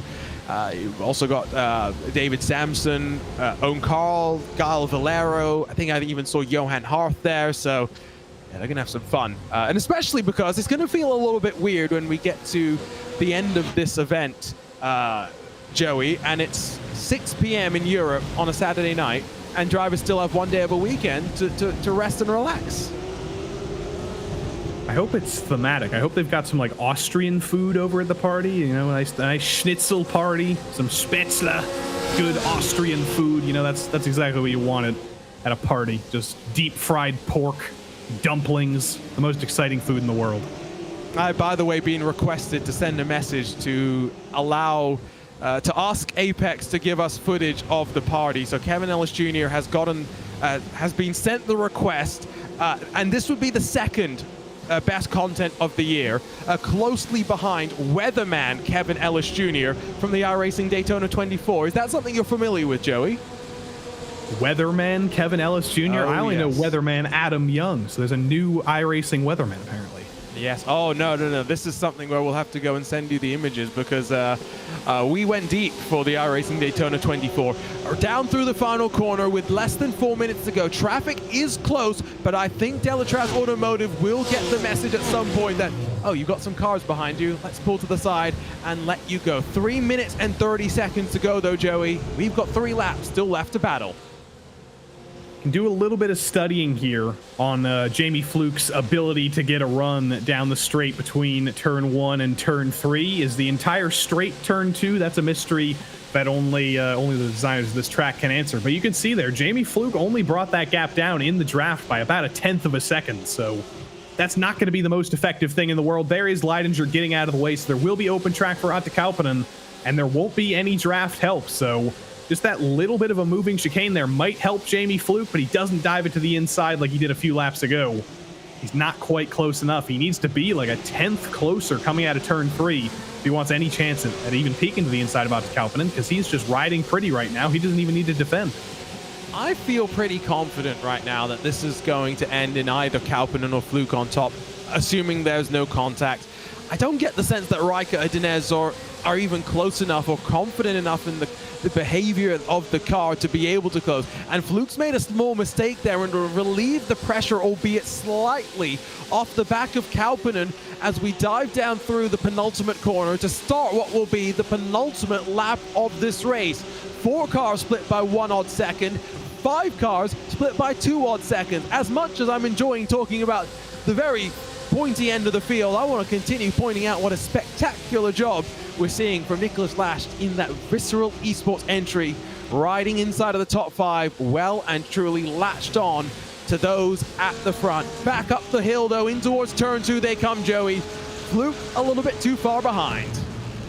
A little bit too far behind once more, but that gives him the chance here, under braking into turn 3, to really try and set something up down the back straight. He was later on the brakes than Kauppinen, but on the throttle, just a little bit slower. There's a little bit of a lag there to let that gap expand just enough again that Fluke can't close the gap down enough. 2/10 behind Kauppinen is not enough to justify a dive to the inside. If he did that, he's going to be taking both of them out. He needs to be just that little bit closer. He needs to get that little bit better of a run out of turn 3.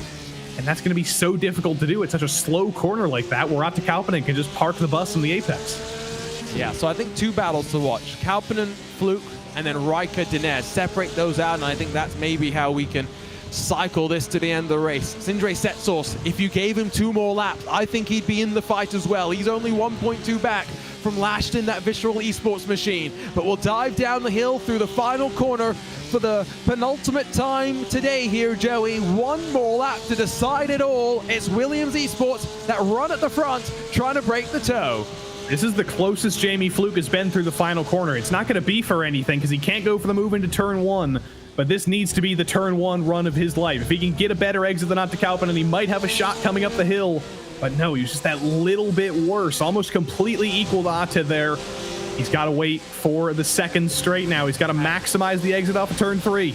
And in the least surprising news of all, RHG have a drive-through penalty, so Quintin Violate drops even further down through the field. Dinez sends it to the inside through turn 2, not able to clear entirely. They'll fight side by side for third as back and forth they go. Which way does Kauppinen want to defend? Does he force Fluke to look to the outside, inside? Fluke will dive and make contact. Fluke will spin it around. Kauppinen will hold on, and on the final lap of the race, Jamie Fluke drops the 6th. And that's exactly what could have eased. And Raikko's off as well. Nicholas Last is onto the podium now. Wow. BMW Turner are up to 2nd as well. Lovely stuff. You love to see it for Visceral Esports. An event like this is the opportunity to showcase their drivers, and what a way to do so. Sindre Setsos will grab 4th. Norbert Leitner, 5th for Impulse Racing. What a dramatic race here in the Styrian Mountains. All the championship favorites having some sort of an issue. But for Williams Esports, it's Ate Kauppinen that will stand on the top step of the podium with race 12 now in the books. Williams Esports are on top, Dinez 2nd, Visceral 3rd, Was Cooking Racing Adventures 4th, and Impulse Racing 5th. Another crazy race halfway through now, 2022, and VCO ProSIM Infinity. And you can't really blame Jamie Fluke for going for a dive like that. He really had to. The door was open, but that was always going to end with him making contact with Ate Kauppinen. And unfortunately for him, the physics worked out in such a way that it ended up being him spinning around. Ate luckily survives as we take a look at it again. He was just that little bit too far back. He needed to be like a 10th closer, but he goes for the dive anyway. The door was not entirely open to get that car slowed down before he was getting into the side of Ate Kauppinen. So it was a valiant effort. It ended up finishing him in 8th, I think, at the end of it all. And so get a look as well at what happened to Elias Riker as him and Phil Dinez battled down through Schoschgold. We talked about the danger of being on the outside, and it wasn't really the danger of actually being on the outside of the corner. It was just the reality that Phil Dinez somewhat had to try and take avoiding action.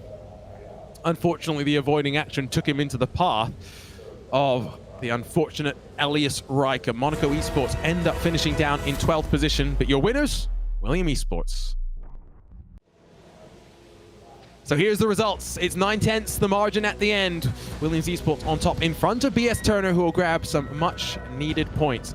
Visceral Esports grab a very impressive podium for Nicholas Last, there to pick up the pieces, but was already there to grab a top 5. Sindre Setzel signs off with a top 4. Leitner in 5th with Race Clutch, Apex Racing Team, Redline, Altus, and SimRC the top 10. Benecke able to salvage another impressive result.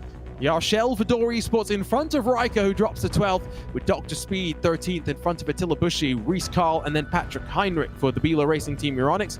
Urano Esports, Hiking Media, Absolute Motorsport, Atlas Sim Racing, Team Redline 2 with Josh Thompson behind the wheel, and then Carbon Sim Sport rounding out your top 20. Violate after the drive-through down to 21st with Vichkinin for Havu 22nd, Four-Man Racing 23rd, Brabham Esport, Obsidian, Arnage, Rincon Racing, BS Competition, and Pure Sims, along with Alexei Nesov through the top 30. For Alexei Nesov, the aggression through turn 1 cost them dearly in this race. RPC, Team 707, Geeks Energy, DCW, and Wolf Team Racing. The final finishes on the lead lap with Delatraz Automotive 1 lap down. And then a handful of non-finishers, most significantly Ricardo Rico, who looked feisty, but it got embroiled in a number of little bits of contact. Disabled Esports as well, along with 2 Wave Italy Racing Team retirements. At the back of the field, Love 46, Triton Racing, and the Apex Racing Team 2nd entry. So I'll look top to bottom at our race results. And now, Joey, after a fun 3 hours for yourself, unfortunately, it is time for you to say goodbye to us here at VCO ProSIM Infinity. But I hope you've enjoyed your time, and I hope you still got a voice, because you got some more commentary this coming weekend. I've still got a voice. I'm more worried about you, and also I'm worried. I've been on this broadcast for 3 hours. I haven't touched my head once, and somehow in all the drama, my hair has just turned into a cloud. I have no idea what happened, but that's how insane this was. My first VCO Infinity event, and I am very, very excited to join the fray for more of these. I can only imagine the possibilities. They don't need to pick my brain, because I have so many harebrained ideas that you can apply to this event. 24 different cars, 24 different tracks, make it more extreme. But this is extreme enough. This was pretty great. Yeah, I think that sounds quite expensive as well for the teams and drivers to make sure they've got all the tracks, all the cars. And how many setups do we have to build? Oh, Joey, don't get you. We're not going to get you started. We're going to step aside for a handful of moments here. We'll be back, not with Joey Tabbert alongside myself, Arjuna Kankipati. The man in the flat hat, Paul Smith, is back as we get the Rallycross team back together and we break out the Honda Civic Type R and head back to the land of the rising sun. We'll be back next with race 13 at Fuji.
Hello everyone and welcome back to VCO ProSIM Infinity.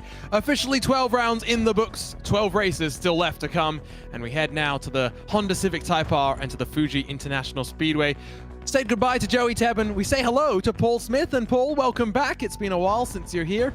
You've not had much sleep, but I have a feeling your dose of caffeine is going to be replaced by the rumble of touring car action, something you are intimately familiar with. Yeah, instead of caffeine, it's going to be just flat out paint scraping and door bashing is what we're going to be expecting here. Yes, I am a little bit of a sleepy boy at the moment, so hopefully this first race that I'm back for will really wake things up. But what a combination though. The Honda Civic Type R around Fuji. I've driven a few touring car races around here, and let's just say, nice wide track. I can see 5-6 wide in our future. And as a touring car specialist, Paul, you can explain to those who, like me, are maybe not that enthused about the possibility of front-wheel drive, but they make their speed in a very different way. And touring cars are not slow. You've got to just find the ways to go fast in them. It's a little bit of a different driving style. Normally with rear-wheel drive cars, you get a little bit of slip angle on corner exit to get the car dug in. Well, actually, for a touring car, for it to go fast around corners, you need the back end to be almost going past you, going into the corner before you do get through that corner. So you've got to have a nice loose rear end. No, that's not innuendo. And you've really got to get that car chassis working in your favor. So definitely these drivers with a fixed setup here, they've got to adapt to that and see how best they can manage that. I do like that, by the way, Paul. You've jumped in with the appropriate attire for the car that we're going racing in. Yeah, absolutely. I mean, why not? A Honda at Fuji. Why not break out the Super Aguri shirt? In terms of, you say 5 and 6 wide, Paul, but how much can we expect the pack to kind of break up if we do see the 5 and 6 wide action? I think that with these cars and with these drivers, they've got some top class drivers out there again. There will be natural breaks in the pack there. It's quite the middle sector of the lap can be a bit technical, especially down into that tight chicane down at Dunlop towards the end of the lap. So that can spread things out a little bit as well. But down that start and finish straight, one of the longest straights in motorsport, and that'll just give you plenty of drafting opportunities. Just under a mile in length. I think one thing that, of course, many drivers are relieved about is the fact that with 2022 coming to a close, doesn't look as though rain is joining the party, because Fuji would be an interesting place to throw some rain into the mix as well. I think, Paul, especially because, I said this earlier, I think because this car is a little bit different in the way you drive it, we do see the specialists tend to stand out a little bit. That's not to say, though, that the likes of Diego Pinto haven't picked up the skills pretty quickly. Oh, if you're a good driver, you're a good driver, and you can really adapt yourself to different cars. But there are definitely people who do specialize in this vehicle, and that's what we've seen here so far tonight. I'm sure we'll see it again. Yeah, that is for sure. Hugo Luis is pointing out that Diego Pinto is very competitive in touring car, but I think Ross McFarlane showed that touring car expertise can very much take you forward, and Ash Sudden was watching when Ross McFarlane took Pure Sims to their very first VCO Infinity victory. We're ready to go racing though. Qualifying is done, and once again it will be a very fascinating standing start in store for us. Here is how they will line up, and well, it is a touring car expert on the front. Chris Shorter has a pro next to his name, but has plenty of experience in touring cars with Impulse Racing here in iRacing. He'll be alongside Vlad Kimichev, trying to add some valuable championship points onto the board for Urano Esports Data Group. Then Florian Lebigra, coming off the IMSA Esports Michelin Global Championship, is alongside Kira Wolf, who has shined in Friday night primetime in front-wheel drive machines in the past. Diego Pinto, the championship leader, inside of Nicholas Laubish. Let's see how that battle turns out on the run down into turn number 1. Havu and Visceral 7th and 8th, with Visceral backing up their podium with a front 4-row starting spot. Richie Stanaway, well, touring cars maybe not too dissimilar from supercars, 9th alongside Gergo Boldi. Sam Ward for Team PGZ inside of Sean Campbell as the wacky hair and the office chairs join us once more. Surprised to see Kieran Harrison all the way down in 13th spot. In my opinion, maybe the best touring car driver across of iRacing. Oscar Mang and his former teammate alongside representing Altus Esports with Rincon Racing and BS Turner and the Bongo Drums 15th and 17th. The second BS competition car 17th with Obsidian Racing alongside on row number 9, while completing the top 20 it's RaceSpot's own Will Chadwick and Alex Simpson. Great to see him back behind the wheel and inside of the front 10 rows. Adam Pinchez and Nico Rubicki for 4-man racing 21st and 22nd. Tregurther and Goddestad 23rd and 24th. Personi and Latin Mackie 25th and 26th. Latin Mackie, someone that Paul and I last commentated on in the Rallycross machine. Otterevskovskaya 27th with Nathan Moore alongside Streitmatter and Schlacks top 30, and we'll cycle through the rest of the names in what is another big field. Surprised to see Guile Valero back in the field. Surprised to see Jack Sedgwick back in the field again, qualifying, not paying off for the Was Cooking Racing Adventures team. We expect them to have some work to do, Paul, but it's going to be a fascinating start to this race because standing starts, getting off the line is easier said than done. Yeah, so easy to spin up the front tyres in this car and to do it. But if you've worked on your starts in this car, you can get a really good launch. And these front-wheel drive cars are so much fun at the start. But keep an eye for that slipstream to come into effect coming down, because it's a long run down to turn number 1. Lewis McLeod and Tyler Maxson have disagreed on this topic, and I'll get Paul Smith's opinion on it, I'm sure, during the race. Tyler Maxson says touring cars is a contact sport. Lewis McLeod agrees to disagree. What are we in store for today? 4, 5, and 6 wide. That's the expectation. But here we go for 45 minutes once again in VCO ProSIM Infinity. It's a good start from Chris Shorter as he leads them on the run down to turn number 1. Vlad Kimichev also looking feisty, but most feisty of them all, Will Chadwick almost to the pit access road in the heart of the pack. At the front of the field though, nice and tidy for the top 3 cars as they all sorted out in time to single file themselves out before they get to the crucial turn number 3. Diogo Pinto's dropped 1 position, but outside of that, not much drama and not much movement at the front. Yet, as there's drama further back, actually, out on the exit of turn 3, and Poyat is one of those caught up in that. Turn 4, everybody's taking about 17 different lines through there. Well, you can do that, fortunately, because there is some runoff, but yeah, not ideal lines to be going off the track there as more contact made there for the 77. That's the Wave Italy car, and Michael Schlacks not having fun out there. On the front of the field, Chris Shorter's had a small mistake and Vlad Kimichev got on through. At least it wasn't a mistake, actually. It was Kimichev sending it deep and then getting passed back as Shorter did the up and under. Kyle Valera already up almost 10 positions as he's working his way forward through the field. Plenty of drivers taking advantage of the drama once more, but if you put yourself in a bad position, Kyle Valera is someone we know that's fast in a touring car machine. He has already limited the potential for what he can get from this race. As they file out of the final corner, Vlad Kimichev looks to the inside of Chris Shorter as they power onto the mile-long main straight. It's a drag race at the front. There's cars running wide all the way through the field. Altus and Redline with a little bit of contact. Brabham all the way off into the grass. A crazy lap number 1 that somehow sees Chris Shorter still at the front of the field. Yeah, we've only got another 43 minutes of this to go, so strap on in, everybody, because this is going to be intriguing. Shorter for Impulse Racing. Now, Impulse, I mean, I've raced against a number of their drivers in Touring Car Series, and that's an Apex car. That's going to be a huge incident, is that one. And the 98, is that Alex Simpson? Valero, I believe. It's Valero, yeah. So that's a massive accident. Fortunately, it is the virtual world, because you would be feeling that into next week, that incident. Yeah, that looks like a red flag sort of an incident. BS Competition also involved with a race clutch in that one, and I'm sure Hugo Luis is going straight back to the replay spool and winding it back so we can grab a look at it. We'll just stick with the front of the field for the time being. Kimichev has taken the lead from Shorter, who was able to stop Labigra from also working his way forward.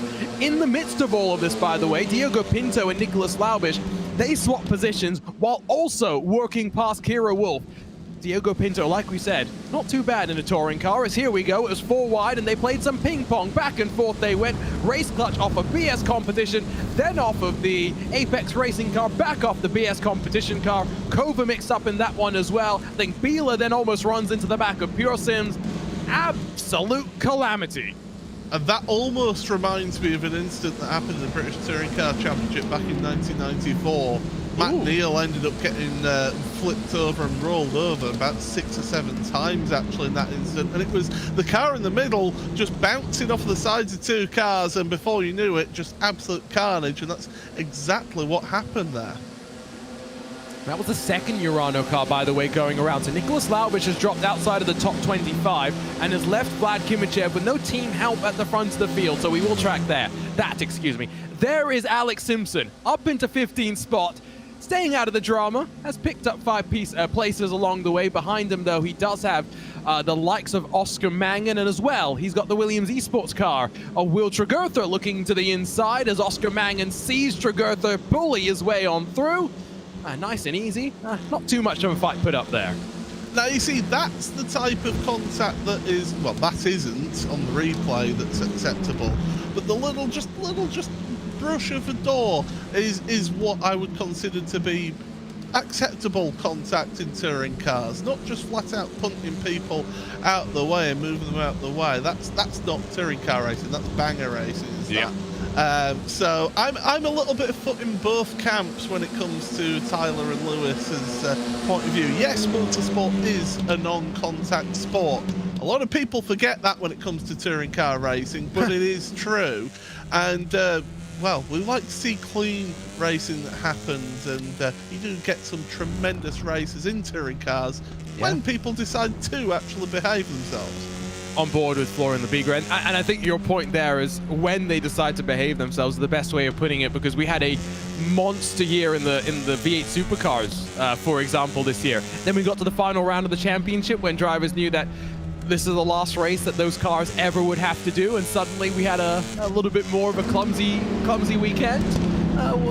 When drivers turn off that part of the brain, sometimes things like that happen. Oscar Mangan slides his way past Alex Simpson, but only after, of course, Will Tregurtha had done so as well. And now those two will work their way forward to try and close a 1.5-second deficit that they have to Sam Ward for Team PGZ, who is next up in line. Alex Simpson, meanwhile, has to watch as Simone Passoni in one of the Wave Italy racing cars looks to the inside, but a little bit of draft help for Simpson from Oscar Mangan.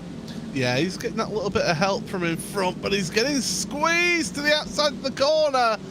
He's got to wait to turn in, and unfortunately for Simpson, not able to take advantage of it. He was trying to, oh, there's a little bit of a kiss there on the way past to say, yeah, nice squeeze, I can give as well. And Simpson there, you see him in that tremendous Apex facility, now just having to work his way and try and get back past that Wave Italy car. And I was down there at Apex Racing's HQ last week, and I have to say it is a very impressive facility, and they have got a very good facility to utilise for themselves down there, and you can hire some of the area that Alex is actually in at the moment. I know. So there you go. So you could go race at that very particular rig, and then you've got no excuses as to why you were slower than a multi-time iRacing World Championship competitor. Gao Valera, by the way, has left the pit lane after getting a fast repair. However, he did take the time. I'm not sure if you were listening in the closing stages of the previous race, Paul, but we were talking about Kevin Ellis Jr. being a gracious party host at the Apex Racing team facility. Gaio Valero has informed me that there is no such party at the Apex Racing team facility, and we should not expect a Zoom feed to be shared with us. That would be unlike Kevin to have a party.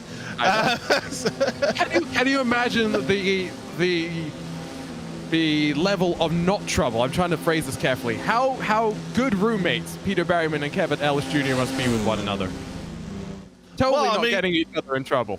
No, absolutely not. I mean, to be fair, Pete Berryman did actually help Kevin win a championship this year, so definitely. Oh, look at that dive to the inside with the Altus car, just off of shot there on the Williams Esports team, and well, Alex Simpson's getting involved in that, and there's a car off, and I do believe it is Alex Simpson himself. No. We've been enjoying Alex Simpson's return to track. Maybe he won't be enjoying this part of it so much, but I get the sense that's probably a pretty damaged Honda Civic Type R, and indeed, yes, they will take the tow back to... Oh, was that by himself? Oh, my days! Oscar Mangan would have got the shock of his life there. He will have seen that in his mirrors. He's concentrating on the Williams Esports car. He's trying to get through, and then I think it's just the slightest of touches from the car behind Alex Simpson there, and under braking, and because all the weight then transfers when you hit the brakes, the weight transfers to the front of the car. The back end of these cars goes very, very light. It only takes the slightest of contact, and then all of a sudden you're a passenger in that car, and there's very little that you could do about that. And actually, Oscar Mann got off very lightly in that one. He did. To be fair, that could have been a lot worse, especially since these cars are running the newer damage model, which can give you those incremental damage effects. Havu and SimRC side by side as Kieran Harrison sets up a move, then the up and under out of the final corner. Harrison is up 6 positions so far, only 3 seconds off the lead, still in potential contention. This is the look from Will Tregurtha. It's like a bullet being sent down into turn number 1. And Tregurtha will have gone, oh, that's interesting, and then just carried on and focused on what he's doing there. All he cares about is keeping his place, and that's exactly what happened to it. Here's Harrison getting to the inside of that green machine. Tomi Katala behind the wheel there as they funnel into the braking zone. Havu will concede that position without too much of a fight. Also CPS Turner and Team Fordzilla fighting a little bit. Wave Italy Racing and Williams Esports along with Altus continuing to go back and forth. This is a fight for what is effectively 15th position. It's side by side into turn 3. Wave Italy has the inside, and Tregurtha's going to try and squeeze Oscar Mangan, but he gets sideways at the apex of the corner. And look who's loitering as well. Jack Sedgwick, he's getting involved in this one as well. So 4 cars all together, all trying their best. Sedgwick looking to the inside of Tregurtha now. Oh, Tregurtha, you can get on the power earlier on the outside there and carry the speed around that left-hander. That gives you the inside for the next 2 corners. So Sedgwick not able to get past. Sedgwick, by the way, is a very quick touring car driver himself. He is very capable, a touring car driver in his own right. Down the inside into the chicane, a little bit of a kiss and a bump and a barge there. I'll give it back. Oh, that's a bit too much. There we go, though. Finally, he was able to stamp the right foot down and point it back in the right direction, but only after he had lost a whole bunch of ground. To be fair, I do think Will was the one trying to squeeze Jack off the road there, and so, you know, maybe all's fair in love and war. Yeah, it was a little bit of give and take, and unfortunately, Will Tregurtha was trying to take more. Yeah, but yeah, like I say, Sedgwick, he knows how to pedal a touring car fast, and to see him coming through the field is good. But I will say, Kieran Harrison up to 6th place now after starting way down in the field in qualifying. I've raced against it. Well, I say raced against him. I've shared tracks with him. Yeah. And he's always been about second and 3/4 faster than me. And he's just an unbelievable touring car driver. He's only 2.2 seconds off the race lead right now. So I wouldn't write him off being able to come through. And Wolf as well is another one that we want to keep an eye on here. Yeah, again, Kira Wolf, someone that we've seen in the Friday night prime times on RaceSpot TV a lot in some front wheel drive machinery, but I think I said it during the grid, and I think it's something I still stand by. I think Kieran Harrison is the single best touring car driver in the regular touring car community. It's not to say someone like Diogo Pinto isn't also very quick as well, but I'd even go so far to say that Kieran Harrison and Ayhancan Güven, 2 drivers at SimRC, is the best driver lineup in an endurance race that you could have in the touring car field. I was about to say Ayhancan Güven might have something to say about being the best single touring car driver.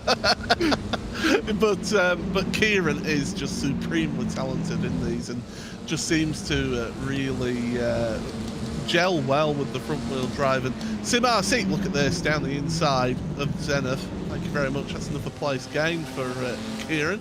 But you know, SimRC have got themselves a tremendous team together of front-wheel drive specialists, and they do such a good job. But now it's competing against some of the very best sim racers in the world. I mean, you've got a world champion in 2nd place in Diogo Pinto right now. You compare yourself against them. If you can compete against them, that puts you in good stead. How much he closes up to the back of that Schulter in front in that impulse car. Do you have that much confidence on the brakes, Paul? No. Okay, good. Because I was gonna say I don't know how he just did that. Because I would have been. I would have needed a change of suit after that corner. That was for sure. And that's basically the limits. What they're doing the entirety of the lap. I don't know if that is the Shane Van Gisbergen or if it is someone who has taken Shane Van Gisbergen's name to create a YouTube account asking is there pit stop or are these just straight races. We have 5 different cars to speak of. Honda Civic Type R, iRacing Formula 4, BMW MV8 Hybrid, as well as the Dallara IR18, and the one that I'm missing is the Porsche GT3R. Only 2 of those cars have to worry about pit stops in terms of fuel. That is the Dallara IR18 as well as that BMW Hybrid. For the rest of the cars though, Paul, it's not to say they don't have something to think about, especially in these front-wheel drive cars. When you put all the power and put all the turning through the front tires, you got to make sure you've got something to play with at the end of the race. I used to be in a team with Ashley Sutton before it was Pure Sims. And he once taught me a very important lesson with touring cars.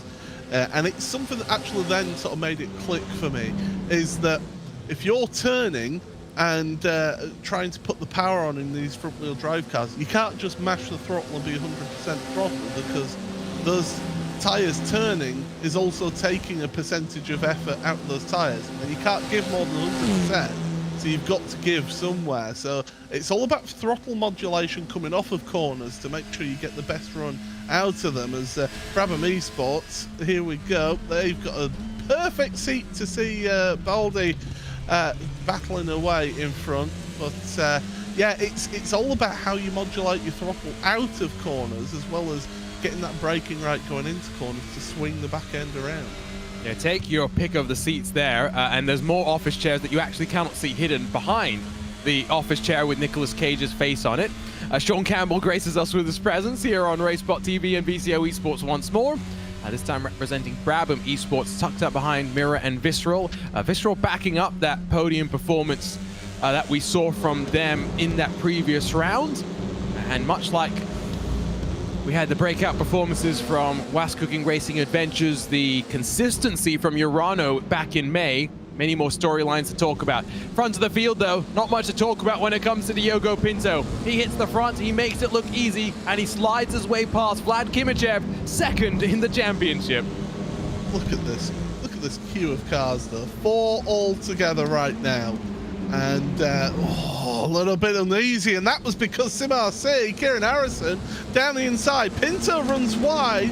You've got to be careful with that. Don't get a slow down penalty, and that's exactly what he's got. So all of a sudden, he's gone from 1st down to 4th. Meanwhile, Urano take the lead, but Kieran Harrison has been looking menacing all race long. He's got himself up into a podium spot. Yeah, this is not what you would want to see if you are in this gaggle. Kieran Harrison up to 2nd, because if you let him run away, he will take advantage and run away. He's going to go defensive more than offensive, because Florian Lebigra is trying to find a way on through, and he's going to tuck out wide and sweep that momentum down the hill and try and get his way forward. But Harrison leaves him no room. Pinto sees that opportunity and now looks to the outside as they funnel into turn number 3. Lebigra still has enough of an overlap to try and hold on. Oh, this is getting tense and tight. We've still got 28 minutes remaining in this race. We've only had a third of this race completed so far, and we're seeing how we talked about that field spread that would happen. We've got, what, 6 cars together here right now. So these drivers giving us some good action, but for Team Redline, for that Team Redline 1, I mean, it's going so well with those live standings as they are right now. By the way, it was actually, Shane Van Gisbergen who came to say hello to us. Congratulations, Shane, on a monumental 2022, but I think the thing you should be most proud of, Paul, I'm not sure if you saw this, but that burnout that he managed to do at Adelaide. I once competed in a iRacing event that was hosted by the Australian community years ago around Bathurst. It was a Bathurst 12 hours before it became a thing on iRacing. And his team went and put me off. Oh no. not that whole beef or anything. No, it's Fine. For once, it was a European ping on an Australian server, not the other way around. So it was your fault for joining the Australian server. William support in the YouTube chat, I think, asked the right question, which was, how did you come up with this the idea to get out of the car and still have the car doing a burnout? It was spectacular. It was a great way to cap off a spectacular year. Spectacular fighting at the front, though. Harrison to the inside and well and truly in control now of this lead. Vlad Kimichev can do nothing but watch, and this is when it gets dangerous. When Kieran Harrison gets to the front of a field, and regardless of how much draft there is around the lap, you get worried that he'll run away. Yeah, you've got to be careful now. You've got to try and keep in that slipstream if you're Urano, and you've got to really try and keep with it. But you know, Kieran Harrison, now that he's got to the front of the field, and what was it? He started 19th. He was mid-pack where he started. He's just cut through this field like a knife through butter, and he's now to the front of the field. What can he do? Can he pull away? Or is it a case of he's just going to manage his car and tyres just to get the best performance out of them? Well, we'll have to wait and see. He started down in 13th position, so he's plus 12 so far. Okay, I'm giving him more credit than it's worth. He's not that good at the end of the day. He's only Kieran Harrison. Klimichev's kept him honest, though. I think that's the important thing as they wind up out of the left-hander and set up to that final corner. Gap's down at half a second. Diogo Pinto's actually struggling a little bit more in the tires now. Gap from second to third is up to 0.8 of a second and growing all the while as well. Has Pinto ran through the tires a bit too early as he pushed a little bit too hard, at least momentarily? He's going to have to give up a little bit of time in order to get the tires back where they need to be. I mean, this track is brutal on tires. I know that from bitter experience. It is definitely a track where these front-wheel drive cars will feel the effect of it. It's tracks with long radius corners where you're on power that really affects it. And when you look at a number of these corners around here, they're long radius corners. So yeah, you're putting a lot of force through these front tyres, and it is the rear tyres. They're just there to keep the back end from creating sparks. So you know they barely get any wear. It's those front tyres that you do have to manage, and of course, as is tradition here on these broadcasts, we do have to point out that it's a low grip surface here with this Japanese tarmac. So again, that won't be helping these drivers. Nor will those track limits abuses as well. And let's not get me started on my favourite subject. Oh yes, no, that's a good point. Ayhancan Güven, by the way, has jumped into our Twitch chat to say hello and to say for the first time in a while, Kieran Harrison doesn't have to carry Ayhancan Güven, which I think is quite amusing. It shows the camaraderie that the two of them have. Of course, left core sim racing early this year after winning the Hyundai NE Global Festival. Harrison first, Güven in second, and it's been a great year for them. IMSA Esports Michelin Global Championship winners as well. Plenty of success to talk about to add to the legacy of SimRC. A legacy that, of course, now includes that partnership with Team 75 Bernard by SimRC, and that's why when we head over to that Porsche 911 GT3R poll, it's not the Bumblebee, the yellow and black of SimRC anymore. Instead, it's the Spider-Man, the blue and red. Yeah, it is, but again, when you're starting seeing these partnerships coming up and these teams coming together and partnering up, it shows what opportunities there can be out there. Oh dear, Spencer Kostovich having issues out there for Pure Sims. Not been their race, obviously. Ross McFarlane has called a veto and said, I'm not waking up at 4:30 in the morning to get into this race, but well, he's obviously not as committed as I have been here at this time in the UK. Here's what happened to the Pure Sims car through the right-hander. Oh, that's just a little bit clumsy, is that? I think it was... It's one of those corners as well where it's easier on the outside to get the momentum and the run. I don't know how much... The angle that we had was a little bit hard to figure out what Pure Sims was really doing. Here's Dominic Blyer in the Triton Racing entry in front of the Bila Racing team, and as well as in front of that four-man racing car that was involved in the contact with Pure Sims Esports that we were just talking about. They work their way through turn 3, the first sector of the lap. Just a 3-car fight amongst them for the time being. Triton started this one off, along with Carbon Simsport, the 2 Polish outfits in our competition, with some pretty terrible luck and some pretty questionable moments as well. Plenty of contact to speak of for some of those drivers. Talking of contact, Otzarevskovskaya, well, no fault of her own for the bit of drama that she had when she was completely turned. I think it was in the last race. Race control hasn't had too much to do in this race though, Paul, fortunately. The only thing was for the 4-wide bumper cars that we saw on the main straightaway earlier that saw in the involved the Apex Racing team at some point, running down to turn 1 and hitting Oscar Mangan. Our Arnage competition, excuse me, getting a drive-through penalty. Yeah, that was all a bit clumsy, wasn't it, that instant? And yeah, it's surprising to hear race control having very little to do, but that is one of the benefits of this track, is that it is a nice wide track. You generally find with touring car venues that they're a bit sort of a old school, narrower track. You know, I think of like in the UK here for not just the British Touring Car Championship but also TCR UK, with tracks like Alton Park and Brands Hatch and Donington Park. You know, there's very little overtaking opportunities at those venues, and you generally end up with more contact because of that. Whereas here, you've got a nice wide track, you've got plenty of space to bail out into, as Fordzilla trying to make the way past, and our commentary colleague Will not able to get the move done on Sean Campbell, but I'm sorry, I'm a bit of a fangirl. I love the Brabham Esports being involved in sim racing and seeing those colours out there. It is good to see the green and gold. Will Chadwick did want me to get his racing driver excuses out there for him, by the way.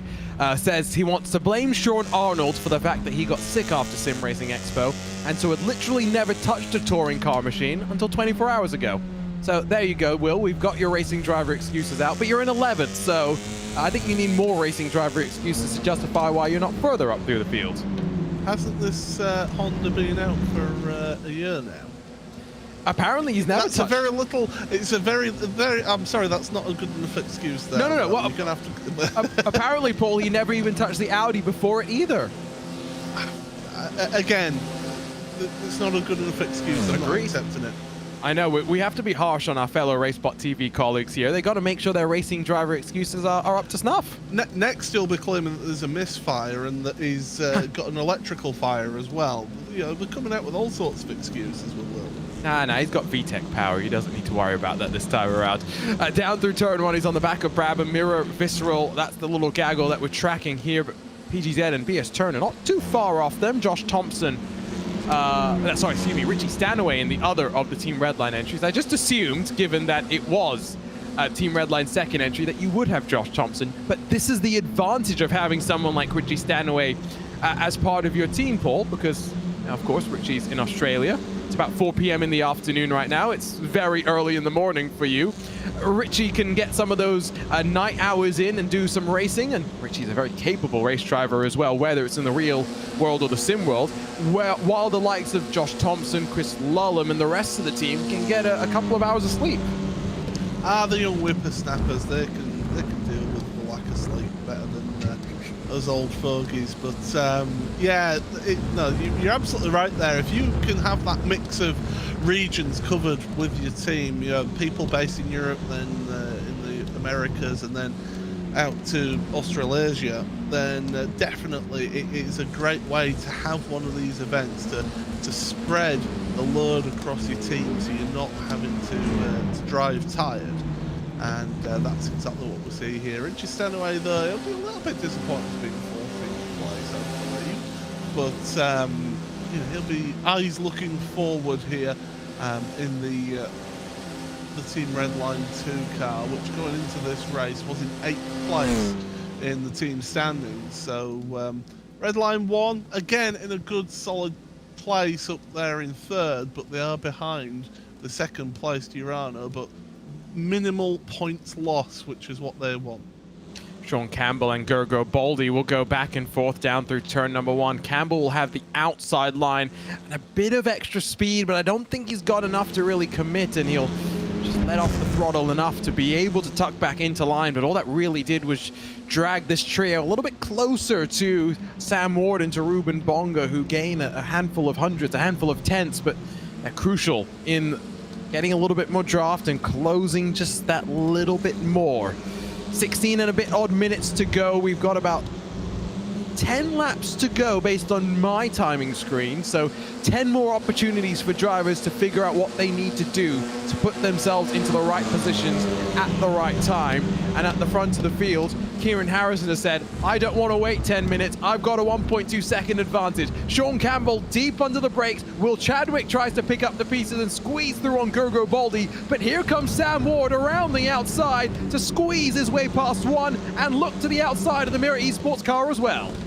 I mean, with what Will did there, it was a little naive to try and take advantage of that, because he was always going to end up in the wrong place through that chicane, and yeah, ends up losing himself a position along with that Myra car. But yeah, great stuff from the Team PGZ car of Sam Ward to come through, and Ruben Bonga now is looking a bit busy as well, and they're all ducking and diving, trying to break the slipstream. Oh, I always have nightmares of that incident that happened in Super GT this year down this straight. So I'm glad that we've not got a slow-moving car 3 wide into turn 1. And this time Will Chadwick is going to be a little bit more forceful. Bullies Gergo Baldi wide. Sam Ward runs even wider, just seeing it coming. Chadwick will regain 10th spot for the time being. He allows Gergo Baldi the opportunity to grab 11th momentarily before Sam Ward snatches that back for himself. But like you said, you never expect to make contact in motorsport, but in touring cars, you can tend to get away with it. Yeah, and again, that was about as borderline as you want to get with contact. Nice move there by Bonga down the inside of 6, but try and get the cut back there and try and get back past, but yeah, it's not going the right direction there for Baldi. I think there's a opportunity for BS Competition, by the way, to come up with some music so we can actually talk about the Bonga drums. Oh, Richie Stanaway almost turned Gergo Baldi there, and Baldi's going to be able to hold on to it, but will lose a bunch of momentum. Jack Cedric will take advantage and slide his way forward to 14th spot, but maybe Richie Stanaway there a little bit at fault. Baldi is getting bullied this last couple of laps here. He has been dropping down the order like nobody's business. And he'll be getting pretty sick of going backwards through a Honda showroom with cars going flying past him. But yeah, it's not ideal for Baldi, but these drivers have got to take advantage. And yeah, Stanaway, he was looking to the inside at a gap that was always going to close. But at the same point, you've got to look at Baldi and think, self-preservation, don't give yourself the opportunity to be quarter-panelled, as Cedric now having to hold the inside line. Altus Esports and Oscar Mangan will not force the issue just yet. Check back in at the front. It's still 1 second between Kieran Harrison and Vlad Kimichev, but they've opened up 3.5 seconds to Diogo Pinto, Florian Labigra, Chris Shorter, and Kira Wolf. Not sure if this is tires, but I've got to say, I am uber impressed by Vlad Kimichev being able to hold up with Kieran Harrison at the front of the field. Yes, he's not being able to close the gap to Diogo Pinto and Redline as much as he would have wanted, but he'll know that if RAG and Redline are playing bumper cars like that, there's every possibility that second for Urano gets them closer in the fight with Redline. Oh yeah, this is what Kimichev needs. Is he needs that RAG team to start getting involved and to see Shorter and Wolf getting involved as well. He needs them to start losing that Team Redline 1 car positions, to lose them championship points in this series. As you can see, 68 points is the current gap at this point of the race if things finished as they are, and Pinto feeling the need to try and break the draft, but all you're doing is extending the length of the straight by just weaving back and forth down the straight. That's a good point. It's already about a mile long. All you're doing is elongating it just that little bit more. The gap now almost up to 6 full seconds. Diogo Pinto covers the inside. Labigra has to go in the middle because Shorter is shaping up to sweep around the outside. He will try the up and under. Not going to be able to get the drive off of the corner.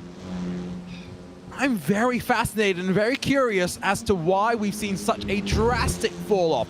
I did say, if you give Harrison an opportunity to break away, he will.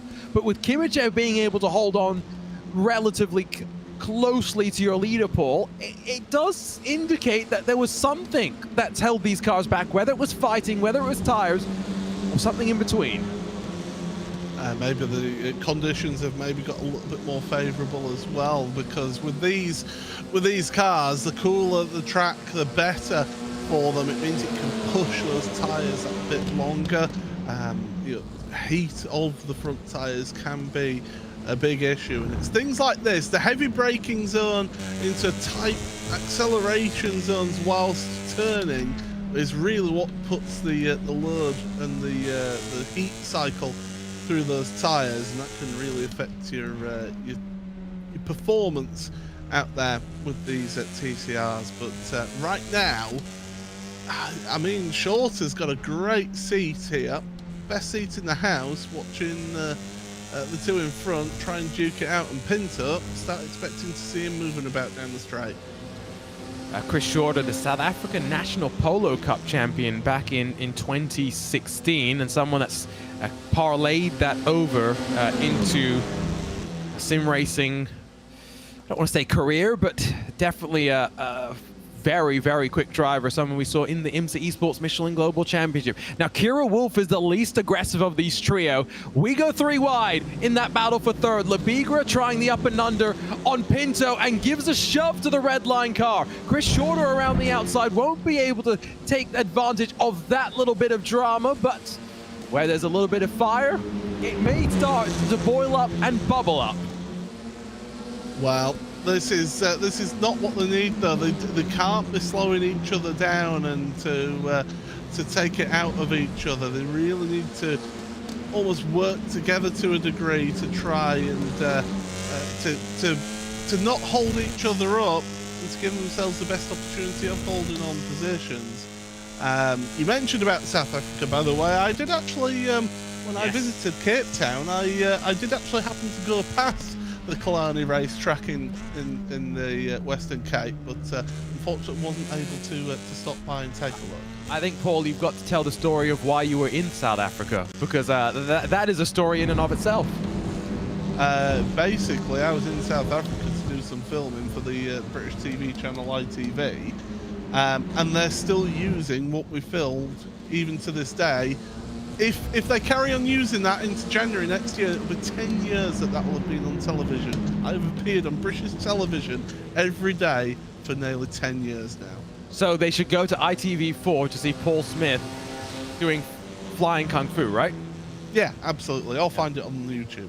Yeah, there we go. We'll throw the link into the YouTube chat maybe in a handful of moments' time. Remember, BMW M Hybrid V8 at Spa-Francorchamps up next. We've still got 8 odd minutes, about 4 laps to play here, and Diogo Pinto has just blocked all the way to the wall. If you needed any indication that this is a feisty battle, just look at that. Yet again, 3 wide, but Chris Shorter even more confident on the brakes this time around. He is alongside with Diogo Pinto as they exit off of the corner. He won't be able to challenge for third, but he's gotten past Labigra. The RAG car now drops to 5th. Yeah, look at that, how he can carry the speed around the outside there. So great stuff from Shorter, is showing that it's not just one line through there that can get you that move done, and that's the beauty of this venue, of this Fuji motorsport venue. But definitely Shorter now. He's got 7.5 minutes to try and get past Diogo Pinto. The problem for him, though, is that if he does get past Pinto, he's then got to try and hold back all these drivers with the draft. And I don't think that, I was saying at the Red Bull Ring, you can defend a little bit more. I don't think you can defend at the front as easily of a group here. Stanaway and Cedric fight for 13th position, just in front, or behind rather, Team Fordzilla, as Will Chadwick takes a interesting racing line there. Stanaway's going to lose out to Cedric, might lose out to Gergo Baldi as well, but it's Oscar Mangan that switches back to the inside, and there's contact between Stanaway and Mangan. Stanaway holds on to it, but will lose out and drop to 16th position. Baldi now down the inside of the Irishman. And that's taken advantage there as Baldi, getting a couple of places up there. Nicely done. Taking advantage of a situation that happens in front, and well, Richie Stanaway, oh, he's not happy with the Altus car, and I'm sorry, that is not acceptable from the Altus driver. And I think Oscar Mangan thought that maybe the serve would be returned there to him.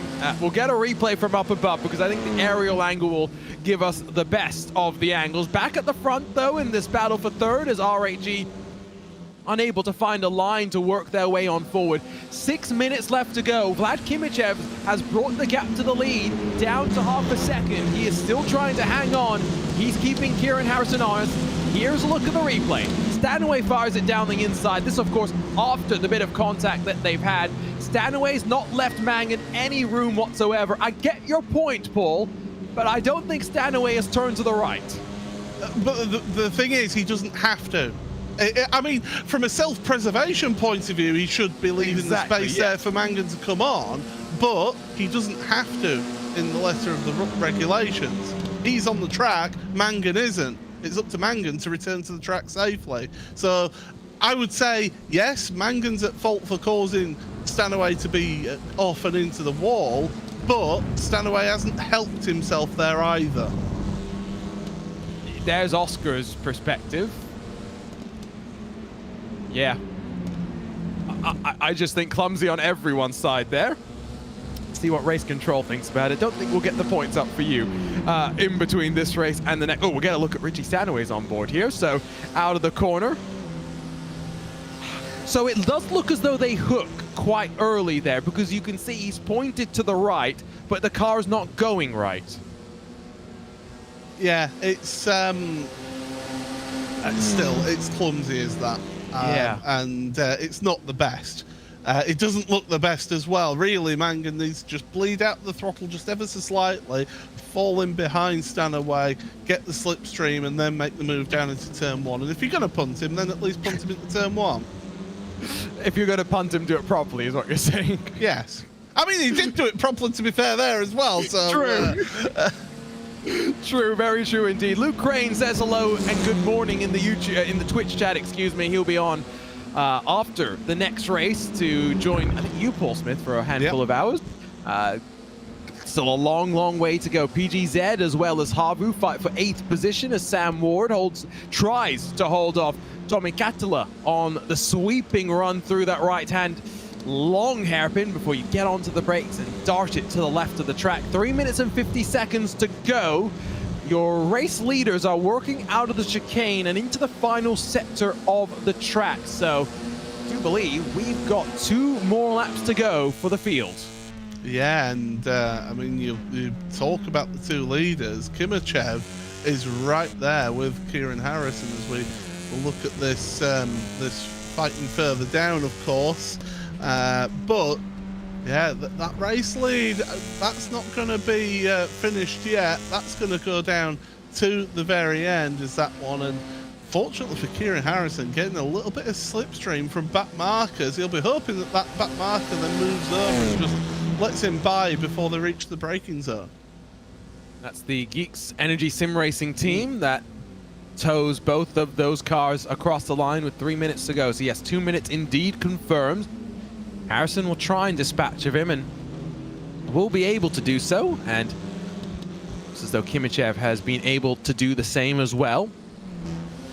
2 more laps to go. Shorter and Pinto they now fight side by side for 3rd position as once again Shorter looks to try and get it done on the outside. Seems to be his preferred move to try and get these passes done, Paul. And it worked for him. We saw it work for him previously. Didn't quite work at that time because Pinto, I think, just chopped his nose off and went, no, sunshine, you're not getting past me that way. And it's just backing everyone up. Yeah, Pinto seems to be the cork in the bottle. The problem is that Pinto's doing a sterling effort to keep himself in 3rd place. And again, we said it at the start, Diogo Pinto, yes, the 2022 Porsche Tag Core Esports Super Cup champion, but someone that inside the Portuguese community has done his fair share of touring car racing. Florian Lebigra still on the back of Chris Shorter. Dart to the outside as they get onto the brakes into the chicane, but not really expecting too much drama just yet. But with 1 lap to go, it's only going to pick up from here. A great look from up above.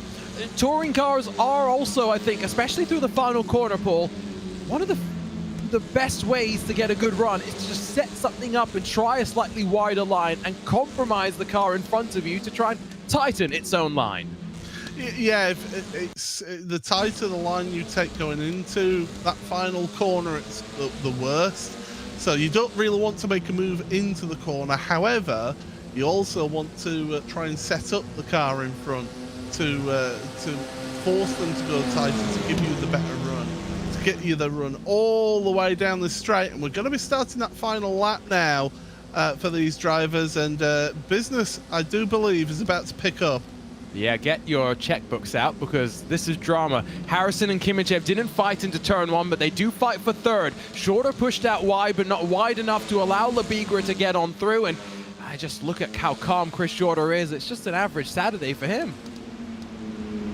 Yeah, just, you know, go out for a Saturday morning drive for us in the UK.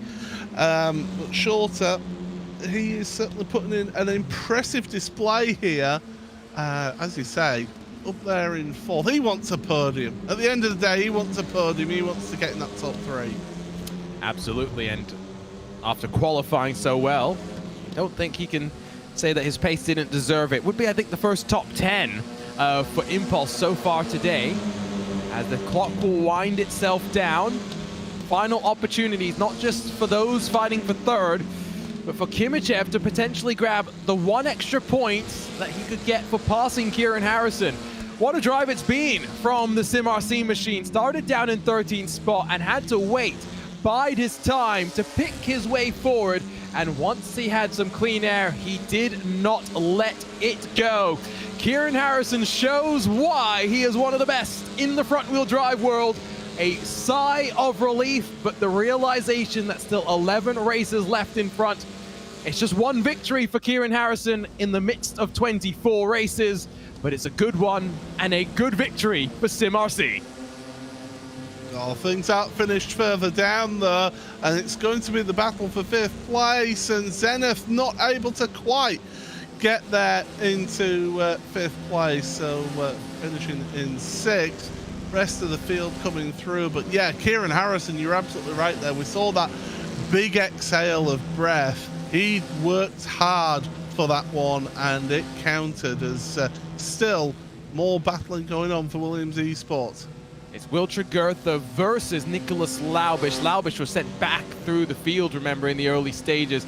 Close between them, close between Absolute Motorsports and Obsidian Racing as well. Plenty of little fights out of this final complex of corners. Biela's going to be squeezed wide by the 4-man racing team, but could still have a drag race, Race Clutch and Arnage behind as well. Touring cars do never disappoint. Fuji also just seems to find a way to deliver something time and time again. I'll sing the praises of Kieran Harrison. I'll sing the praises of Vlad Kimichev as well. In an unfamiliar machine to him, Paul, able to hang on with the SimRC machine all the way to the front and doing exactly what he could in terms of maximizing the points for Urano. Yeah, and that's all that he could do. He'll be a little bit disappointed not able to get a move done for the victory, but he knows just how competitive that Kieran is in these front-wheel drive machines. But here are your results. It's 3/10 the margin at the end, but it is the first victory of the night for SimRC and Kieran Harrison. Vlad Kimichev second for Urano, with Diogo Pinto, the points leaders, third at the end, but 15 odd seconds back. Chris Shorter for Impulse Racing and RHG Esports round at the top 5 with Zenith, Visceral, Team PGZ and Havu, and then Brabham all the way back to that 10th position. It's Ruben Bonga for BS Turner in 11th, in front of Jack Cedric, who was able to work his way forward after not punching in a qualifying time. Robo Baldi, Oscar Mangan, and then Will Chadwick through the top 15. Sony, Tregurtha, Laubish, Brigatti, and Gurgiel for Wave Italy, Williams, Urano, Absolute Motorsports, and Obsidian to complete the top 20 for us before we get to the likes of the four-man racing team, the Bilo Racing Team, Euronics, our Arch Competition, Pure Sims, Love 46, the second of the Redline entries after Richie Stanway had a little bit of a tussle there with Oscar Mangan. DCW Racing, the final car on the lead lap. Not an easy race by any means for Dominic Blyer, who on the final lap had a bit of an off, scored one lap down in front though of Geeks Energy Sim Racing, as well as in front of Door Esports and Tim Yarshell. Just 9 more finishes after that, only 2 more scored on the lead lap. Neither of the Apex Racing Team machines make it to the line, neither does Monaco Esports, BS Competition, Rincon Racing, while the final classified finisher, Race Clutch and Nathan Moore, 32nd on the road for them. So that was a look top to bottom once again at your race results. And so once again, fast and frenetic, we change our attention here from the land of the rising sun. We fly our way over to the Ardennes Mountain and we break out the BMW M V8 Hybrid once again, Paul. And this is a car that already twice has delivered craziness here in the VCO ProSIM Infinity. Yeah, we were there for the first one at Road Atlanta. Hopefully, the drivers do calm down and actually get a handle of this vehicle. But yeah, definitely this BMW, it should be tremendous around Spa-Francorchamps. Definitely one for those drivers to really stretch the legs of this car. But I will say that TCR race there, tremendous stuff as always. A little bit of unsavoriness as well, but all in all, actually a tremendous race.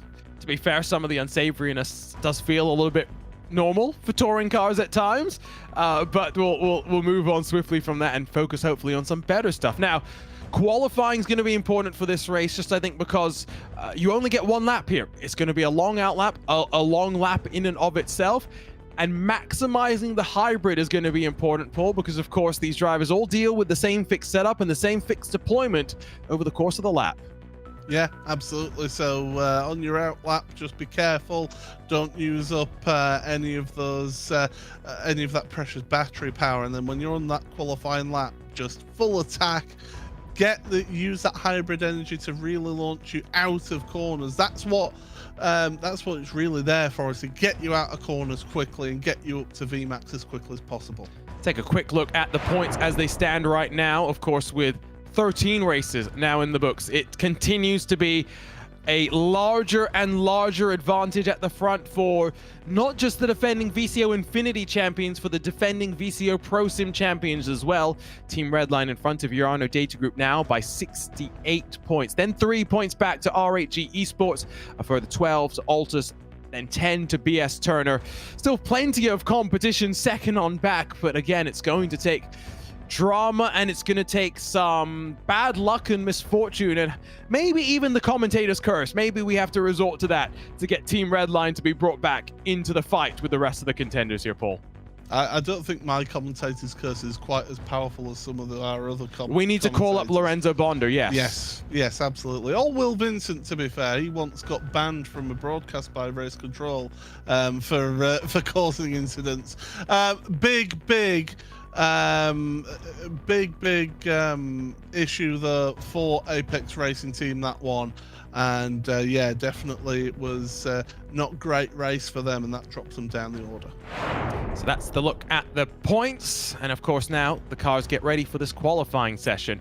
I think one thing that we saw at the Michelin Raceway Road Atlanta, Paul, when we first saw this car, was the fact that it was very easy for drivers to drop half a tire off the track and find themselves in the wall. Plenty of top-level prototype drivers found themselves in trouble last time out. Then when I saw the race at the Red Bull Ring, it was equally chaotic and filled with, I think, drivers struggling to understand the characteristics of a brand new car.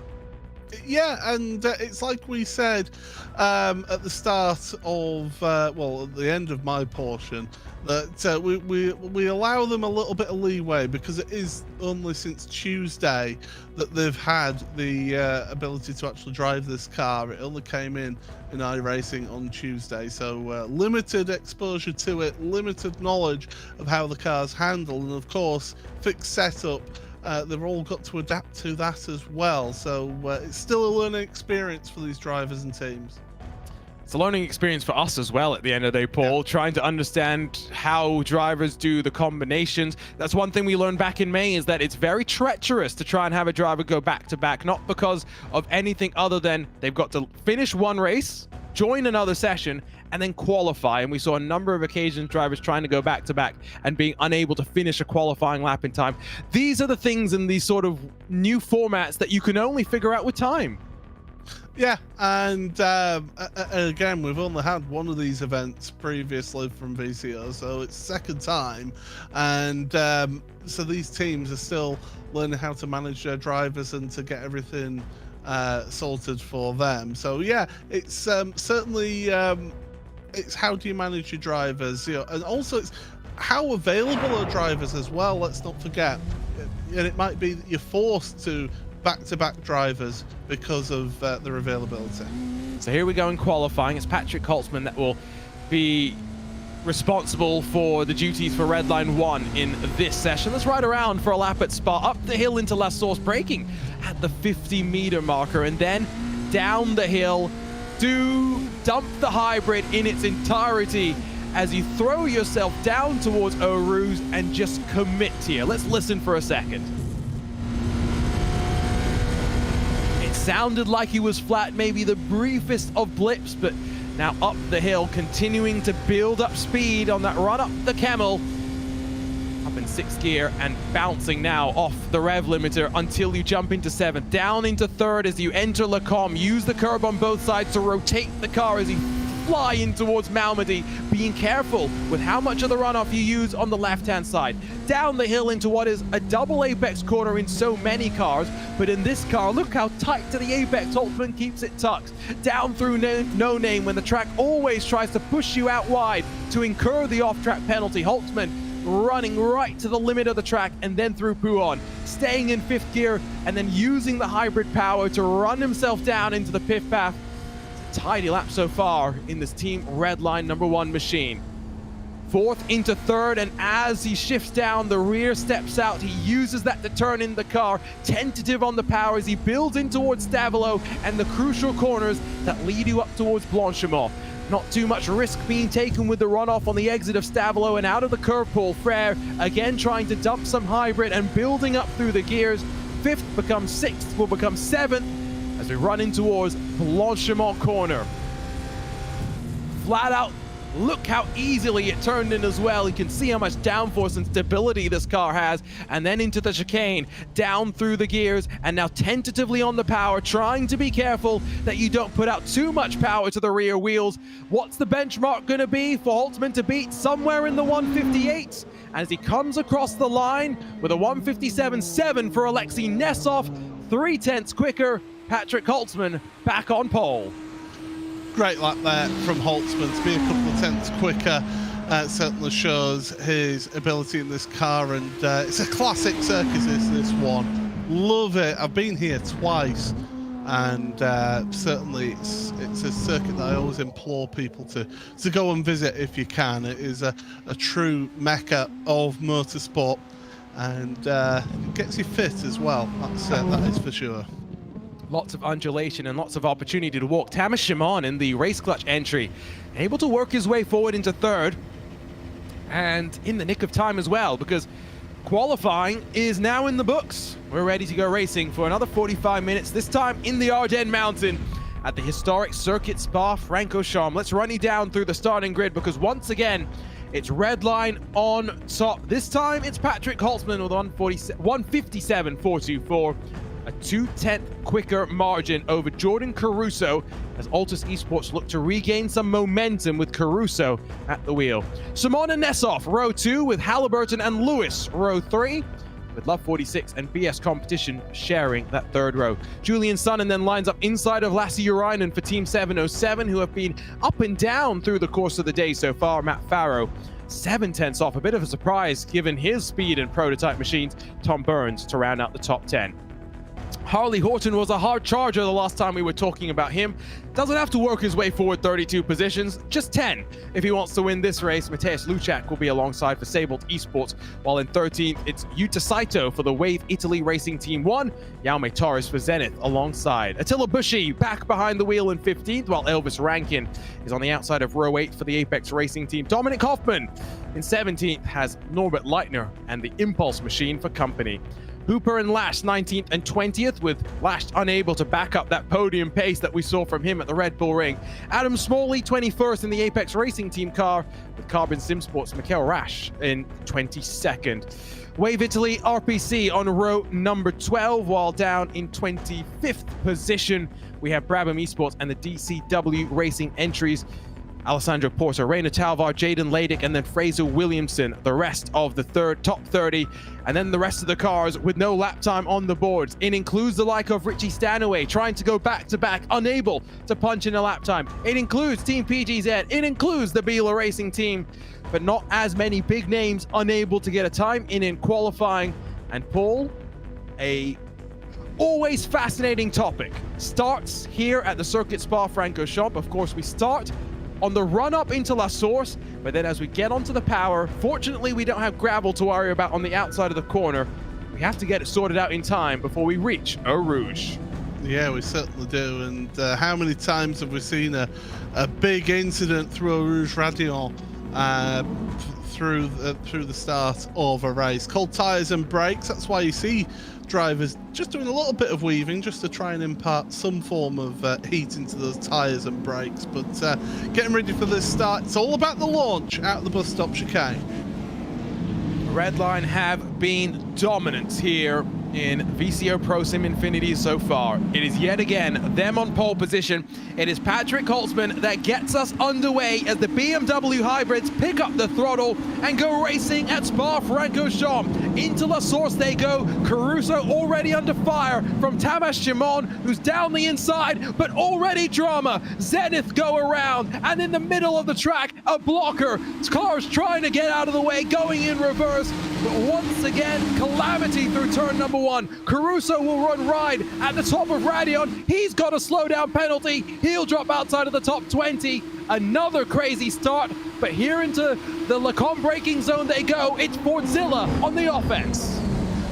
These cars significantly faster than the IR04 that I commentated on earlier on this evening around this very venue. So the action is coming thick and fast for you here as there's more drama at the Malmedy corner. Oh my goodness, right in the middle of the track. Where do you go?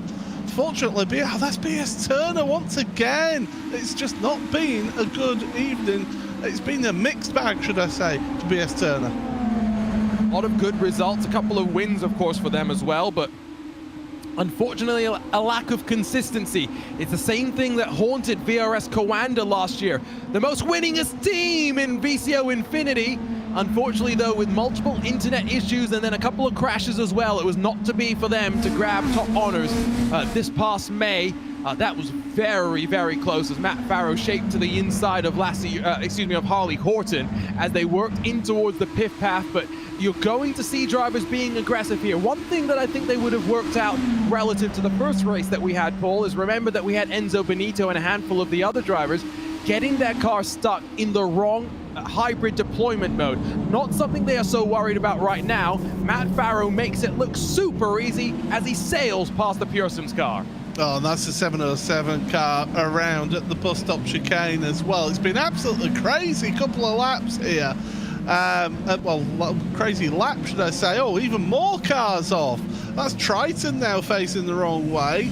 And being in that position, that does seem that they were assisted around there. But yeah, these drivers now, they need to try and sort themselves out. The early going is the best time to try and make places up. but it's also the best time to actually lose out a lot of positions.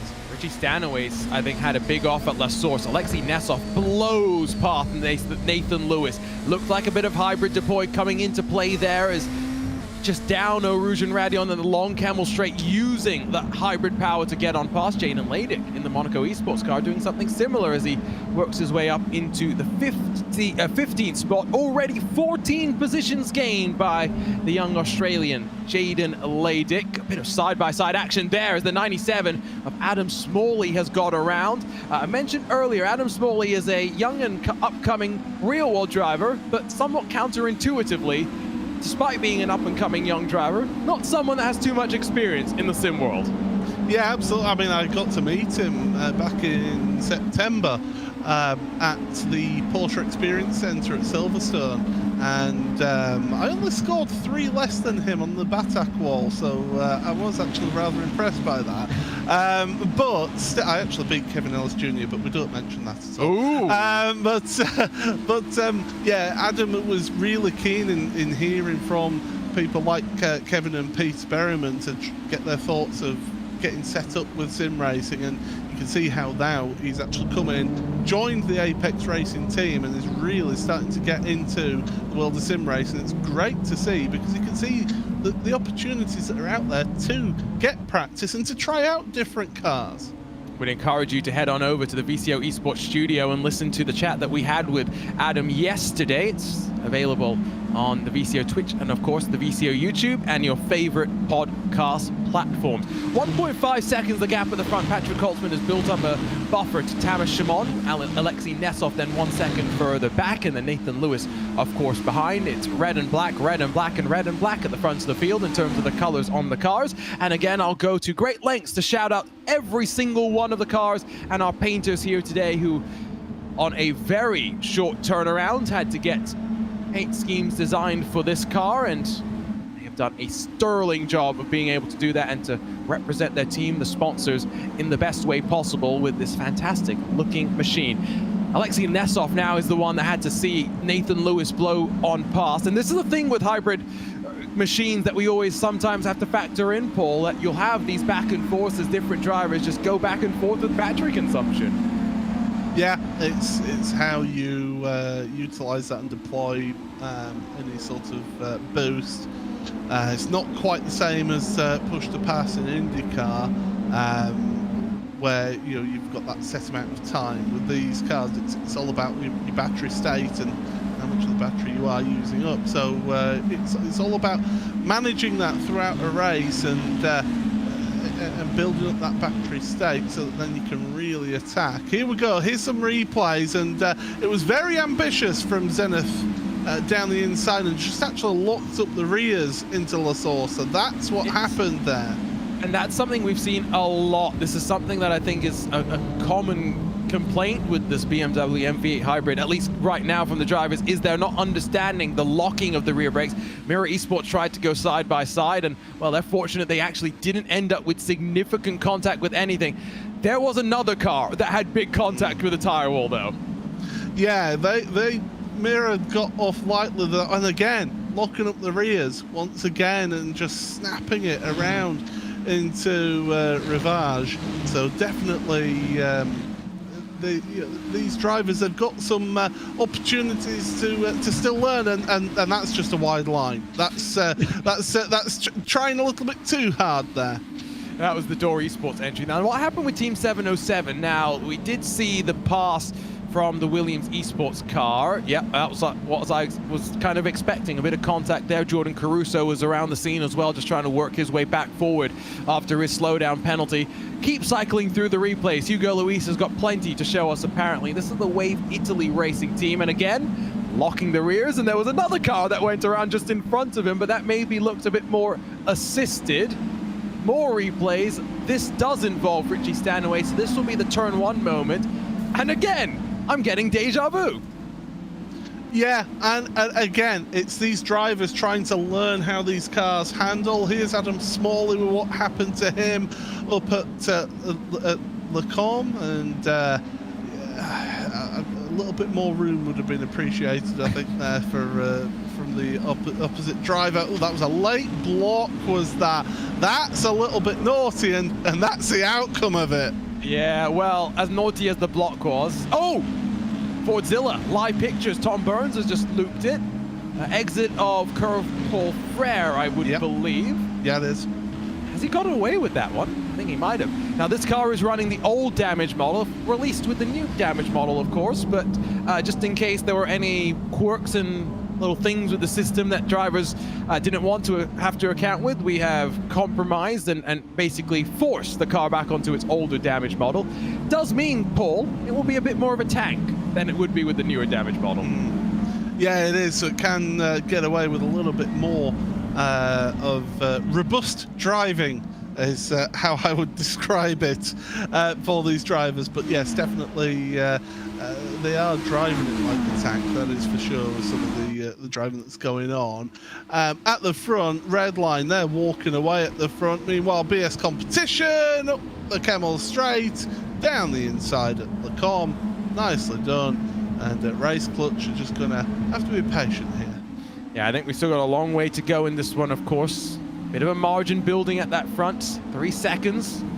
As Patrick Koltzman starts to scamper away and stretch those legs. I think one thing that I know for a fact here, Paul, is that no matter how much speed we see from various teams in this car today in this event, by the time we get to Daytona, 3rd week of January, open setups and with teams having delved into the inner workings of the car, mechanical setup, and then of course the hybrid systems as well, there is going to be such a strange pecking order that I think will develop for the first year. Of course, Daytona traditionally has been Coanda's playground until Apex came and broke them this year by beating them on strategy and on pace, forcing Coanda into a couple of mistakes. But I think we may be in for what will be the highest strength of field in any iRacing special event with this class. Potentially so. I mean, the question, that's a little bit of damage on the front of Sato's car. That'll be affecting him top speed-wise, but he's got a nice draft from the cars in front. But yeah, it depends on how much time the teams want to invest in the car, and how much time they want to invest in the new vehicle and technology, and to get their eyes around that, because a lot of these top teams now are involved in multiple championships at the top level where some big money is on offer now, and they are having to prioritize where they put their focus on. And as much as we all love the iRacing special events, some of the teams are actually saying that, yeah, I think the reaction from Matt Farrow there said it all. But I think we are getting to a point where we see some of these top teams actually saying these iRacing special events, yeah, it's all for pride, really. But do we want to be investing time that we could be investing in something that gets us a potential income coming in? Oh yes, yeah, and I mean, I'm not expecting to see Coanda back at Daytona this year, and that's just simply because there's this race a week before. That's called the Le Mans Virtual 24. And you're right, as important, as much as we love the iRacing special events, the 24 hours of Le Mans Virtual is maybe the biggest sim race of them all. And so you don't blame anyone for focusing your attention there, especially in the case of Coanda, given that they are the official Porsche Coanda Works factory team now, and of course do run a couple of GTEs in that series as well, under the Proton competition banner. On board with Julian Sun, and it was a little bit too close, or a little bit closer than I thought it was going to be between him and Matt Farrow. Although looking on board from this camera angle, Paul, it's just the shape of the car, because it looks quite angled. Yes, it is, and I still don't think that the front of this car looks good, in my opinion. I won't have my opinion changed on that now. I'm sure that the designers are proud of it, and it's like their newborn child. They're showing it off to everyone, but yeah, I'm sorry, it's not for me. We'll agree to disagree. That's the beauty about everything, to be fair, is that everyone's got their own opinions in it. Again, I'm not the hugest fan of the BMW M4 GT3, but something about this looks great. Although, I mean, across the board, all the GTP slash, LMH cars look absolutely fantastic. I cannot wait for IMSA next year. That's going to be a lot of fun. Matt Farrow and Julian Sun end up looking like they may swap around, not looking like Harley Horton is going to have the opportunity to slide his way past on Jordan Caruso. That's going to be close, though, for Lash, as he almost runs into the back of Tom Hooper, as these drivers, 11th, 12th, and 13th, continue to work their way forward bit by bit. 11th and 12th, plus 8 for the two of them. Monaco Esports and Jaden Ladick, now 16 positions gained so far this race. Yeah, on a bit of a charge. There was only 27 drivers actually set a lap time here in this qualifying, so it just goes to show how tight qualifying was, and it is easy to pick up an instant point on your qualifying lap. Not as easy as it used to be, actually. It used to be very brutal, did the instant points around here, but laid it track now for that Monaco Esports outfit, trying to keep moving forward here and keep progressing up the order, but Last and Hooper in front will certainly have other ideas of that. 4 seconds the gap at the front of the field now, by the way. Patrick Holtzman in front of Nathan Lewis, Tamas Shimon, and Alexei Nesov. Still a 4-car basically train for second on back for the time being. And of course, this is a race where pit stops are going to be a thing. And well, Jaden Ladick tried to go for it. Nicholas Lash tried to make his life difficult, and difficult it was. Ladick loses 2 positions as a result, and well, maybe has damaged the car and bruised his ego a little bit. That looked a little bit half-hearted, did that move. It was sort of a case of, oh, do I make that move, do I not?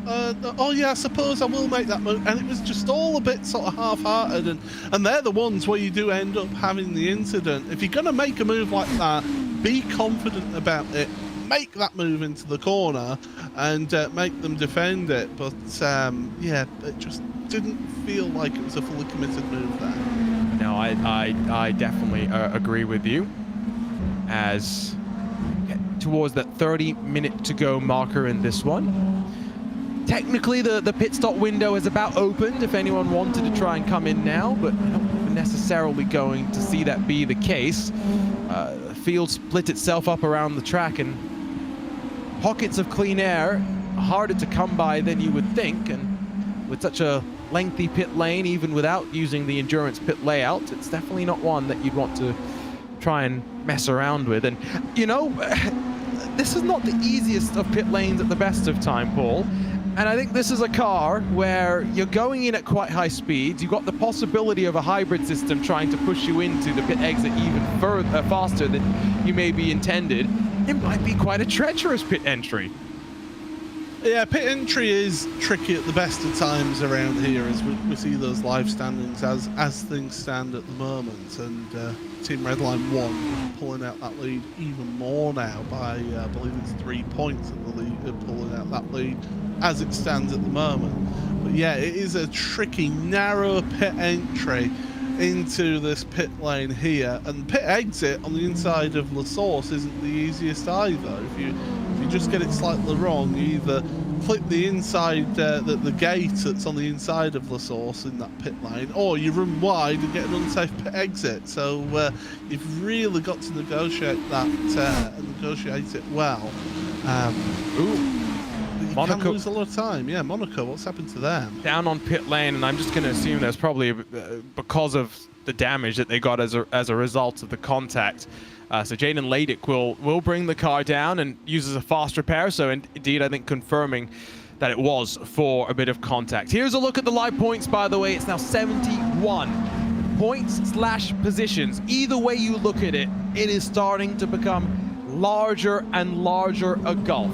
71 points effectively means that Redline can finish 7 positions behind Urano and Romain Grosjean Esports in every single one of the next 10 races and still be crowned champions at the end of this. But it could change in the blink of an eye, Paul, if Redline gets a technical issue. If one of their drivers has an internet disconnection that doesn't come back up. There are so many possibilities that will still scare them. There's still a long way to go.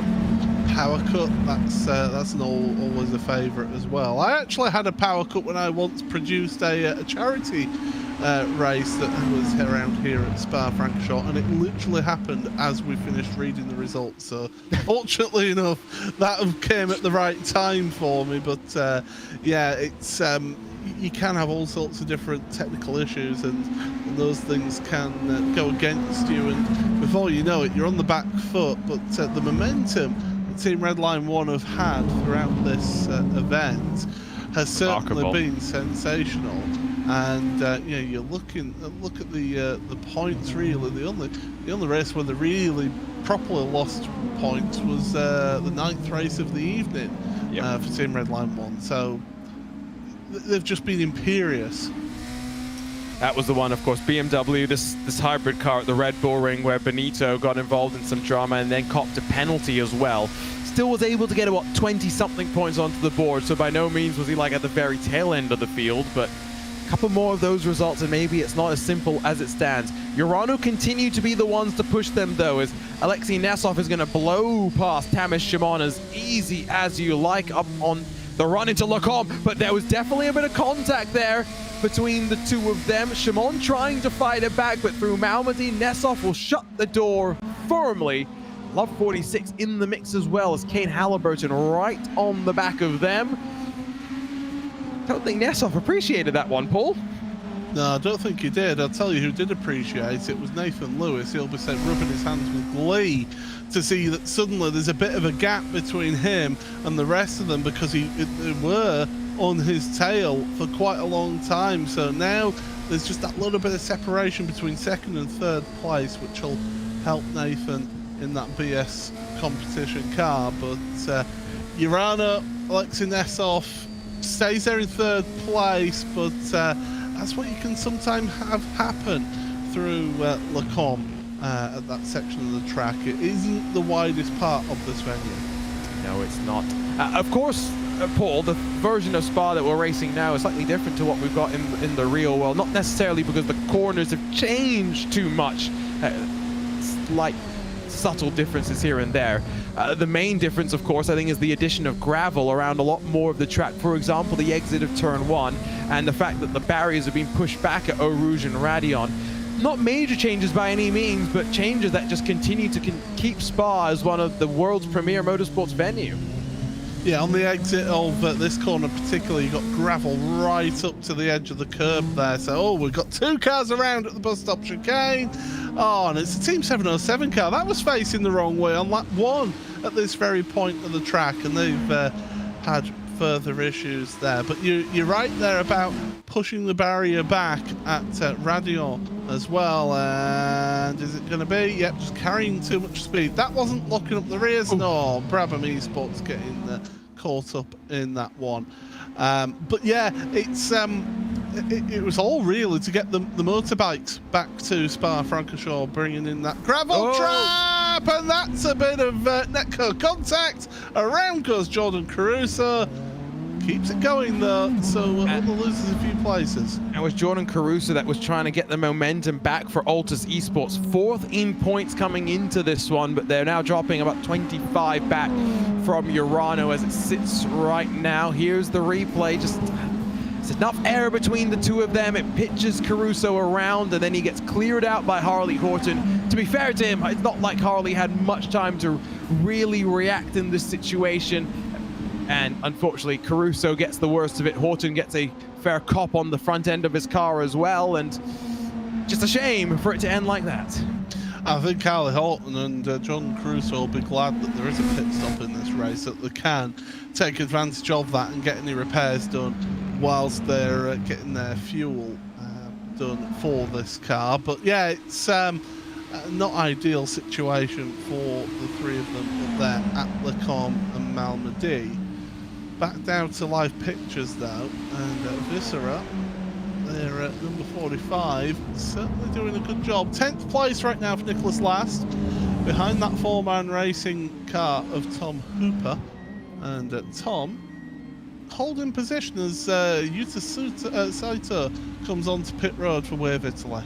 I'll just take a look at race controls notes. Still no penalties from this race so far, so I think this is the beginning of pit stops. Just throw in some more fuel and get these cars to the end. This is also where you're going to be using, outside of Daytona, the most fuel over the course of the race, just because of how long that you spend attacking the throttle here, Paul. There's so much of the lap where you're demanding so much from the engine.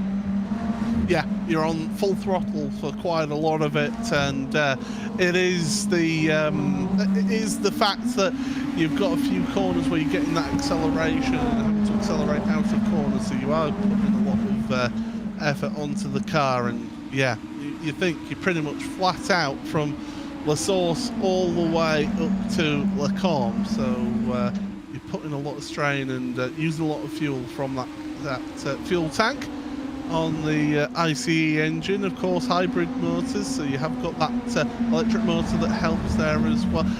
Does that mean we have to start calling it a power unit like they do in Formula 1? Because I don't like that. It's an engine. Yeah. You've got an engine, then you've got a motor for the electrical stuff. We'll see how it goes. I think the thing that I'm very excited about with these GTP cars in particular, it was just announced that the Michelin compounded tires, built using reusable materials in the compound, and they designed partly to save costs, but I'm sure also to make the racing a little bit more interesting, to be used on double stints. And so managing fuel now becomes quite interesting as well. How do you play with the tire sets? And plenty of exciting things to be looking forward to as you roll into this exciting era of sports car racing. So they've closed up potentially now to a 5-car train. Julian Sonnen's not really totally latched on yet, but he's in drafting range. This, of course, the fight for second. It's Nathan Lewis for BS Competition, Alexei Nesov for Urano, Tamas Shimon for Race Clutch, Kane Halliburton for Love 46, and then, of course, the Romain Grosjean Esports entry, driven by Julian Sonnen. They're trying to chase down the race leader, Patrick Holtzman, but lap after lap after lap, he just knocks tenths away from those behind. Last lap alone, 0.6 of a second. Patrick Holtzman was faster. Remarkable, again, given, Paul, they're all on the same fixed setup. And this is what we've seen time and again here at Spa-Francorchamps. Once you break that slipstream and get clean air and not dragging some other cars along with you, you can then just run your own pace, and before you know it, it's way out at front and able to get away for them. So definitely Holtzman's doing a good job there, as you say, 0.6 faster than Nathan Lewis. The problem for Nathan Lewis is that he was 0.2 slower than Alexei Nesov last lap, and Nesov has got the bit between his teeth and is trying to close up that gap to second place. So again, we could have a fight coming towards the final 15 minutes for second through to 6th place. Next combo up after this will see us head back over, to the Red Bull Ring, and we'll bring around with us the Formula IR04, which I think personally has at least delivered the most entertaining racing that we've had over the course of the day so far. After that, Dallara IR18 at Spa, Porsche GT3 at Road Atlanta, and then we'll head to the Daytona International Speedway with the Honda Civic Type R to get into the final 6 races of the competition. So such a long day in front of these drivers. And again, I'll reiterate something that I was talking about with Joey about an hour ago here, Paul. It's very different for these drivers to finish up a 24-hour event and have it finished on a Saturday rather than a Sunday. Yeah, I'm very glad about that as well. It gives me Sunday to recover from this event, or lack of sleep. You know, when you get a bit long in the tooth, then it does. Sleep cycle is something that it's hard to get back into. So yeah, it's definitely going to be advantageous for me to be able to have a bit of a relaxing Sunday before going back to work on Monday. But yeah, it's definitely a different experience, and as we pointed out yesterday as well, there will be some of these drivers head on over to the Race for Mental Health as well that Jimmy Broadbent is hosting this weekend, so no rest for those drivers, because they'll be going straight into straight into a 23-hour race. Of all places, Zolder. At Zolder, yes, with some interesting car combinations as well. And I can tell you that an exclusive from me is that I will actually be appearing on one of the car paints. Oh, no. Oh, very, very interesting. Now that's something to go and keep an eye out. Norbert Leitner fighting with Team 707. Big snap of oversteer from Lasse Urainen, and then he's forced to chop down to the inside. But that was proactive defense on the part of Norbert Leitner at the wheel of that green, white, and black machine. And all's fair in that little battle as they work their way in towards Puon now, with Zenith Esports hunting them down. Also in the fight, the Team PGZ entry, as that's a 4-car fight for the 24th position. Do let us know, by the way, if you're watching on the VCO Twitch, the VCO YouTube, where you're watching from and who you're cheering for. We've got some of the brightest lights in sim racing teamed up with some fascinating names of the world of real-world motorsports, one of them being Adam Smalley, who finds himself in the 19th position and trying to hunt down Alessandro Porter behind the wheel of the Absolute Motorsport Atlas sim racing car. Adam Smalley, of course, racing from the Apex Racing Team facility.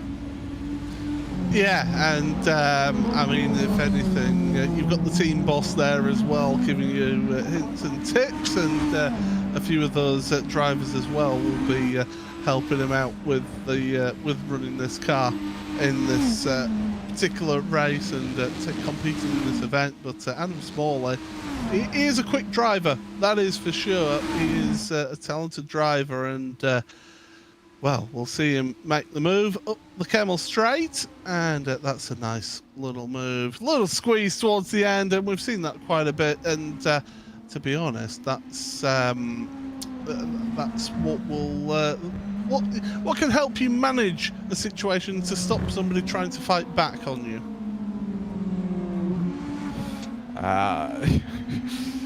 Sorry, I was just a little bit of a squeezy, you know, on the corner entry. Yes, no, squeezy, but I'm reading the YouTube chat where Lucas talking about he's just cheering for Esports Racing, while Iku Merakala, who's part of our VCO content crew, hard-working VCO content crew as well, a 3-man crew for this one.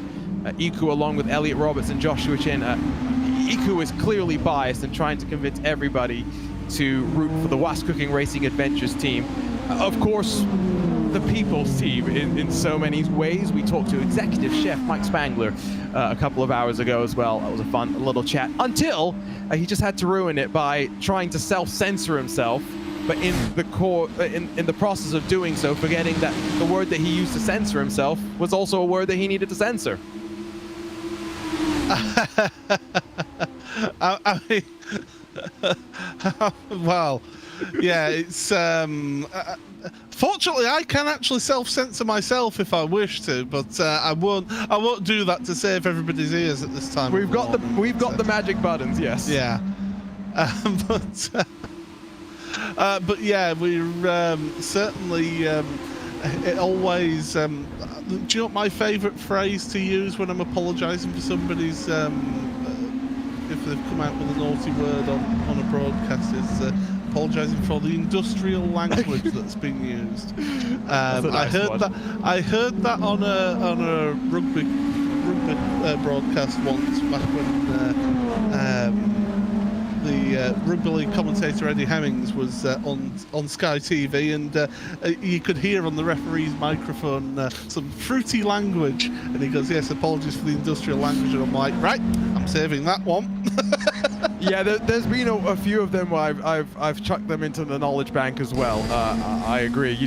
There's some of those phrases that just work so perfectly. On board with Nicholas Lash, by the way. I did see a comment from Tony Floyd in our YouTube chat that he's watching from South Carolina. It's early morning or late night, I guess, for Tony. Says the BMW looks like a Batmobile. I can very much get on board with that. And like I said, I at least personally do enjoy the way it looks. Patrick Holzman, by the way, had built up almost a 7.5-second advantage. He peels into the pit lane, but he's the only one to have peeled into the pit lane, curiously, Paul. Maybe he wasn't thinking about doing any fuel saving there. No, and the thing is, if you can get that gap there, you might as well just push as hard as you can, because then you'll have such a gap that even if you do take an extra second in the pits, it doesn't matter because you've got that 7 seconds in the bank there. It just gives you a little bit of time, if you do make a mistake, to be able to deal with that and still come out in the lead. So Holtzman then is out of the pit, so he's in 9th place right now, and you look at that, on the 17 seconds off of the current race leader. That tells you just the gap that he had there at that front. And like I was saying earlier, the idea of trying an undercut was always going to be difficult because the cars have split themselves up quite significantly, and as a result, there's not too many clean pockets of air, even at a track as long as the Circuit Spa-Francorchamps. Paul, you and me commentating at Spa, I've got to ask you this question. We were talking about statistics about the straight at Fuji and its length. I mean, at Spa, we're talking about lengths of straights. Come on, I've set you up perfectly. Well, no. If you're thinking stats, then that would actually be Le Mans. That I'm, yes. No. Yes. Well, isn't there a stat?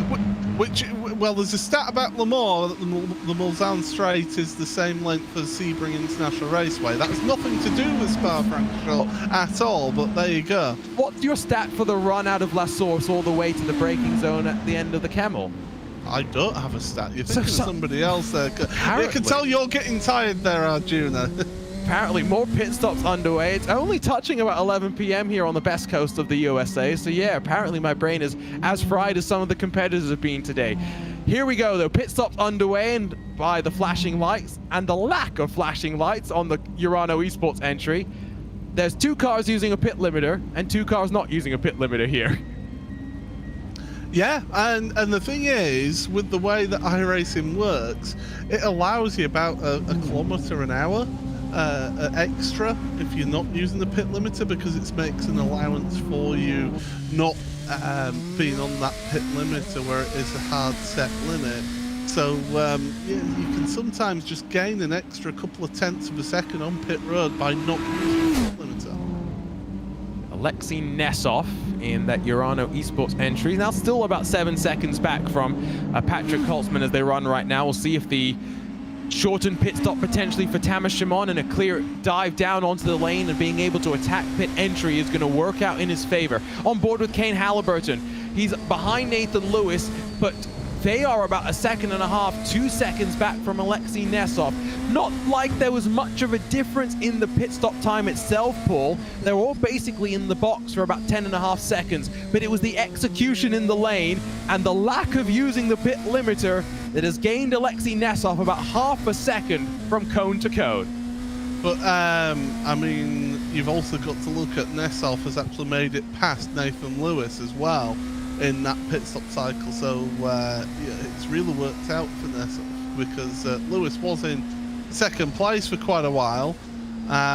So yeah, it's worked out nicely for him. Lewis will be disappointed with that, just taking that little bit longer, and that's cost him. So yeah, Nesov up a position, and Lewis has just not quite had that same pace as he's been the sort of few tenths, 3 or 4 tenths slower, and Nesov finally able to pull away, which Urano will be happy about, because then that limits the amount of points gain that Team Redline 1 get.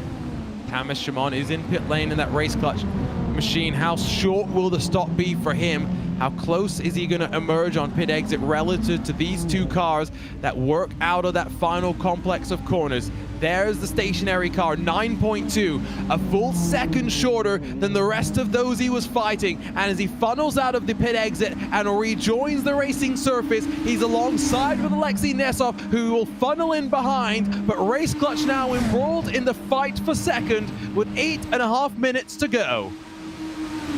This is good to see now. How will this pan out? Up the Camel Straight they go once again, and of course it is Race Clutch that have got that slipstream, but they're not going to make a move right now. They're going to be play that patient game and wait here, and certainly be interested to see what they do,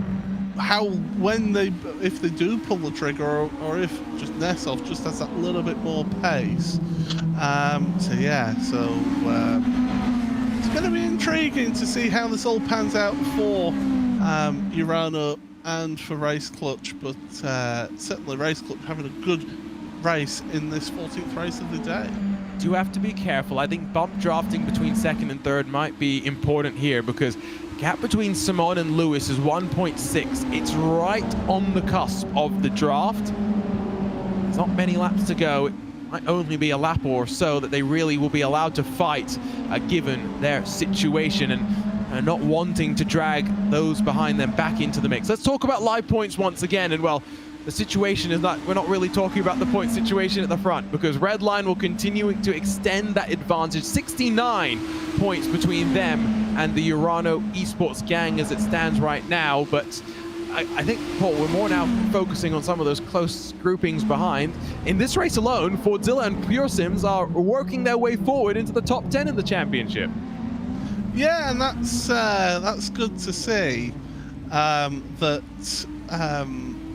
they are getting themselves back up into that top 10. They've had a bit of a hit and miss evening, and well, I say evening, day that they've had so far. Apex Racing Team as well. You look at that 7th down to 10th and then beyond. It's really close in that group to try and keep in the top 10 of this competition. The top 6 seem to have just broken away from the rest of the field there, and Redline at the moment just gaining that 1 point more in this race. Every point is a position. That was the way that we described it at the start of the event. Back in May, it was 3 points, 3 positions. That split Redline from Urano. It does not look as though that it's going to be this close, that close, I should say, this time around. Paul, I'm going to step aside for a couple of hours after this and try and get a little bit of sleep myself.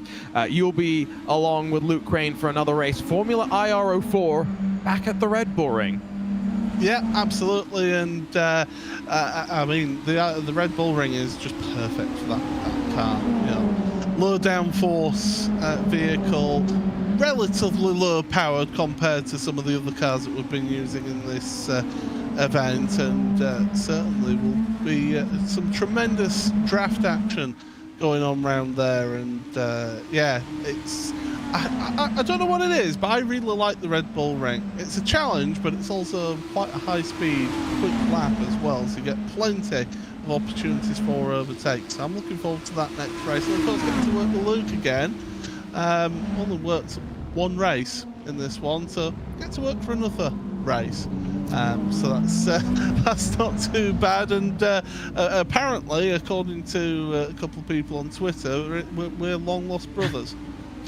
But I will just say as well, by the way, that I made sure not to make you suffer with Lewis McLeod, because I mean, no one should have to endure that punishment.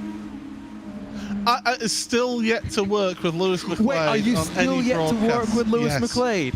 Yes. Okay, well now I feel bad because I could have corrected that this time. No. Like we said though, it was our powers combined would be too strong. True. So, yeah. It's okay, we managed to get the Rallycross crew back together, which, I mean, I don't know about you, Paul. I enjoyed the iRacing Off-Road Championship Series. Still missed myself a little bit of the Rallycross cars. Yeah, absolutely. And I think that given the right state, I think that series could work and could work well in the future, as long as, first of all, somebody comes along and pays for it. And secondly, the drivers all behave themselves. Yes, I think point one probably more important than point two when it comes to getting the series back underway. Point two more important than point one to keeping the series alive in the long term. It's one of those interesting contradictions, right? Where is it the horse before the cart or the cart before the horse? I'll tell you now. If I win the lotto, there you go. I'll sponsor the series for a couple of years. Oh, I like the sound of that. I'll do the same as well. I'll make that promise. To be fair, I'd probably make the promise that I'd fund as many iRacing series as I can, because there's nothing more that I love than some of the fun things that we get to do. And Paul, we're not going to get to talk about this when you say goodbye for your portion of VCO ProSIM Infinity. So let's talk about it a bit now. You wanted to be on this event. You missed out on VCO Infinity in May, and you weren't going to let this one get past you without being on it.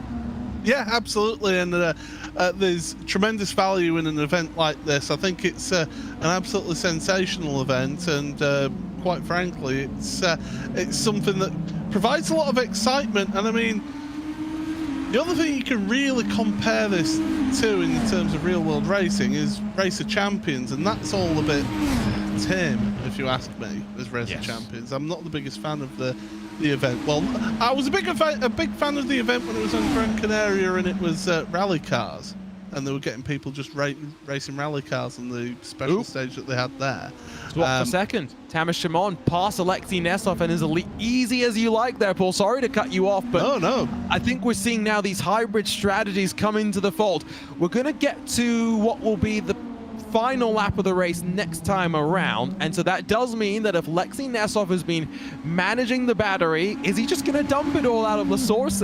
He's going to have to be careful, because out of Stavilo and the run up to Blanchimont, he might still be vulnerable.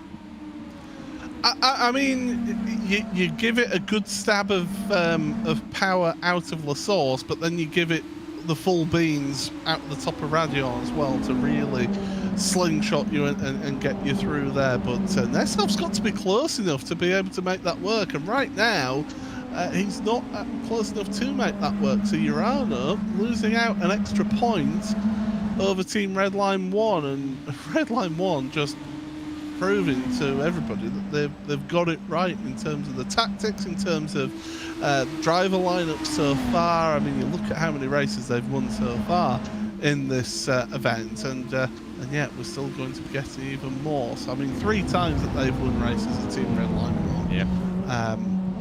You know, it's difficult to compete against that when they're not winning, getting into the top 3, top 5 each and every race.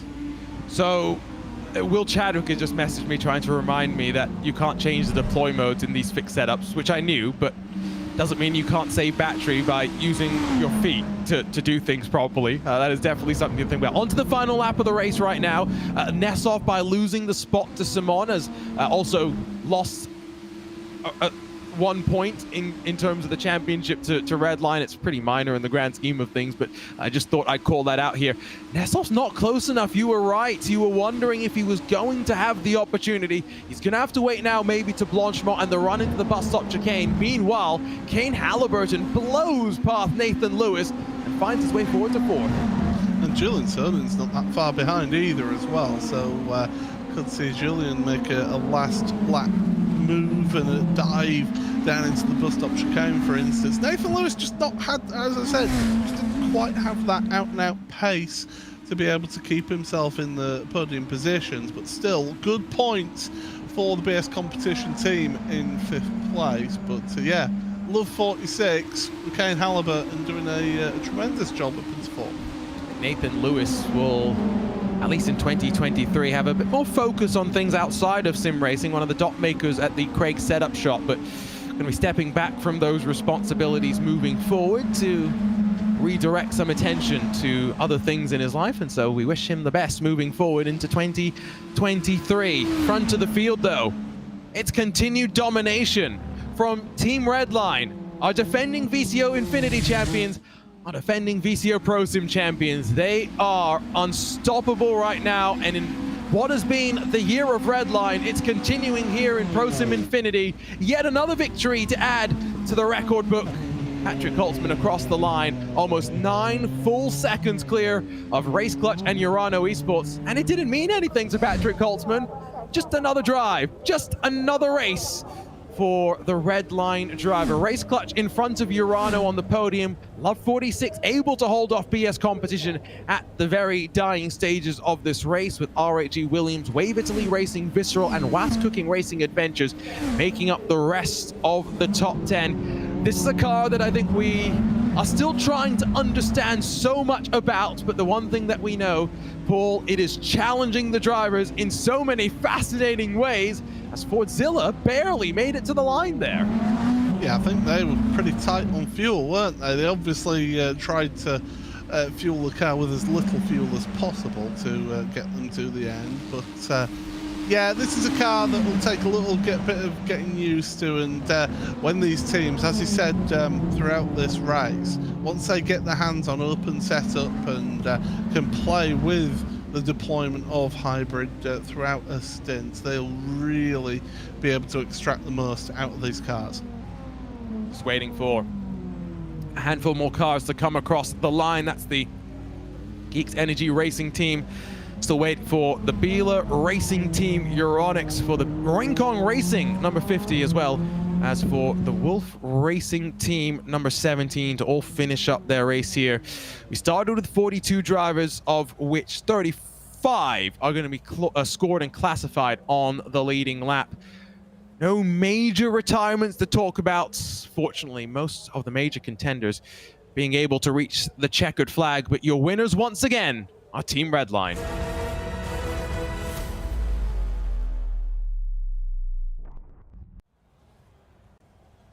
And so here's the results. 9 seconds the margin at the end, and it was lap after lap after lap that Patrick Holtzman could not be stopped. Tamas Shimon able to grab second in front of Alexei Nesov in the final stages. A great result for the Race Clutch team, with Love 46 and Kane Halliburton fourth in front of Nathan Lewis, 6/10 splitting them at the checkered flag.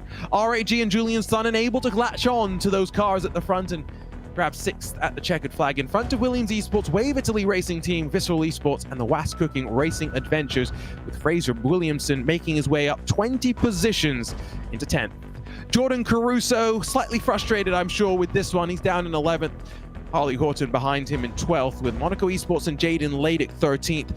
The biggest mover of the race, 25 positions gained for Obsidian Racing and Pablo Lazar, in front of Ricardo Ferreira for Arnage competition, while Team Fordzilla sputtered across the line in front just of the Wave Italy Racing team, who had a photo finish with four-man racing, just 100 splitting the two of them there. Sable Esports, Team 707, the top 20. 21st position sees Zenith Esports in front of PGZ, Apex Racing Team number 2, the second of the Redline teams with Richie Stanaway at the wheel, Vitkanen for Havu, Raina Talvar for BS Turner, Impulse Apex's main machine, Elvis Rankin, not enjoying a good race here, that's for sure. Absolute Motorsport, Aslet Sim Racing, and Urano Hiking Media, the top 30. We'll scroll through the rest of the names in what was another very intriguing race with this BMW M V8 hybrid.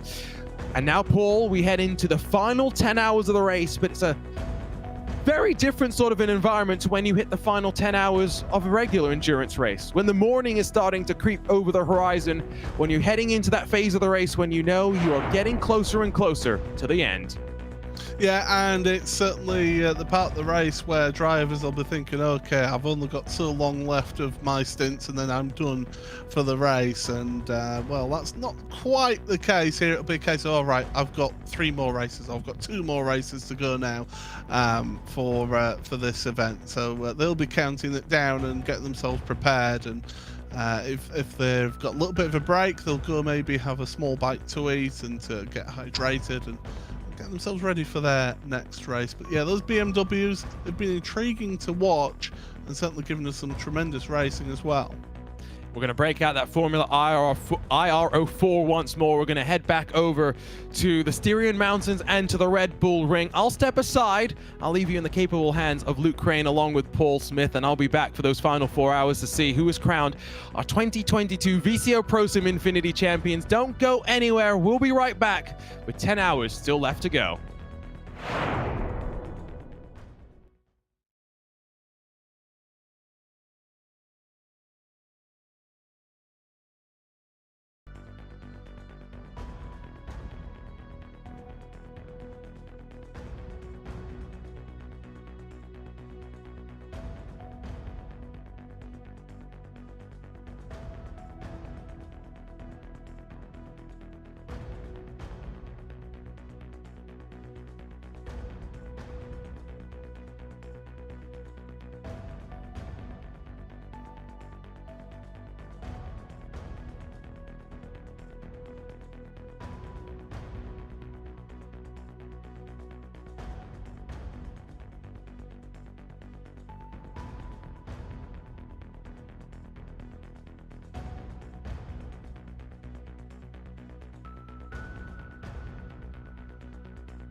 Ladies and gentlemen, welcome back to the VCO ProSIM Infinity. I'm back here for the next 4 hours. It's a bit of a marathon for me, for someone who's already been here this morning, and, well, I didn't have much sleep and maybe struggle with some pronunciation of words, which is my favourite thing so far during the broadcast. It is indeed Paul Smith. How you doing, bud? You know, the usual lack of sleep. It's an endurance race. That's what it is. So yeah, it's certainly going to be enjoyable to watch this one. And what better way to bring you back into the broadcast than the IRO4s around Red Bull Ring of all places? Yeah, I managed to go to Spielberg this year for the first time in my life, and actually, it's an incredible, well, we all know it's an incredible place, but the sim just doesn't really do it justice as to how much of an elevation change there is from down at the start-finish line right up towards turn 3 and 4. It's massively different. I do want to ask one question. How much of the brand deal you have with the flat caps? I'm a Yorkshireman. It's what we all wear. I thought everybody knew that. Oh, it's by choice. Okay, I feel really bad now. No, it's the money that I'm getting from Super Aguri that is paying for that. I say the collection you've got right now. God, wow, it must be a lot of money spent at this point. Team Redline 1 dominating as they were when I left last night. I'm just looking at the results here. They have not finished outside the top 5. Only twice they've finished outside the top 5. It's race number 9 and race number 12. But when they have done that, they still managed to get 24 points and 37 points, respectively. So they've had an incredible performance so far, even more consistent than the first year. It was this year. The first Infinity Series that we had. Is there any stopping this team? I think others need them to now have issues to have any hope of trying to win the overall competition. I think it's very much in Team Redline 1's hands to be able to win this competition. And as Arjuna said, they could finish 7 places behind the nearest competitors in the next 10 races and still win the championship. So they've just been absolutely dominant in this field, and we're not really surprised, are we? No, and the more race wins they get, the more podiums they get, the more times they finish ahead of Urano, R8G, and Altus. Specifically, the more insurance they have, the further and further they can finish in the remaining races. Because, believe it or not, we've only got 10 left. I know, you know, at the start of this, it was like 24 different races, but all of a sudden, we've only got 10 races left, so it becomes very difficult for anybody else to indeed catch up. We will be with the race very, very shortly, which is indeed going to be race number 15. So we're not far away from it. So let's take Redline out of the equation here. Who are the teams that are likely to come through? We know that Urano and R8G are going to be in and amongst it, but it is really a battle for second position now. Is there any surprises outside of, you know, R8G, Altus, and Urano that could potentially come there and steal a second position? Not really. I mean, BS Turner will be disappointed with how this performed. I do think they've been a bit hot and cold as a team, and are outside in the top. They're in the top 5. Which is great, but they've not been consistent enough to be able to challenge up there. R8G and Urano, I think they're going to be fighting it out for second place for me. Altus, again,